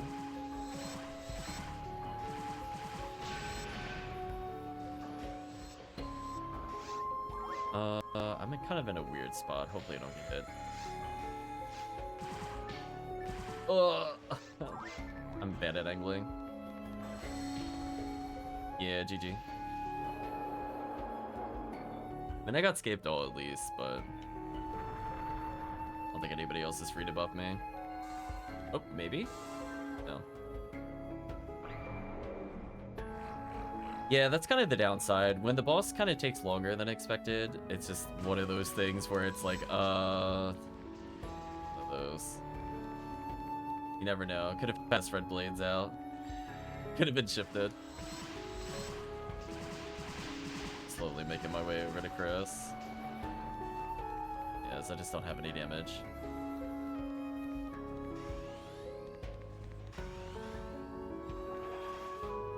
Yeah, we'll have to get Chris a Cleo or something. It's definitely very annoying to hit balls with Zalor. Unless you have Cleo, then it's easy.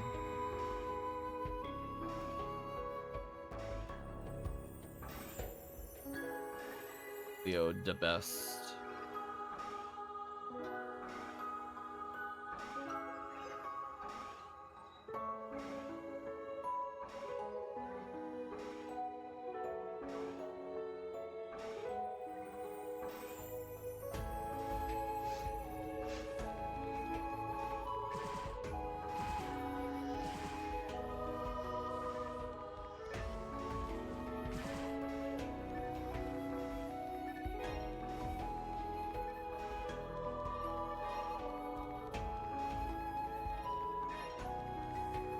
Let's do one more. I think Chris wanted to get some rest though, so we have, I think, potentially one free slot.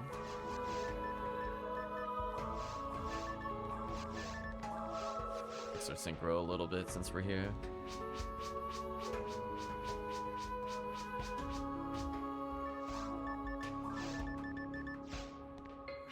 Oh, guess I'll get my scape doll back.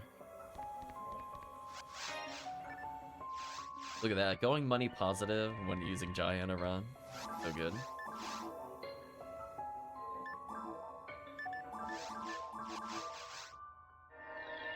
I love just every time I just mash enter. I'm like, I don't know when it'll take my input, but I'm gonna be mashing it.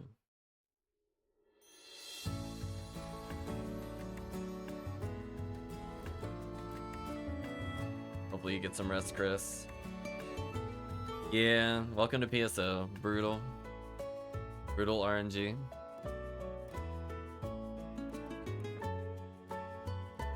At least you got the photon filter for when we did it off stream.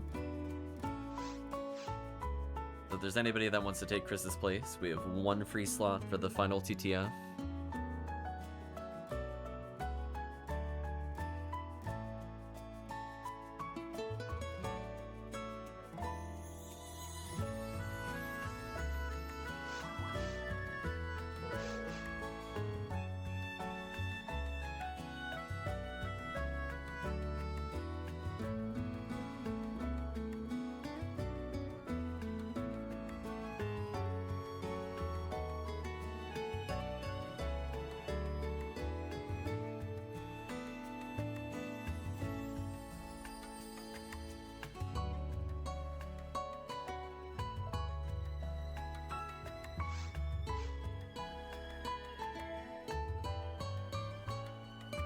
So we'll wait a few minutes, see if anybody hops in.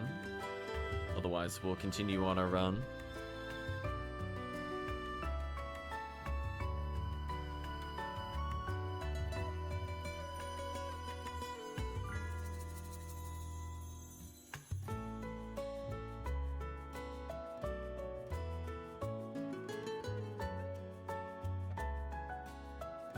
Well, it might just be our current group. I was gonna say, Parameter is a Zalor gun, I think, somewhere, so it's not as bad as it seems, but I would probably at least want a red blade if we're gonna do this run.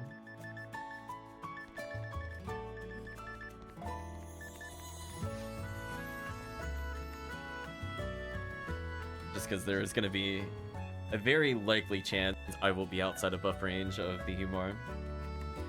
I think I have one.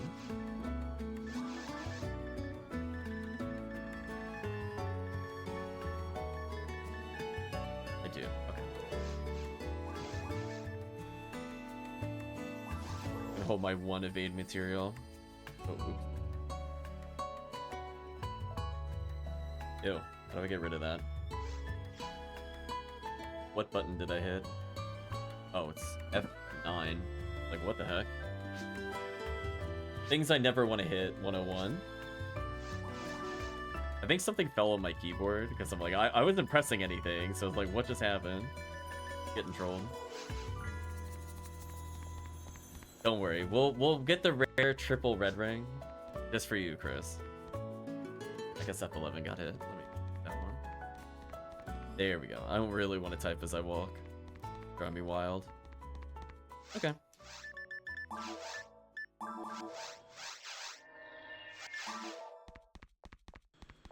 Yeah, I never use the team log viewer. I'm like, please don't shrink my viewing screen. I already don't like doing it as a cast, even though it is useful.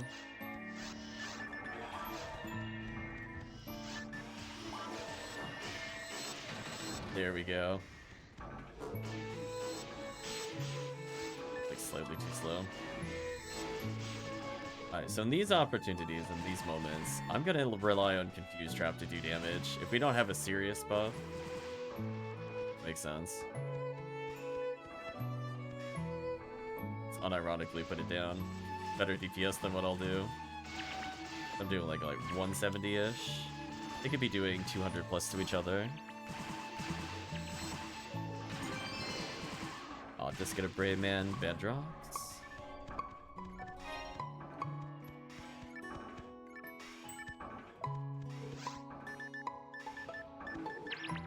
Should be fun.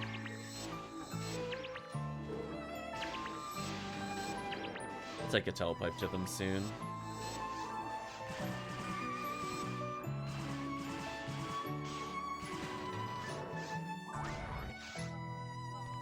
There we go.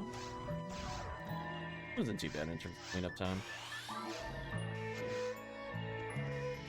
I'm just gonna preemptively bring out the Vice. I'm gonna try to Dark Flow it since we don't have a lot of DPS.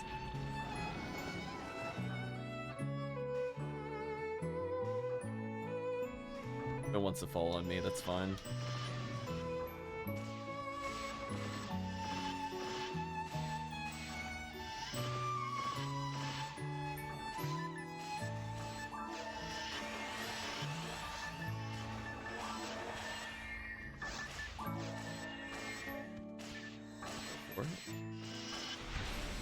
Kinda got it, but it could have been better.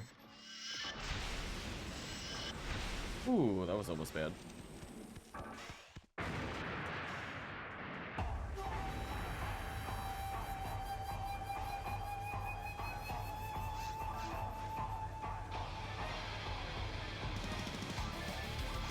Okay, with a strong chance I could die randomly. Let's just eat some soul atomizers. I don't need them in this run.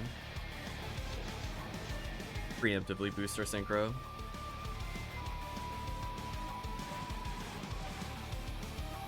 Oh, oops, too early.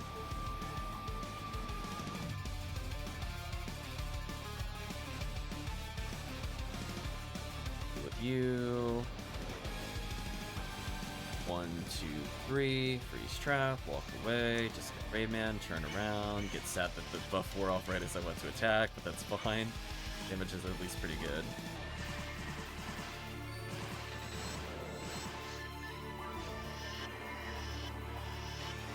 Might be needed here for damage. Let's buff ourselves again. Yeah, like, we're gonna recognize that our buffs are gonna fall off all the time, so I don't really want to be doing too much craziness here. I half wonder if nobody's gonna do that room, if it would actually be worth going back and confuse trapping that instead. Could do something a little risky. I need to heal anyway. Just want to see something. Can they actually hit each other from there? Experiment. No. Okay. Sometimes they can, sometimes they can't. I figured it would be nice free kills, depending on how close they are. It'd be funny if they did Meeg at each other, though, I'm not gonna lie. Taking the tracks.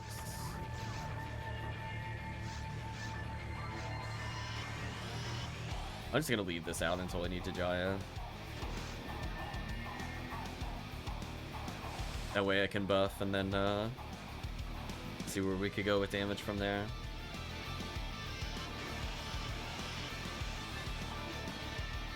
Better than nothing. That feeling when you raise synchro, but still don't get invincibility trigger. So sad.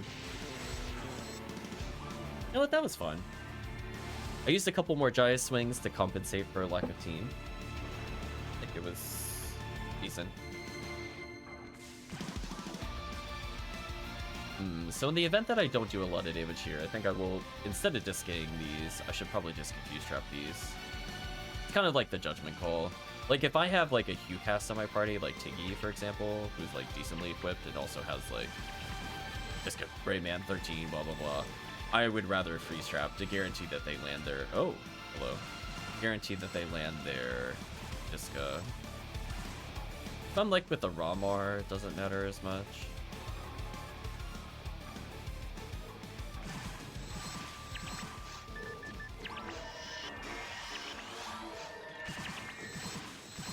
Yeah, see, this is why I brought my S-Reds. This kind of stuff right here, if I'm at all separated, I'm like, I am never getting that buff. Not happening.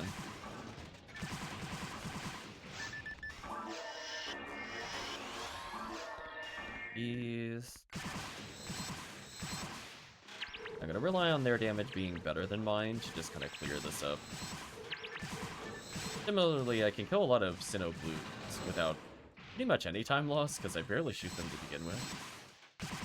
Also music cues.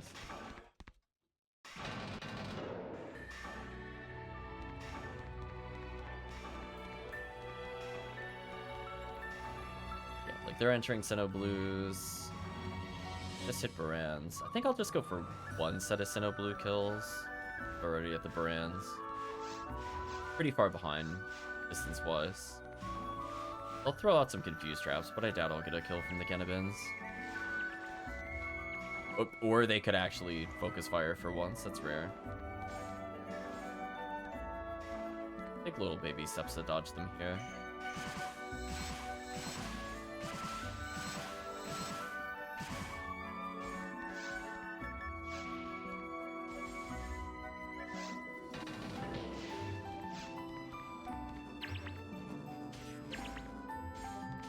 You know what? Good enough. I'm just gonna leave. It's gonna take me some time to catch up to them anyway.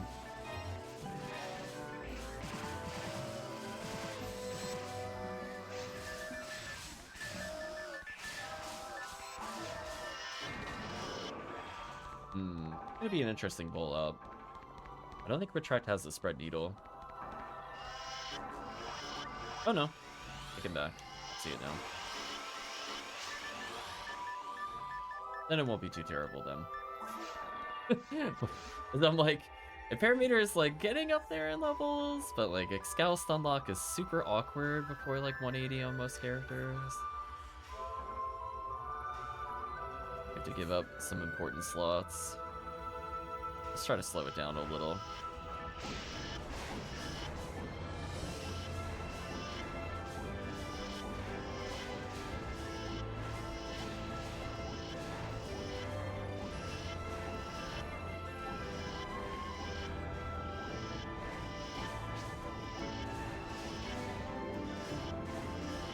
Yeah, agreed. It's just kind of like those awkward things. You gotta sub out units, and depending on character class, you might not have enough ATP. Cough Phonuman, cough Phonuman. So, you know, there's some things where it's just kind of brutal to use.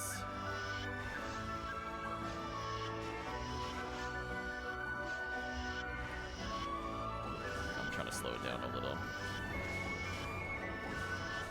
See, if I could get like a 80 plus machine when Blaze, I'll be in heaven.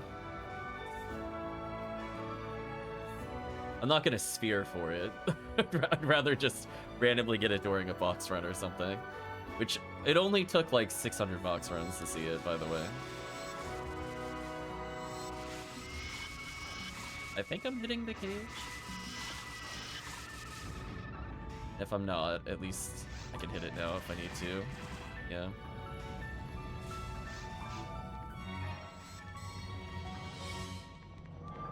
Honestly, time-wise, we really didn't move like that much. Being 3 people with no buffs, I'm kind of okay with what's happening right now. Fine.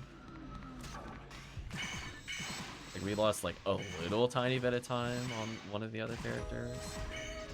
Darkbringer is gonna take a while though. It might be worth just skipping Darkbringer. I don't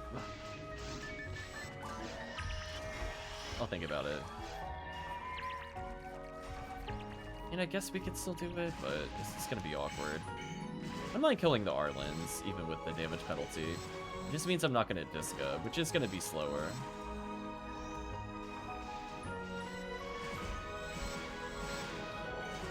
So I could at least somewhat reasonably kill these, but I was looking at that Darkbringer damage, I'm like, I don't know about that. Put a Confuse Trap here to make it a bit easier.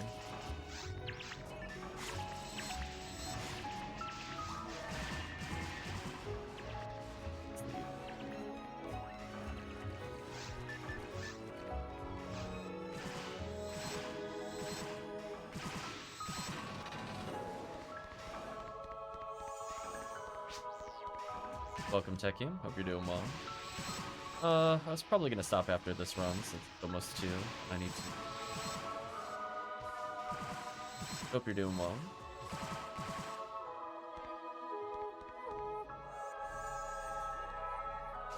It's gonna be such an awkward kill.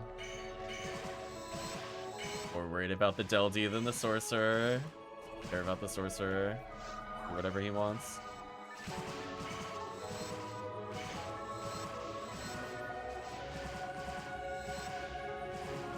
Delty though. I don't know. I guess we could try it with. Well, it's gonna be awkward with no buffs.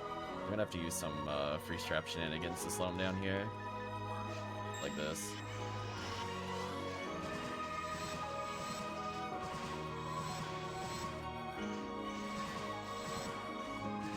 I guess that went mostly fine.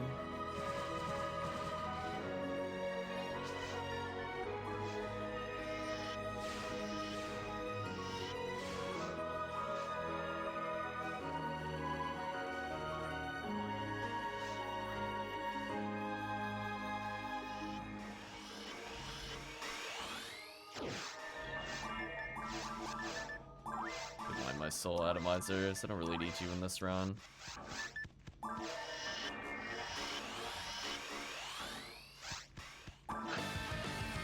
Reapply my own buffs since I don't need to run over there.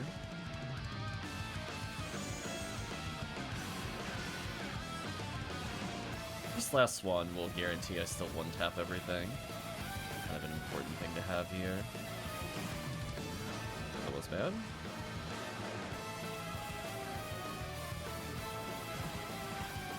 I thought that would be targetable.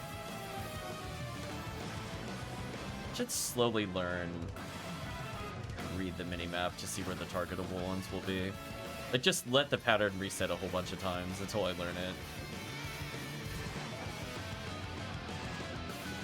Oh! Did you see that hitbox? Please tell me chat saw that hitbox. How did I not get hit there? It's like, I walked into it, it didn't hit me. What a miracle. Oh, darn. Overhealed. Stupid health regen. There we go. Much better. silly health regen.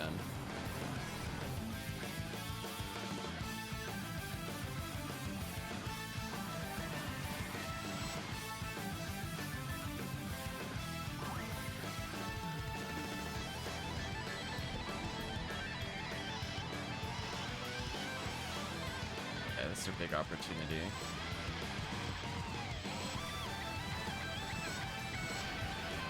This is the lure we would have killed.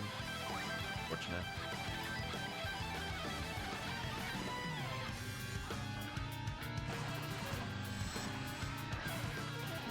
Ooh. That was close.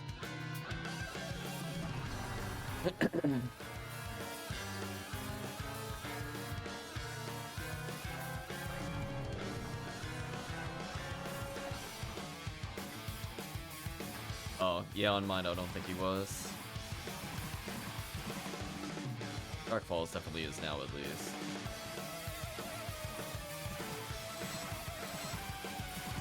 Yeah, what a big damage difference. Went from doing like 80 to like 200 plus. Lure's so OP. I could use the lure. Almost got it. Oh, now I get mag invincibility? Whatever. Of course, it's on the cycle where it doesn't matter. So sad. Wow, and you're gonna force me to try, mate? That is so rude. Perish for your rudeness. Chat, that feeling when you can still die through invincibility. Unlucky. Still force the heal. Shaking my head.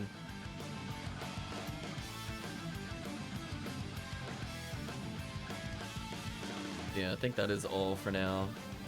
I like almost a solid 4 hours, 20-ish minutes. Can't say no to that. We'll be doing more in the evening. Yeah, my damage was not good. I was doing like 80s to the other phase. I was like, damn. We got close though. Your damage numbers might have been boosted because I did see some big numbers in there. Oh yeah, Tekken, we do evening streams. So I'm gonna take my food break. I'll be back usually around 7:30ish.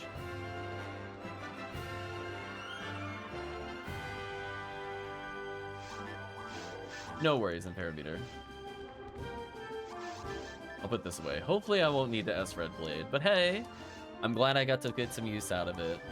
No, I always thought about it as a joke, whether or not I wanted to put photon crystals on my red blade. On the off chance I just don't feel like weapon swapping. Be like, yeah, this is good enough. If we're fighting the Hildelt in the beginning, I'm like, I think I'm good. I'm just gonna use a S-Red on him real quick. Interesting there.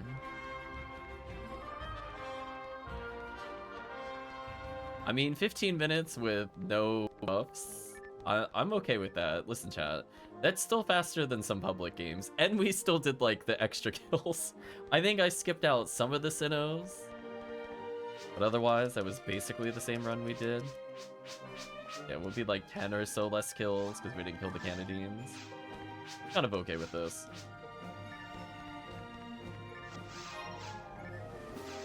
There we go. It just shows where I feel like TTF is a good two-player quest if you have team members that are strong / know what they're doing. And the game is balanced around 3 characters. Do those 3 characters have all the right tools? Well, Imperameter bringing Zalor Handgun does help a lot, not gonna lie there. It technically could have been doable with just regular Zalor, as we did use it on Worm Boss, for example, for the multiple parts. So it's nice that we got to experience one last session of drop rate up. We technically got the Cannon Rouge, so at least one of the important drops has dropped. But hopefully this evening we'll do a mix of, let's see. I guess it would be Christmas Fiasco, Viridian, so for people that want LNKs, limiters, you're gonna have a good time there. Otherwise, even just regular episode 4, just to mix it up a bit, is pretty good. Yeah, exactly. Being without that Zalor handgun or Zalor sniper is kind of painful. But yeah, look forward to that next time. But for now, let's go ahead and say goodbye to YouTube. If you did watch to this point in the video or the VOD, I'd like to say thank you for watching, and hope to see you again next time.